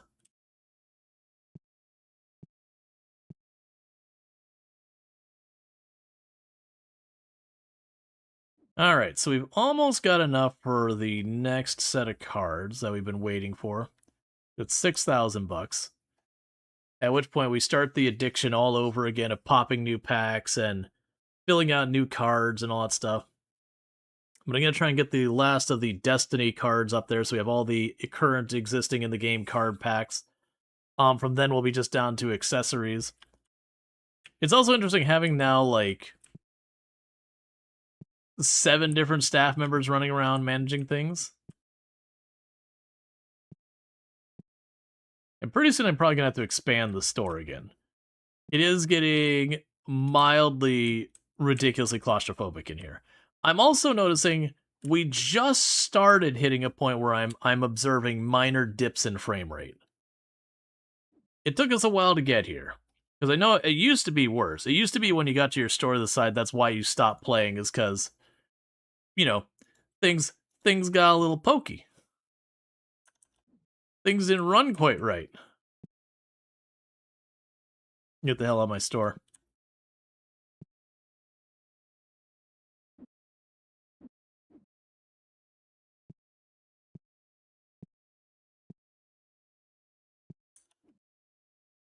Okay, so we need the 1,300. That'll be a new merchandise item on the floor.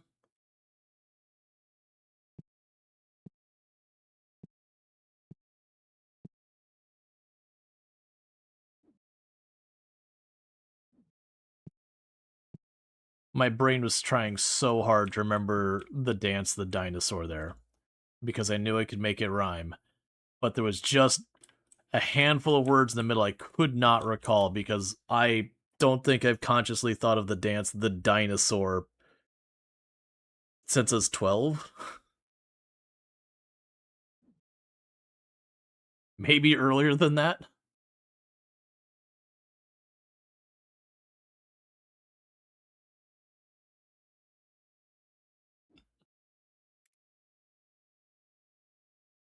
Okay, so we can go ahead and get that.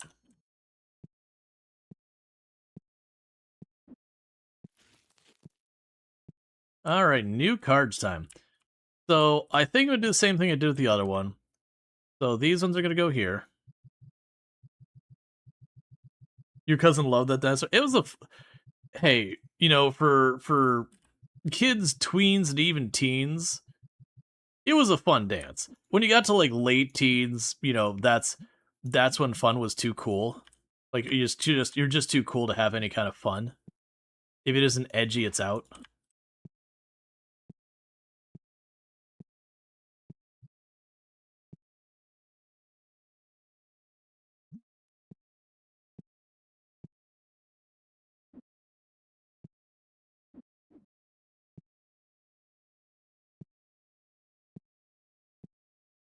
Okay, so we got all that. Hey, Selford Cell! Thank you so much for the raid. I hope you had yourself a good stream and all that good stuff. Opened 10,000 card packs. So Selford Cell playing some Alchemy Factory. Good times over there. For those who don't know Selford Cell, absolutely fantastic content creator on the platform. Plays a whole lot of similar games to what we play. Like, has done stuff like, you know, Timberborn, Auction Not Included, playing some Alchemy Factory, all that good stuff. So definitely someone I recommend checking out. Really good time over there with Selford Cell. But welcome in, Sal, and welcome in, Raiders. For those who don't know me, I am Rual Storge. I do play a variety of games here on Twitch, most known for my exploits in Project Zomboid, where I used to hold a world record for the highest kill count run ever streamed. But with that said, oh no problem. You absolutely go ahead and do that raid and run and all that good stuff. So you go do that. Oh yeah, the bin down the road. Yep, I know that feeling. I live where hurricanes hit. But thank you again for that raid. You go get to your bin. But yeah, with all that said, I do play a variety of games. Today we're playing some trading card game simulator. We played some Adaptory earlier, which for those who like Oxygen Not Included, it's very much in that vein. That said, it's very early access.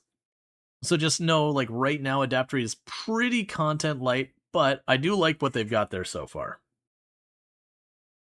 So with all that said, welcome in. But yeah, so we're pretty late game in TCG, so we're automating things and making money and all that stuff. Said Marlo's saying, interesting. Somehow campus cops are real, please. If you tell them to do something, they write you a ticket. You better pay to deal with it, disputing it. Well, that's the thing, Marlo. There is you'll usually have on college campuses here in the U.S. You'll have both legitimate police and then like campus security. And campus security has no authority. They can write you a ticket, but the only thing they can do is the college can withhold your degree or whatever. However, if an actual police officer is the one facilitating it, like one of the police officers they usually keep on the college campus, then that ticket's legit. But for the university I went through, the parking stuff was campus security who dealt with it. So if you're a student, you had to pay it because it'd hold your degree. But for other people, they learned that those tickets had no teeth, and so they just wouldn't pay it. Because the parking like going to the thing and like doing your card for the 1 day thing was like $20. A lot of places hire security, and that said security jobs only call police. Yep, mostly. They were just campus security like 10, 15 years ago. Only had power on campus. Gotcha. Yeah, no, that was the thing. Like we had actual police officers, but they weren't doing parking enforcement. They'd be pissed off if they were doing parking enforcement. All right, so I got a whole bunch of these $400 cards here, so it's really good. Got 35, 121. So an okayish pack. We got this thing. We got ourselves a bunch like just under $100. So those are actually all kind of crap. Okay. Well, before we finish the day, we gotta load the machines because we are so much into the Gamba that we don't even gamble ourselves. We literally take the cards and feed them into a machine so we can get the results of our Gamba without actually having to do the work.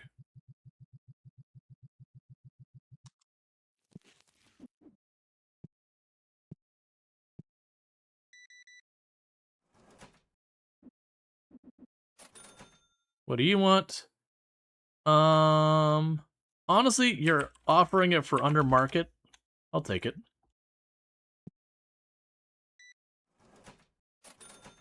Versus half the people who comment is like, I have a $1,000 card. I would like you to pay $16,000 for it. And you're going, what? You know, I have to buy it for less than it's actually. Why are you buying 4 playmats for yourself? I mean, are you starting like a group of friends in a league or something? If so, like that's cool on you. It's just a little weird that you would buy 4 of the same playmat for yourself.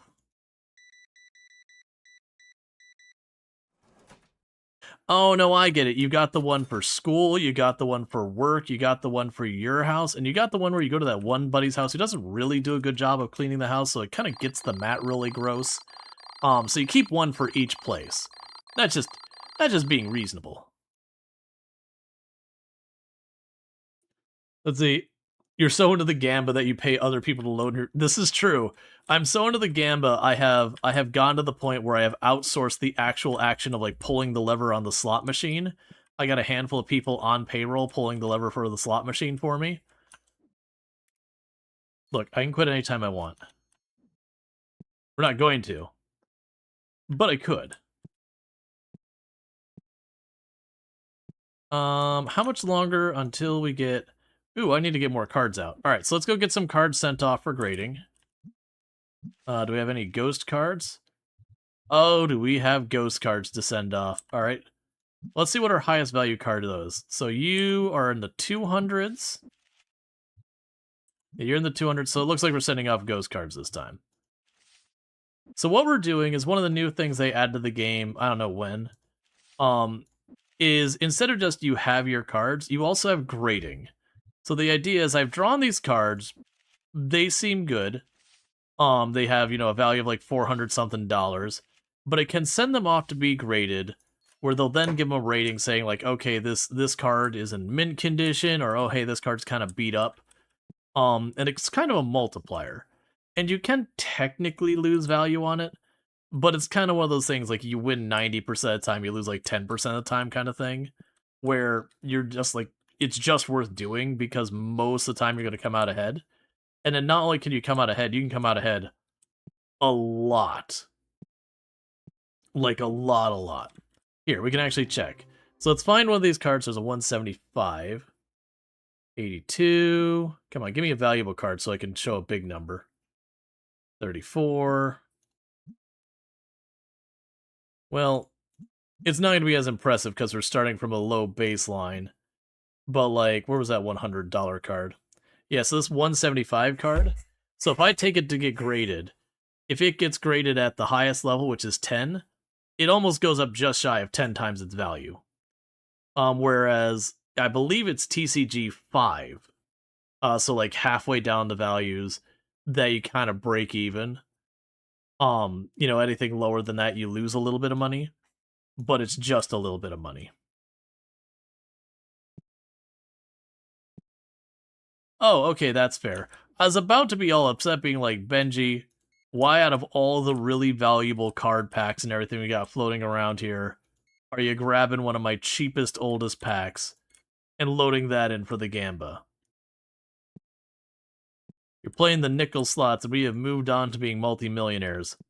Not really. Okay, so we got all that.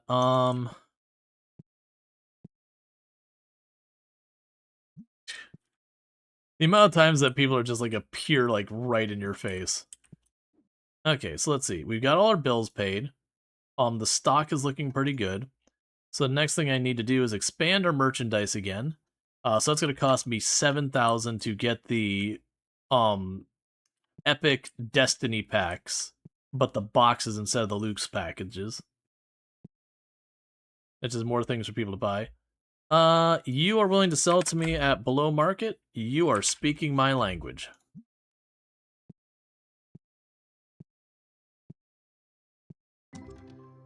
Okay. 65. Here's a better example. So yes, this one's $600, so that'll jump it up to almost $3,000. But to give you an idea, we had one way earlier that the initial card I want to say was going to be around $900 to $1,000. Then we got the highest grade mint on it and it jumped it all the way up to almost $15,000. So you're going for those big cards. All the other cards are just to kind of float you until you get your big money day.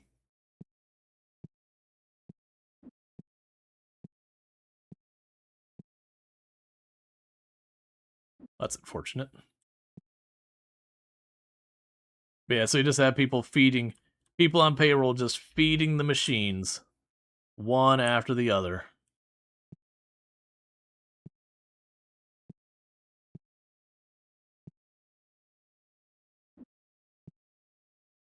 Oh, you did finish. I thought he only got like halfway done.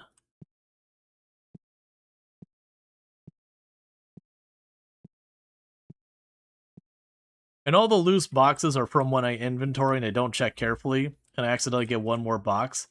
The people will stock the shelf, and then just drop the box in the floor because there's nowhere to put it. It'll very slowly fix itself. Or not. I don't care.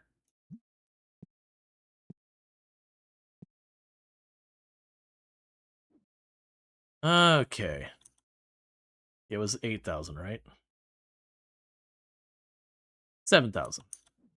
We got a $91 one, a $134 one, $466 is a good one.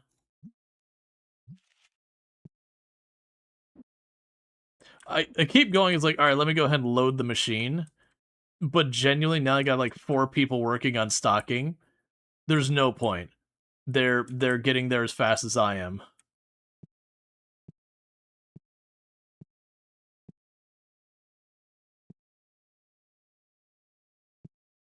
But yeah, so once we get these cards, I need to expand the store's physical footprint again.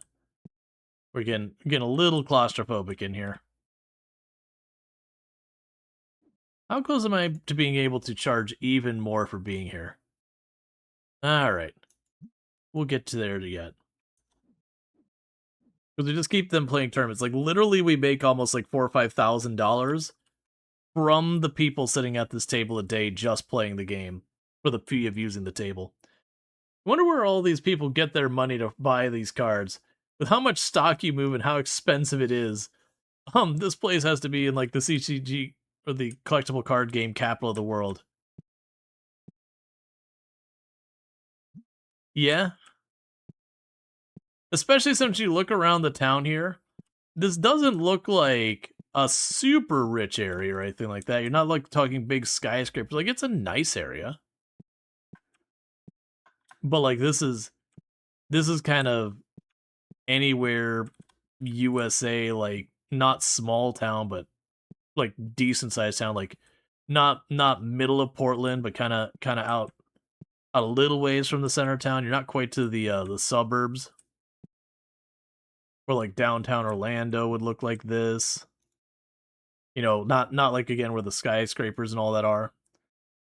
I'm willing to give you market value and not a dime more. But yeah, you're not the amount of merchandise we're moving and like the prices and all that. This is not like a real store would be. People don't just casually walk in and drop like $4,000 or $5,000 in a car daily. Like, you might have it happen once in a while, but that's not going to be your daily spend.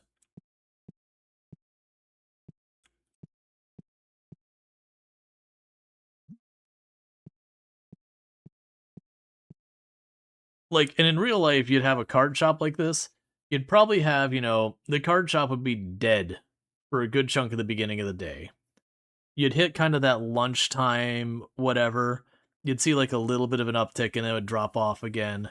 The place would be utterly dead again by like 2 o'clock to like maybe 3, 4 o'clock, whenever the kids who get off school finally get out.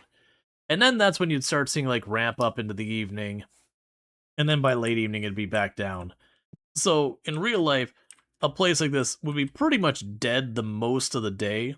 And you're just hoping those certain time frames that are your peak hours, that you make up enough business to make up for all that. And that's kind of pretty typical. 156, kind of typical of almost all retail.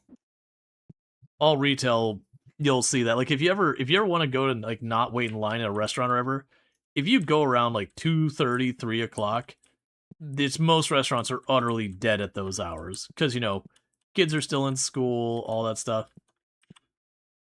Hey, Snow Squirrel, thank you so much for the raid. I do appreciate that. You hiked your way to your stream. It's appreciated. Can we get a shout out for Snow Squirrel, by the way? Another fantastic content creator. I highly recommend checking out and all that good stuff. Got to meet them at TwitchCon and all that stuff. Playing some Arc Raiders. Well, I hope your Arc Raiders went well and that you had a generally good time. That's the person's scalp I don't need to be looking at. That's fine. But welcome in, Raiders, and all that good stuff. But yeah, no, absolutely fun. I don't get to catch snow very often, just because of the whole thing. The hairline was upsetting. I was also upset by it. It went well, died a few times, but all in good fun. I mean, that's the way those games go. And actually, we can start expanding our merchandise before I forget and get distracted, because I will. Get that, 3 boxes, and purchase. But yeah, no, definitely good times. I wish I could catch more of snow streams. Just usually schedule. I don't get very often to I don't get to check that out very often.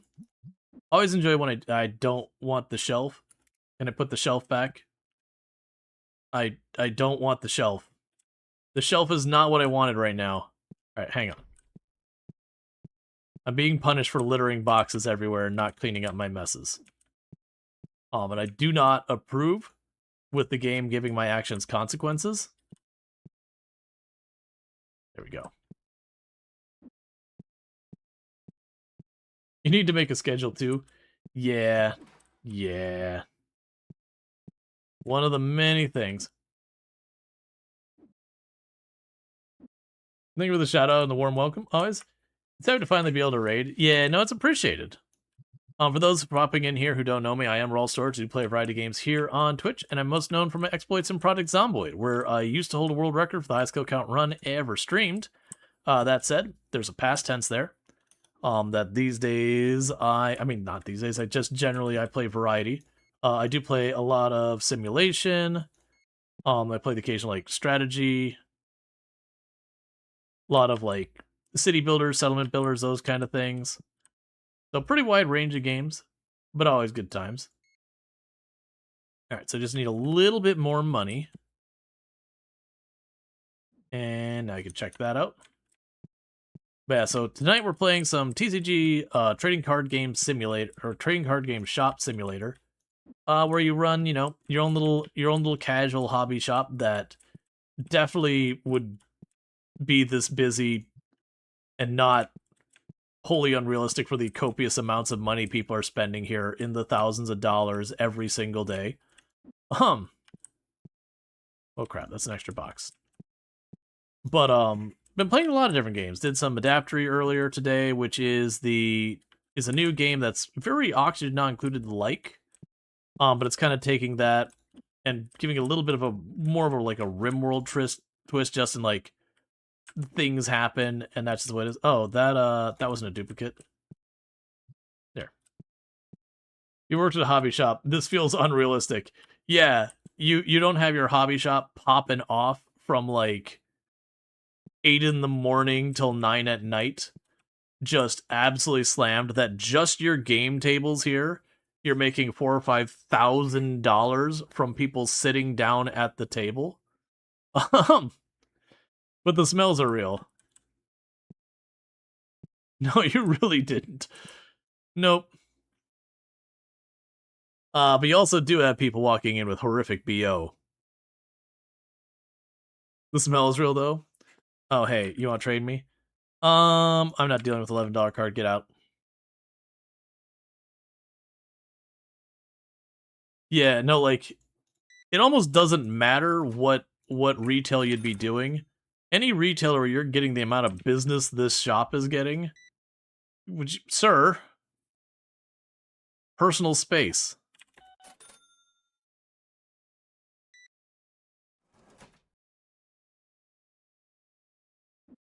Think all the time. Nah. Oh, dude, you're offering that way below market. I will take that card. I'll take that card and I will sell it at like 20% over market.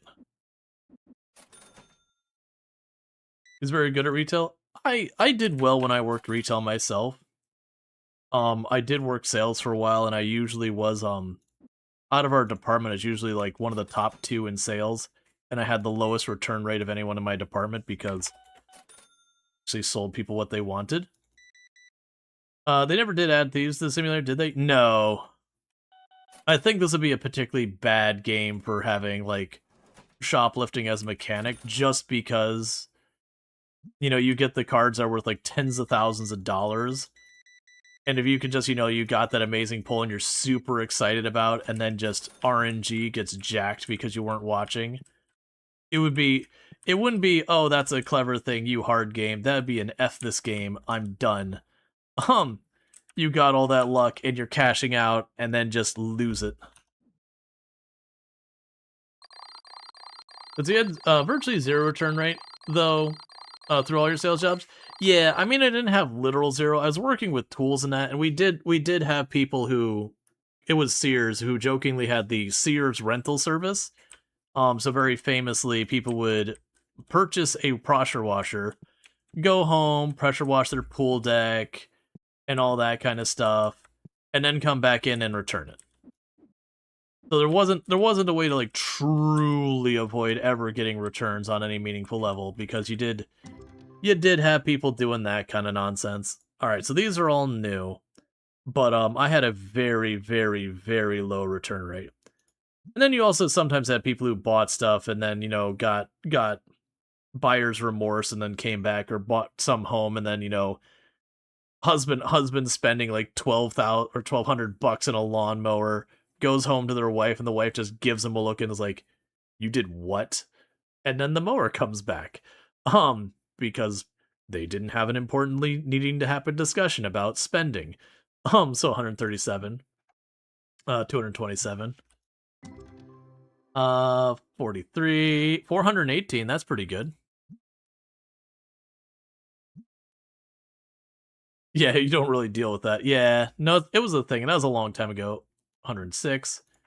Because Sears is technically not out of business. Last I checked, there was 5 of them left. Almost 2 a.m. Yeah, no problem. You get that sleep. And thank you again so much for the raid and all that good stuff. That's a very American dynamic. The spending thing. I'm sorry, I've lost context. So $34, 125, 225, 142. All of it? Yeah. Well, I mean, it is where I live. So we got 47, 138, 220. So some pretty solid cards in here. 327. Yes, this pack, well, this stack of packs got a lot of things. The manly spending, the wife chain. Oh yeah, no, I mean I use that example, but it goes the reverse just as often, where goes in, buys a real expensive like washing machine or real expensive refrigerator or whatever. It's couples not being on the same page with spending. It happens with large ticket items. Not tied to products. Yeah. Yeah, I mean, I hope it's better now. I do know we had a lot of problems when I was working sales, because I was dealing with tools primarily, tools, lawn and garden, fitness, that kind of thing. Oh right, I put this over here. All right, where'd you go, sir? Stinking up the place. But yeah, no, we would have the thing where that, sir, you can't bring a card that your cat got a hold of. I don't want it.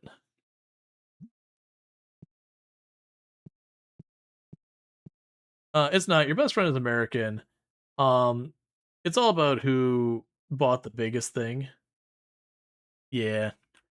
Yeah, no, fortunately, like I've been married, we're coming pretty close up on 15 years. We're not quite there, but we're right about to get there. And thankfully, both of us kind of sat down and it's like, okay, if you're going to be spending more, like for either of us, like if you're going to be spending more than like this much, just like at least make sure we're both aware. We've never had the situation where it's like, no, you can't buy that. Because we both tend to be similar in our spending habits.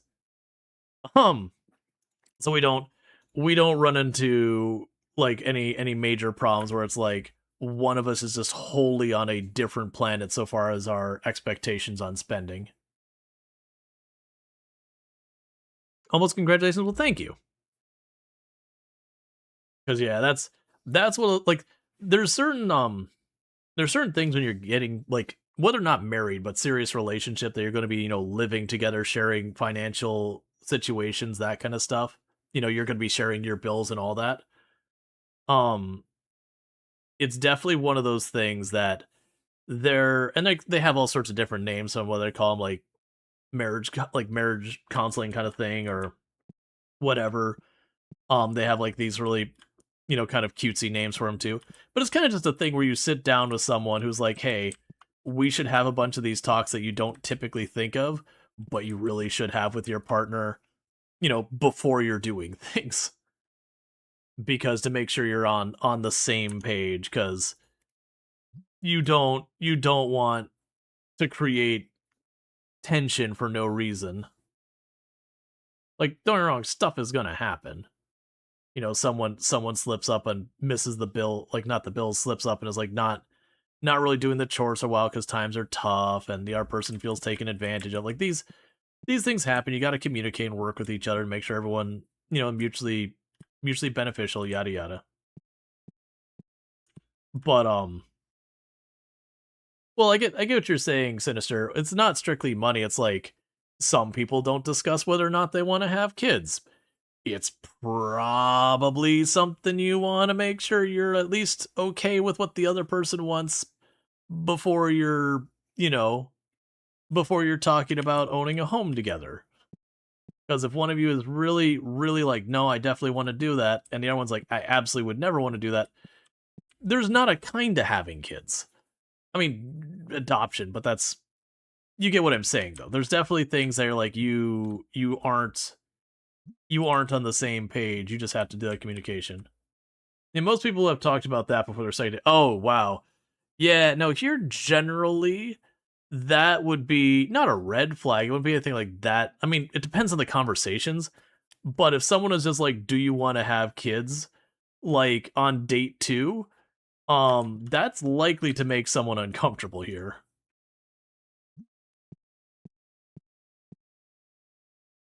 That's a date 2 conversation. Yeah, no, I get that. I don't think it's bad that you would have that. Like, especially, it kind of depends on how you're approaching that. Like, if you're going through like a dating app or whatever, where you're like, hey, no, I'm looking for a long term relationship. That is the goal right now, and all that.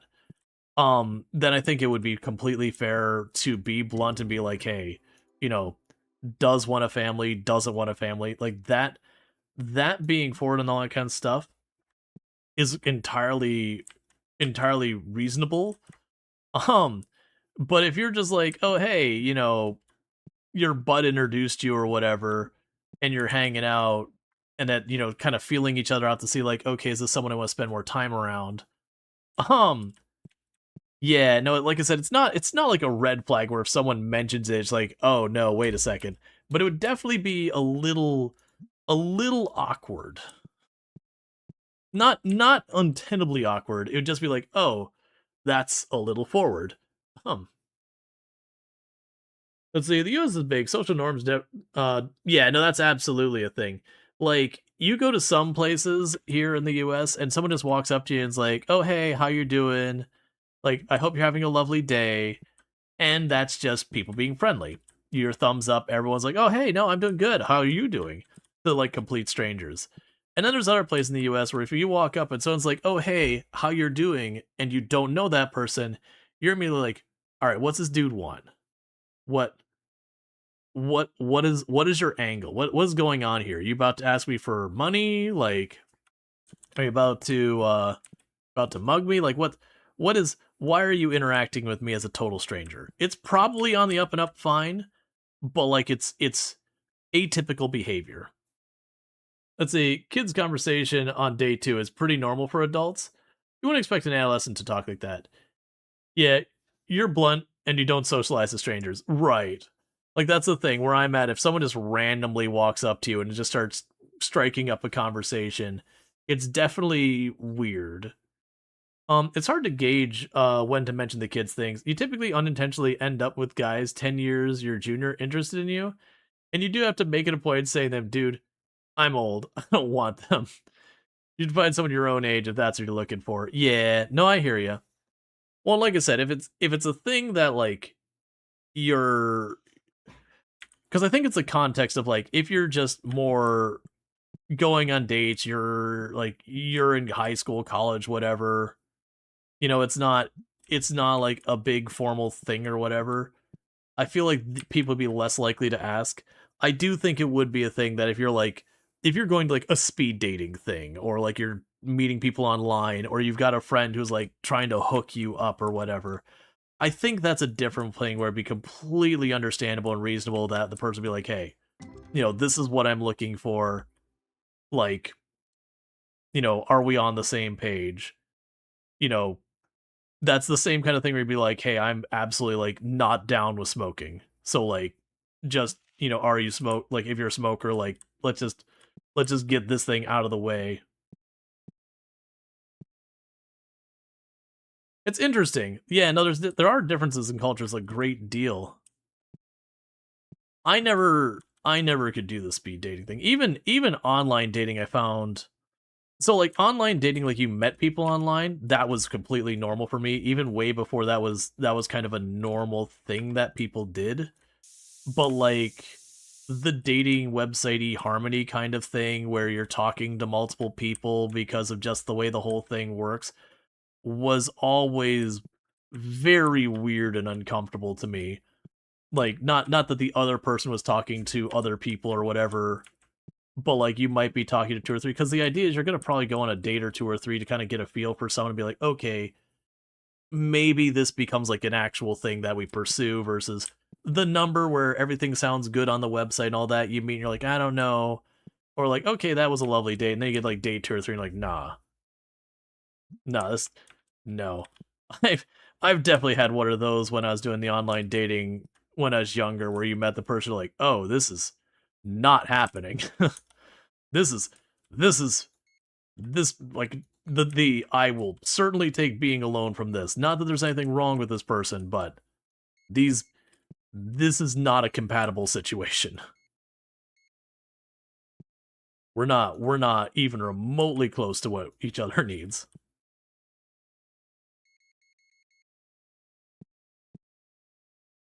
Let's see.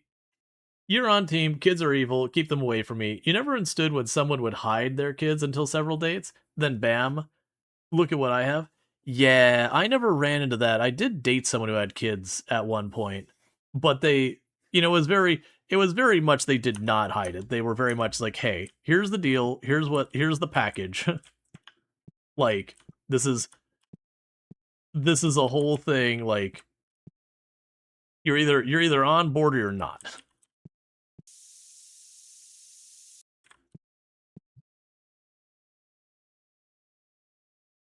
Yeah, and I understand for a lot of people that's a deal breaker, but that's not gonna change.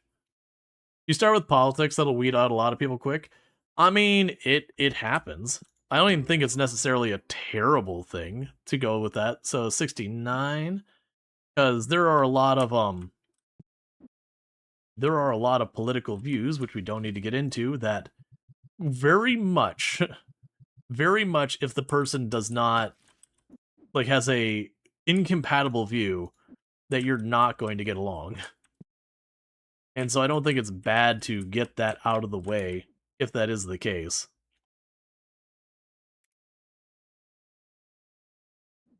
Not waste your time. We're all fully compatible with disagreeing politically. Well, I mean, there's a difference between disagreeing and having fundamentally incompatible. Like, one person being like, oh, I think fiscal policy should work this way versus that way. You can find like a mutual respect, a common ground, all that. Um, versus like if one person's like, I think all these people should be thrown in a cage, and you're like, wait, just carte blanche? They're like, yeah. Oh, we're not gonna get along. Um, no. Like this is not a reasonable take. This is this is not a place we can find a common ground and a mutual respect. Feel good everyone has basic safety. Dating someone with kids, or pregnant is like a sore deal, a buy one get one free. I mean, I wouldn't agree with that. That kind of disagreement doesn't happen really there. Are you sure where you're at is a real place? I'm questioning if it's a real place. They say it's too good to be true.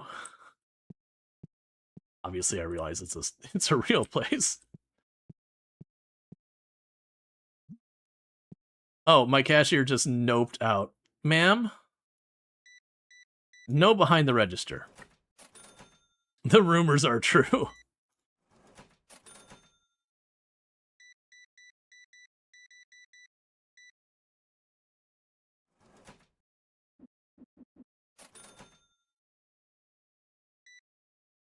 Um, I don't know why I expected the register to pop open and just kind of stared at it for a minute.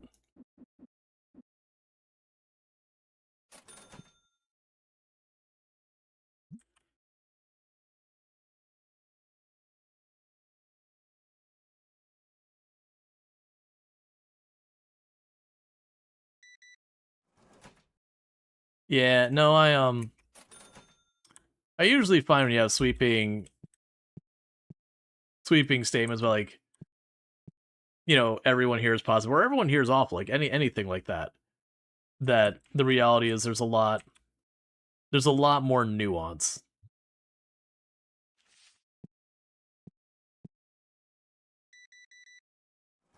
Like those usually those sweeping statements aren't so sweeping. All right, so get the heck out of my store. You don't have a wide gap divide. Yeah, no, I mean there's definitely places that are way better about that kind of thing. You did a fair bit of online dating in your youth. One guy used to very old pick, and we had a standard hairline when I met him. His hairline had receded really, really far back. It looked nothing like You tried to subtly approach it with him, and he snapped at you saying that all the women he has gone on with a date with said the same thing. And that they're shallow. Yeah. No, we don't want to be a mess. Like, that's kind of one of those things. When you start the whole thing that's kind of on a level of dishonesty, that it's like, okay, you're willing to lie about something so small, benign, utterly whatever. Okay, but what happens when something like of substance happens?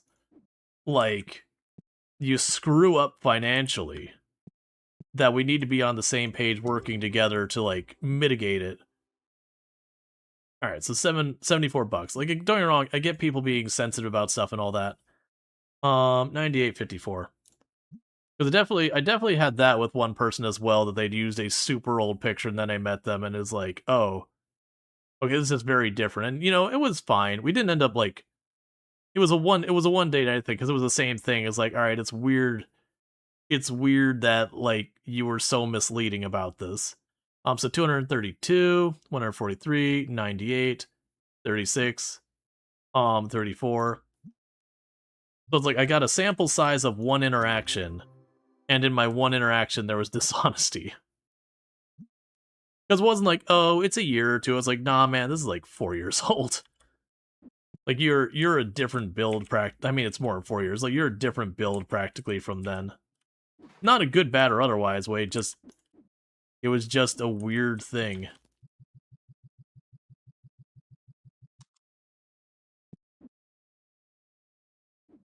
Not gonna lie that he should argue about it, but it's the area that bothers a lot of guys. Some can feel bald and rocket. Some feel. Oh yeah, like don't get me wrong. Being self-conscious about it, completely understandable. Absolutely. Because very genuinely, you know, like your physical appearance is absolutely a thing people will judge you by. And that's not gendered or anything. That's just people are going to judge you by your physical appearance. That is like absolute reality. I think you don't need to disclose things immediately, but within the first month is reasonable. Like with like kids or something? Sorry, I'm missing the context I went on. Yeah, no, it's like I can understand not immediately popping out and be like, by the way, got them kids.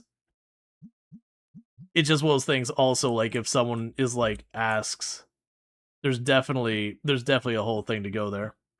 Also, things you need to disclose changes as you get older too. Being 18 and needing to disclose if you're okay with kids or not may not be necessarily soon versus your 30s and 40s. Yeah.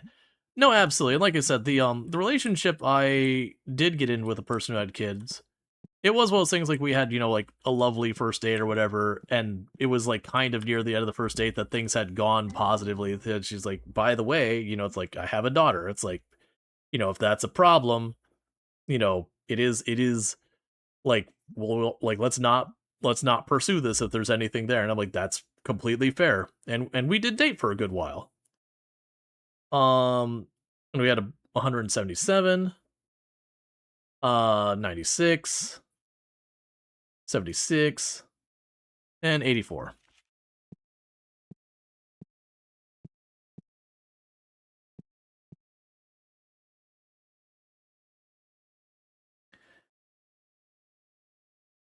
Yeah, we can not dig into like that level of politics.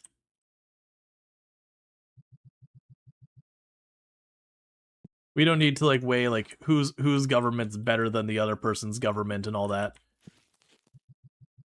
because honestly, you're not going to get an honest answer anyways, even if people are trying.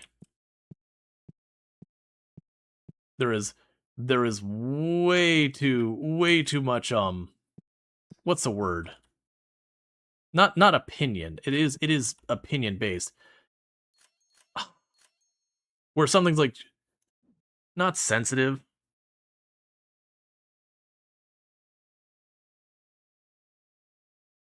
Not invested. Nah. Basically, like there is a level of like you deal with your own not I mean well controversial is it's more like where you deal with your government and your own government's good, bad, and otherwise versus someone else's. So anytime you're getting the story about, you know, the things from the outside kind of thing, you're going to have a different perspective and all that. And a lot of times you won't be talking at the same stuff.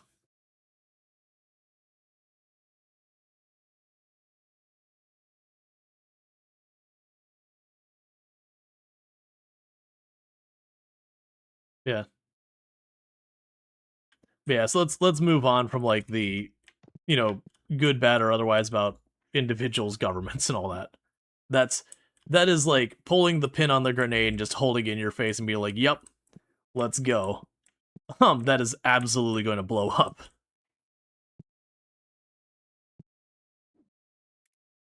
And while we don't have like a strict no politics conversation, usually the way we base the rule is we don't talk about like current like specific policies or like political parties or individual politicians. Those are generally off limits because the moment you mention those, someone gets upset and then stops having a conversation and starts yelling. But we do kind of like do kind of go like back to like we've played plenty of games that take like the idea of the company town and all that, and when that comes up, we have discussions about it, that kind of thing.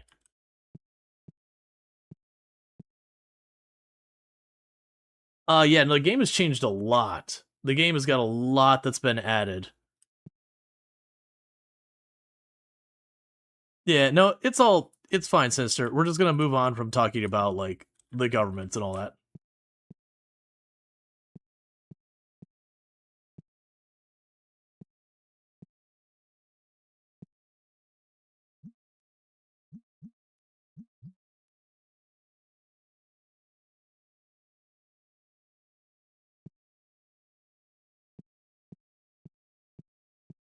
Because it's just one of those things that will invite farther conversation on that, and I'm trying to steer it away from that.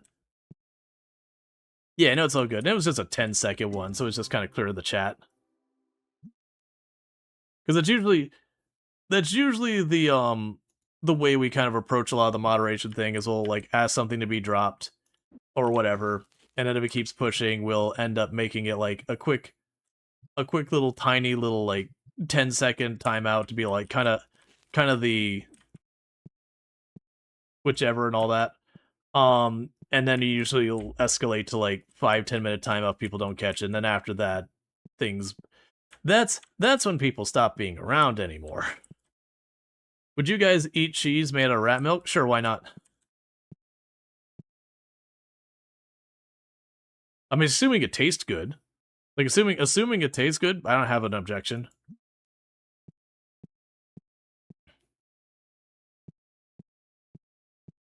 They're mammals. I'm so glad to find a streamer today that was who was unable to have cheese too. Yeah. That'd take a lot of rats to get a decent amount of milk. I also don't think it'd be particularly good. I would try it. I would try it. My expectations aren't high, but I would definitely have had things that I expected very little out of that ended up being pretty good. Painful, that's worth it. Apparently the fat content would mean it makes nice cheese. Weird. I was just thinking because of the typical diet of rats. Like a lot of stuff you get good cheese from tend to be not super restrictive diets, but they do take so much into account for the diets and all that. Between like when it's cows and goats and all that kind of stuff. They're not your goats, they're just letting them chomp away at tin cans or anything that you're making cheese from.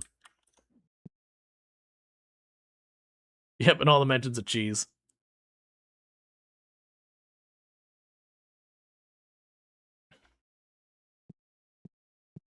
Whoa, we only raise artisan rats, fed only the best.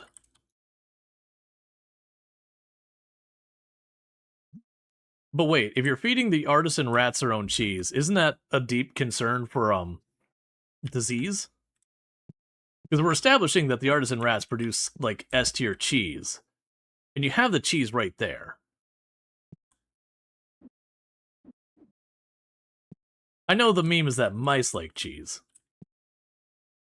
You want way more than that card's worth.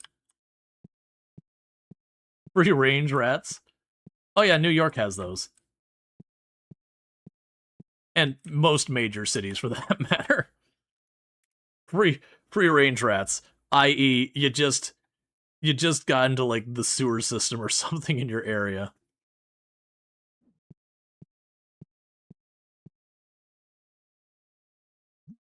Trying to sell me an 80-cent card. Okay, so we got all our stuff figured out there. Oh, I still have like... Okay. I was all like, I'm getting ready to get my next item. I still had like $6,000 worth of goods on my, stuff. Not putting 20 rats in tiny boxes like they do with, chicken. I'm definitely someone who, like, when you have an opportunity to eat something weird, I'm usually on board. There's definitely been some ones that have been a bit of a struggle when it comes to like just really, really weird stuff. Like you kinda have to be like, don't tell me what it is until after I've eaten it. So that way I can, I can judge it for what it is, not what my brain wants to think it is. Alright, so we got 86. So Surströmming, I would try it. I have not had the opportunity. I have not high expectations for Surströmming. But I would give it a go. The house would stink, but it is what it is. 107. Tomb would probably be very upset, but that's fine. Sometimes you gotta figure things out. 66. I like that they can also fill the machines while I'm fussing at this screen. So like I'm not holding up the parade. Yeah, a bunch of okay cards.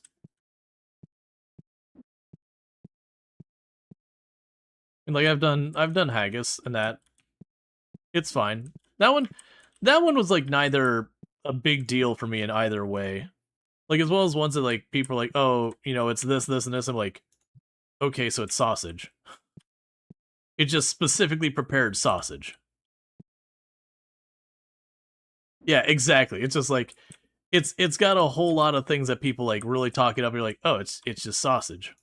Just very specific sausage, that's all. I've done durian. Durian as well as ones you bring into your home and you're like, wow, my home smells like rotten meat now. Okay, that's actually pretty good. For the record, the durian we had was frozen, so it didn't smell nearly as bad as apparently it gets. And that was back when I was living with my parents. It was me and my brothers. Yep, snails and frog legs. I haven't done escargot in a good while. We don't have many opportunities to get escargot around here, and I'm not... Escargot as well as ones I like it, but it's not one of those things I seek. Like, I'm not gonna be like, oh man, escargot's on the menu, hang on, dropping it, doing that. Like, there's usually something I want more, but also, I don't mind it. It can be pretty good. Get some garlic in there and all that stuff. You think durian tastes bad? I only had it the one time, and I mostly I just remember it tasting kind of like custard.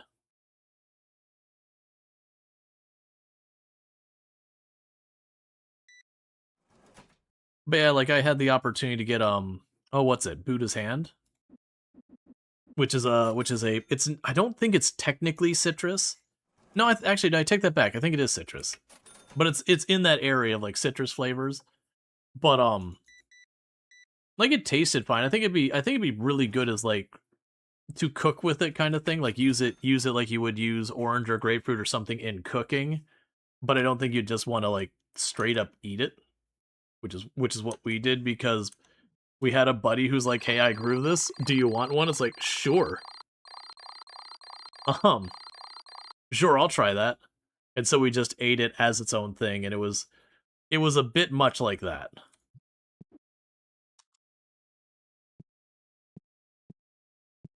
But I think it'd be like excellent for, where you'd use stuff like, lemon and lime and all that stuff and things. Makes decent tea and honey. Yeah, no, exactly. Like that kind of thing. I could see using it in a sauce or using it in a tea or whatever. So I got a $111 card. 509, that's a pretty good one. 719, 759. So I got a good pack that's just a scattered bunch of pretty good cards. Do we get... When's my next set? Oh, we got these to get out. Alright, so we got $400 is the best I've got available for a duplicate. You've got $200. Alright, so let's start getting these out of here. So I drop below like $400, we switch to the art cards. So they're sending... Alright, so we'll switch the art cards to these. Or Ghost.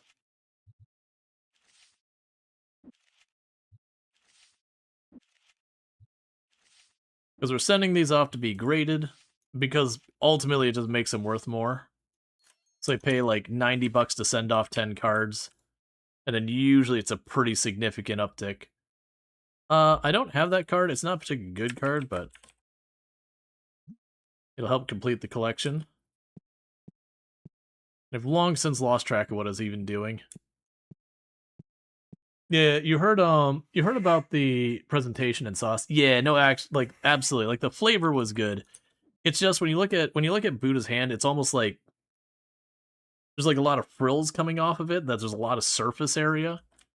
And that's usually where you'd use, like, for lemons, you'd like use a lemon peel for like lemon zest. They use in a lot of sauces. You don't necessarily use the lemon itself, like the core part. It all depends on what you're doing. And it feels like Buddha hand falls in that kind of that same rough area. Okay, so you're processing those. So I need 2 of those, 1 of these, 1 of you. Is it all still stacked outside? No, okay. Glad you got breakfast before you got here. I've had a bowl of soup all day. Because my schedule has been... Wait, is that true? What did I have for lunch?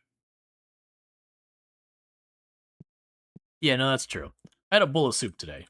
Because my schedule today was all over the thing. That's... Buddha hand? Yeah, that a few years ago. You got one around Christmas. They really make the house smell nice. That it did smell great.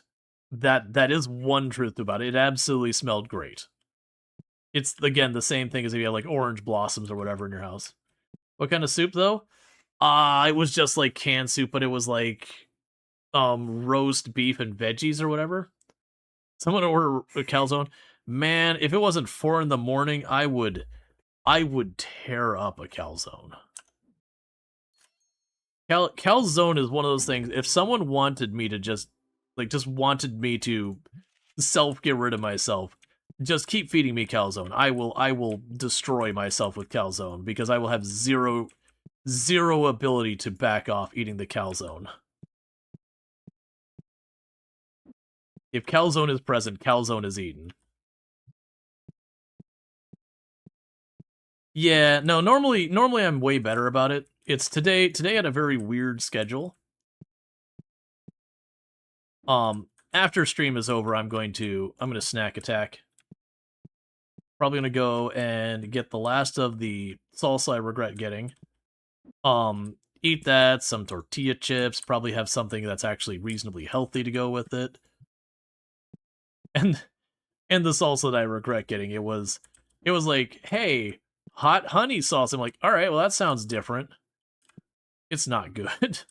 It's really not good. I like hot honey, but hot honey salsa was not a winner. Never mind.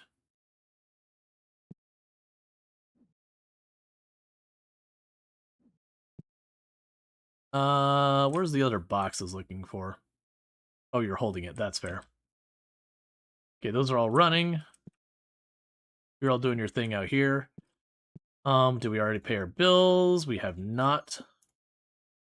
Okay, so the next upgrade we're looking at, inventory-wise, is the 8,000. Oh, actually, I can't do that yet. I'm not level 65. I'm pretty close to it. All right, so we're not getting that. We're gonna go ahead and get the next thing on our list.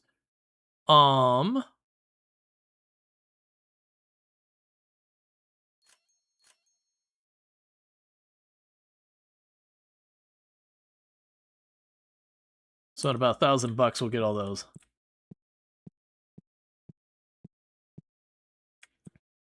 Because you don't know if you have pizza guys out there, but they have a ghost kitchen that makes good calzones. Yeah, we have I'm not gonna say the name of the place because it's local. We have a place, and it's not so like we got one place we can go to where you get like really, really, really like top-notch calzones. Like just S tier calzones. And then we have a different place which has A minus calzones. They're still pretty dang good. But like they're not as good as the other one. But the difference is they cost about the same. But the A minus one, it's like someone took a large pizza and just folded it over with ricotta cheese in there, like size wise. And so there's certainly to say that there's something to get just about getting a calzone that large, being like, yep, this is 2 meals. Because this is a lot of calzone. It's also more convenient. Milanese calzone? That sounds good. Wait. Oh, I see. They have the same main character, but this one has a secondary character on it as well. I was about to be like, I did not buy a second copy of the same playmat.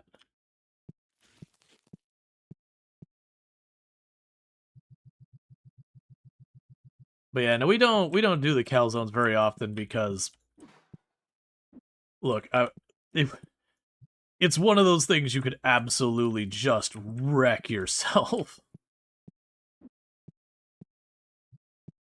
Like delicious, but also one of those things you're like, okay, I need to not eat that heavy for a while.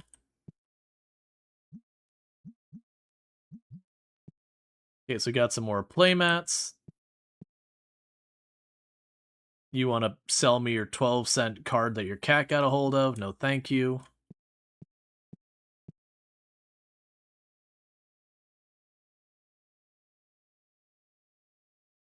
One of the cool restaurants we have around here is we have a restaurant. It's more like a takeout place. You can sit there, but it's more takeout.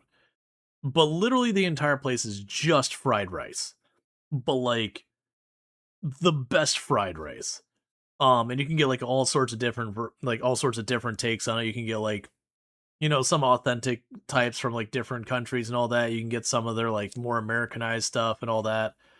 Um, they can let you do it like almost like you go to like a Chipotle or whatever, where you go up and you get like your various things. Like, yeah, I want the carrots. Yeah, I want that. And it is delicious, but it's also stupid heavy. It's a big old bowl of rice. It's just heavy.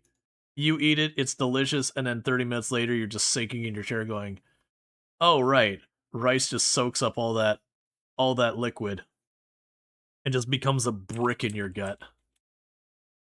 A moderately healthy brick, but a brick. It's not as bad as when you go out to like barbecue and you overeat in barbecue and you just get the barbecue coma. 665, that's a good one.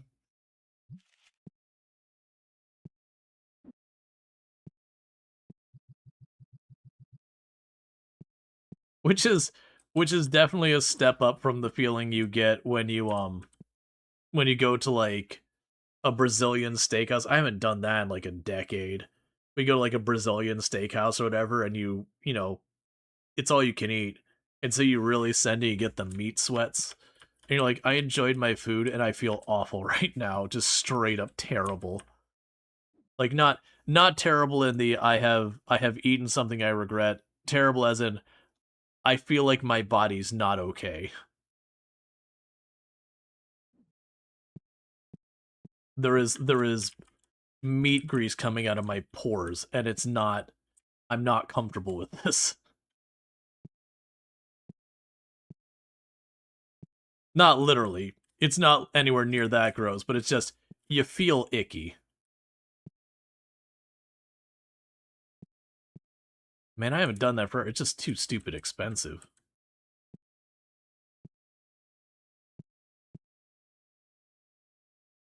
I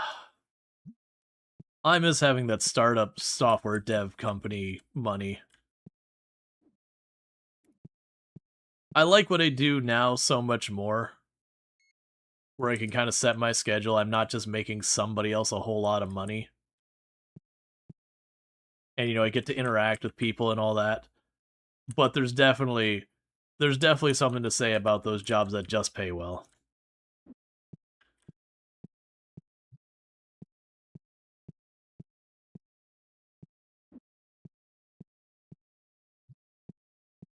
Yep, and we are sponsored by Fractal. They're a hardware sponsor for the channel. They make computer cases, headsets, chairs, cooling solutions for computers like water cooling, fans, all that stuff. They're definitely a premium brand.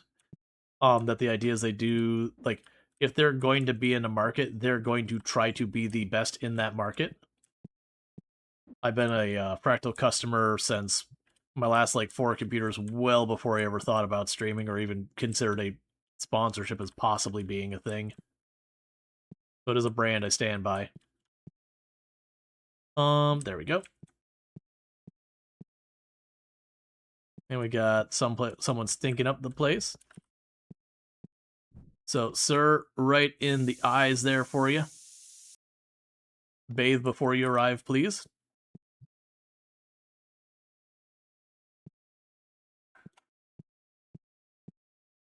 Okay. So, we've got those mats, so we're going to get more inventory involved. And I'm thinking tomorrow we'll be picking up a different game, because I'm feeling that we're getting into the stage of the game where it is just kind of get the next product, add to the shelf, repeat. We kind of got all the systems in the game going. And very much is a good game. But like there's a certain point where you're just kind of standing back, waiting for the money to roll. Add one more piece of merchandise to your shelves. That kind of thing. The Rual corner where you survey your kingdom and avoid interacting with people. It's not as good as it was earlier. For those who missed the earlier phase of this place, one of the things I typically do in this game is I will literally here. Let's see. I don't have a good angle to do it. I'll literally have it so I'll be like in a little cubby behind the shelves, so I can like kind of peek over the top of the cubby, being like I am not dealing with people today.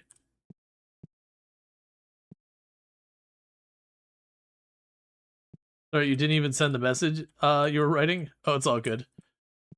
100% of those things, like, I'm the boss. I don't want to interact with the customers. That's your job. I pay you. I'm paying these people, like, my cashier, I'm paying them $400 a day. They're a pretty well taken care of cashier. And the cost of that is, I don't want to deal with the customers.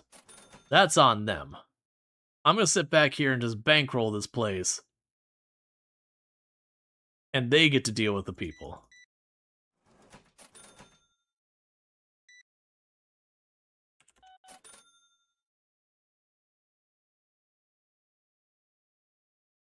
Oh yeah. No, I didn't take it as a criticism. I took it more as a like general worry or whatever. Because no, like a bowl of soup is not adequate for the day's food. I'm gonna eat after stream. Like I said, today is a weird schedule. Normally, I eat a lunch before stream, and then during stream, like, there's the whole thing where, Tomb gets home, and I toss something in the oven, and sometimes I'll just, like, during one of the ad breaks, I'll eat it real quick if it's something that's reasonable. Otherwise, sometimes I'll wait till, like, after stream to catch up and all that. Typically just have soup for dinner when you've been more naughty for lunch. Yeah, no, I've definitely done one of those where you go out and you do like Korean barbecue or like hot pot or whatever, where you've all you can eat and you're like, okay, well, I can't not eat the rest of the day. Like hunger will be an annoying thing, but also I need to like be a bit on the lighter side, both because there's nowhere to put this food, and then also because I ate Korean barbecue or hot pot or all you can eat Chinese or whatever sin I have committed. No, there's not a single card in there worthwhile. That one is a whole set of packs that I lost money on. Well, there's 813. That's making up for it. 37, 103, 140, 120. We got a bunch of these $30-ish cards. A bunch of cards hovering around $100 to $200. So that's a pretty solid packs. 87. You had sausage and egg McMuffin and hash brown. Well, that was if we didn't do soup, we would have done bangers and mash. I liked bangers and mash. It's easy. It's fast. It's filling. It has a cool name. We got a bunch of those laying around, so you don't have to worry about that too much.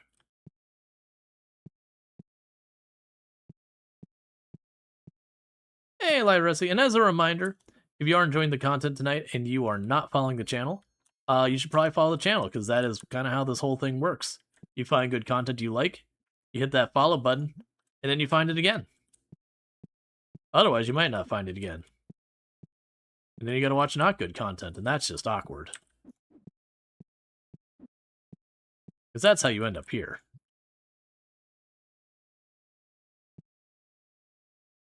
Okay, so you are gonna fill that up.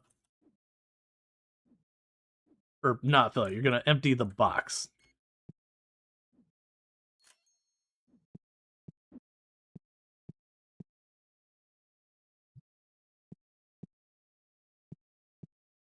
Okay, and they keep being like, hey, will you buy my 20-cent card? It's like, look, man, I don't care if you're giving me a good deal on your 20-cent card. It's a 20-cent card. It is not worth my time. Can we increase our costs? Oh yeah, hollow heaven. All foils increase in price, certain cards might decrease in price. Bam. That is the most expensive event you can do in the game. We literally cannot take it higher. We got room for like one more placemat thing, and I've got one more set of cards. Yeah, so if you look at the inventory of what's left in the game, to give you a good idea how close we are to like why I'm going, okay, we might be wrapping up like with this today. I've got this collection here, which is just get the bigger box. And then I've got the individuals, and that's literally all the cards. And these are of that collection. If we go to accessories, I've got the fancy binder for 10,000. I got a bunch more playmats, and then we got the books. And that's literally all that's left. Then we go to the figurines, I've got 2 tiers higher there, and all that. So it's just merchandise. If you look at the do-it-yourself so far as things that we've got left we can add, is I can add the big statue, and we got these shelves. But I always actually have a lot of this stuff. The card projector's interesting. I haven't messed with that. So we can make the place look nice. Like there's plenty to do there, and I get like the second smell thing. But as far as functionality goes in the game, I've got where we got our massive donation box. We've got where we're selling all our cards. And so it's really kind of just hang out, watch number go up. And that's what we got left here. And I think that'll be fun for me to play off stream, because very genuinely it can almost turn it into an idle game where I start the day, I hide in my little hobbit hole in the corner, and then I resupply. and then I do the next day while I'm working on other things. It feels like I can absolutely get away with that.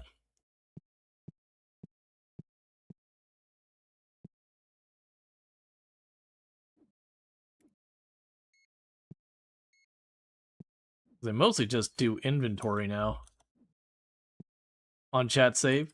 Oh, I mean, I actually have another save I'd probably be doing it on, to be honestly, Dread. Just in case I ever want to, like, revisit, I do have a thing where I will just not play saves offline.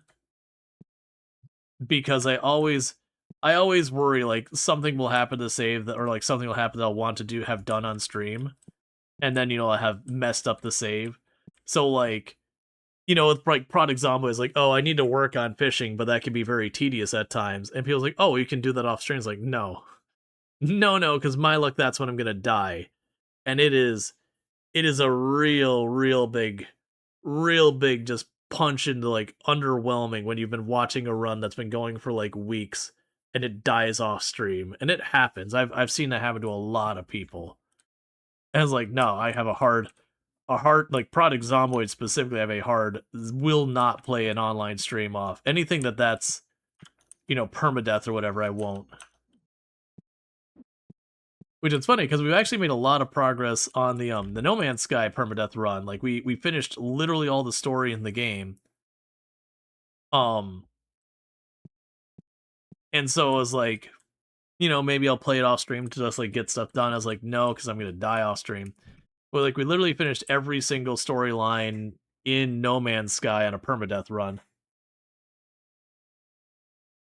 With near max difficulty settings, like, the damage ramped up to its highest setting and everything. Like, the only things I didn't do is I didn't do the thing where it penalizes how much you can stack stuff and all that, because that just makes the inventory side tedious.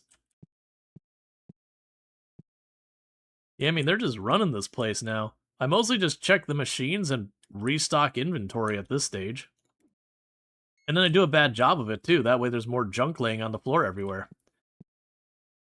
It's what it's always meant to do. Miscount stock to cause everyone grief. It's why I have boxes everywhere.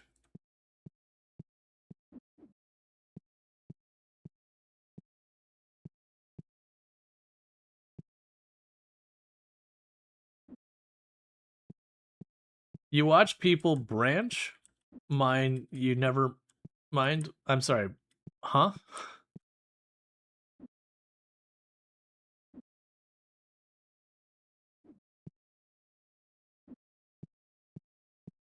But yeah, no, it's the whole thing. Like, about the only game I have played some off-stream on an on-stream... Like, it's one thing if it doesn't matter if you play off-stream. So, like, if you're doing something like Balatro, I feel like playing a save off-stream is not a big deal. Like, at least to me, I don't think it's a big deal. But the only one I've done is Satisfactory. We would get to that home stretch where you're doing, like, the very last of the stuff you make with antimatter, and you've got, like, that hard bottleneck on the antimatter. And you're sitting there on your stream going, okay, so it's going to take this, if I change nothing, like 2-3 hours for this to give me the last materials I need to win the game. Or I can upgrade, sorry, it's like 3-4 hours. Or I could spend the next 2 or 3 hours upgrading my power plant to add one more of these, and it's going to take 3 or 4 hours. Which means doing nothing or scaling it up both take 3-4 hours.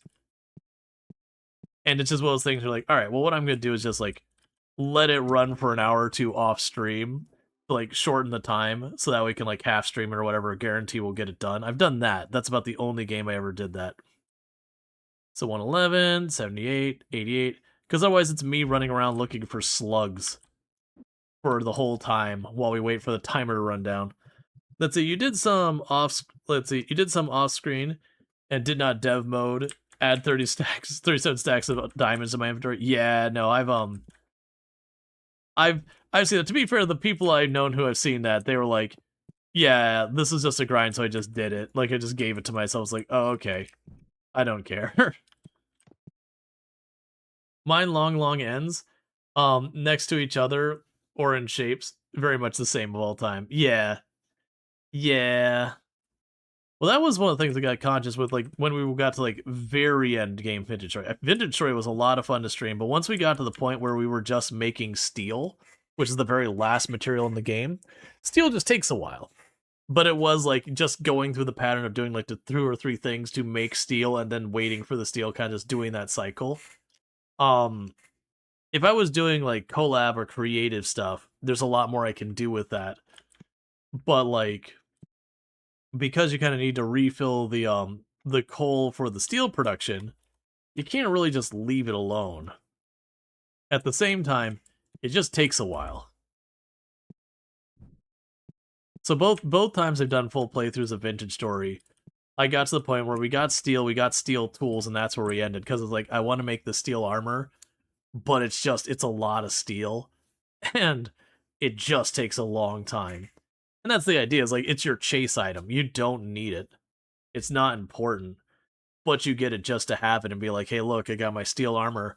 By the way, wearing my steel plate mail armor makes my character walk slow, and while I can tank just about anything and not care, it also makes me hungry, and I move slow, and I don't heal as well. And so I really only want it in those instances I'm actually going into a fight, like, keep it in the bag. Then it's like the armor in Project Zomboid, like, you do not want to walk around with it. It's a bad time. Like, it's a very bad time. But it is a meme that the best armor in Project Zomboid nowadays, you can just tank hits. I still wouldn't do it. I still don't trust it. And it doesn't make sense to do it. But, like, Vintage Story be that same thing of, like, oh, here's my, I'm about to throw down armor. You know, it makes sense to use in that case. And then you have, like, your crappier leather armor that this is my, I'm gonna go poke a bear armor. You know, I'm running around town dealing with normal enemies. But man, does it take a long time, because you have to, like, make your leather, you have to make your steel chain, use your steel chain to make chainmail, make your steel plates, put your steel plates on your steel chainmail. And it's fun. Like, that's the fun, is doing all that crafting. But from the streaming side, it's you're standing in your windmill just hearing tink, tink, tink, tink of your helve hammers just banging the whole time as you're trying to work all the metal. Because there's just so much to be done. What was the next thing? It was the placemat, right? We were getting all the placemats. What would happen if you upgrade all the desks to the fancy one? They would look prettier. To my understanding, that is all. My understanding is a cosmetic change. And do I look like the kind of person who's going to treat my customers well?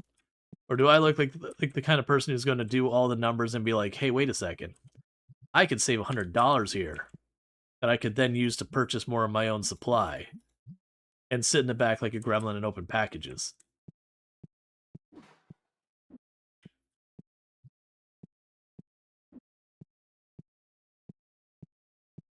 Because that's what this game is about. It's about playing Supermarket Simulator for a while, and then hiding in the back corner and just popping packages, and occasionally getting something good and selling it at copious amounts of money.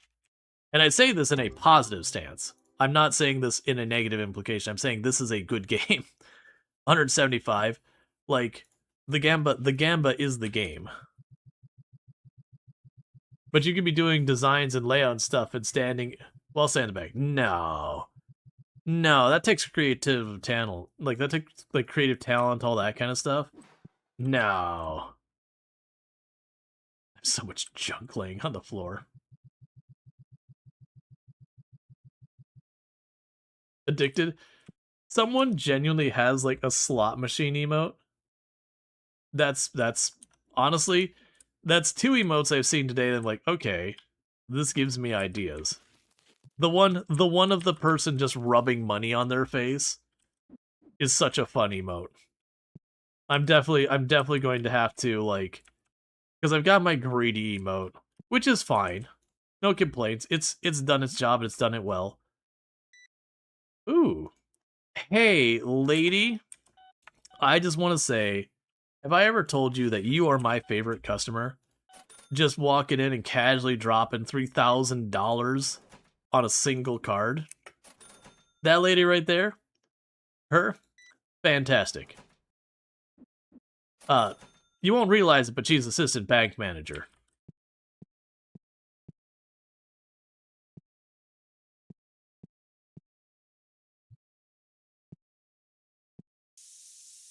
That's for stinking up near my best customer. Not really. We sold a card worth like $15,000 earlier in the stream. So like, don't get me wrong, selling a $3,000 card in the game is like pretty solid still. See, this is why no one likes you. No one likes you because she's over here buying a $3,000 card, and you're buying a $9 card. I'm calling you cheap. Showing up here in your sweatpants and your hoodie. There's nothing wrong with that. Honestly, going to the card shop in your sweatpants and hoodie is pretty standard behavior. Not even in like a negative way. You're comfy. That's why you're going there. You're going there to be comfy, to wreck some nerds, and go through your day. So $1.06, 227. Pop some packs.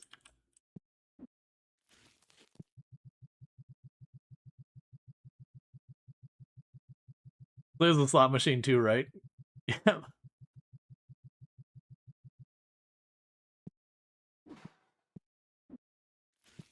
This is how committed we are to our pack popping. We empty 2 entire boxes all the way from full into this one machine. And that's what we're running each and everything. I think we get like 2 of those done a day. So I'm buying like 4 or 5 extra boxes of cards every single day. Just to feed the Gamba machine.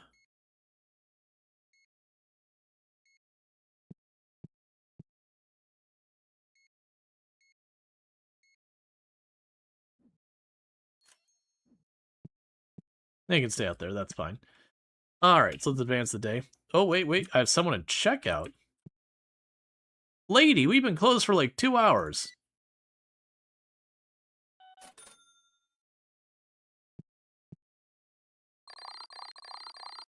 Okay. And meanwhile, she's at the register being like, yeah, I've waited here for 2 hours. I didn't want to walk out with it, and I wasn't sure what to do. I want it.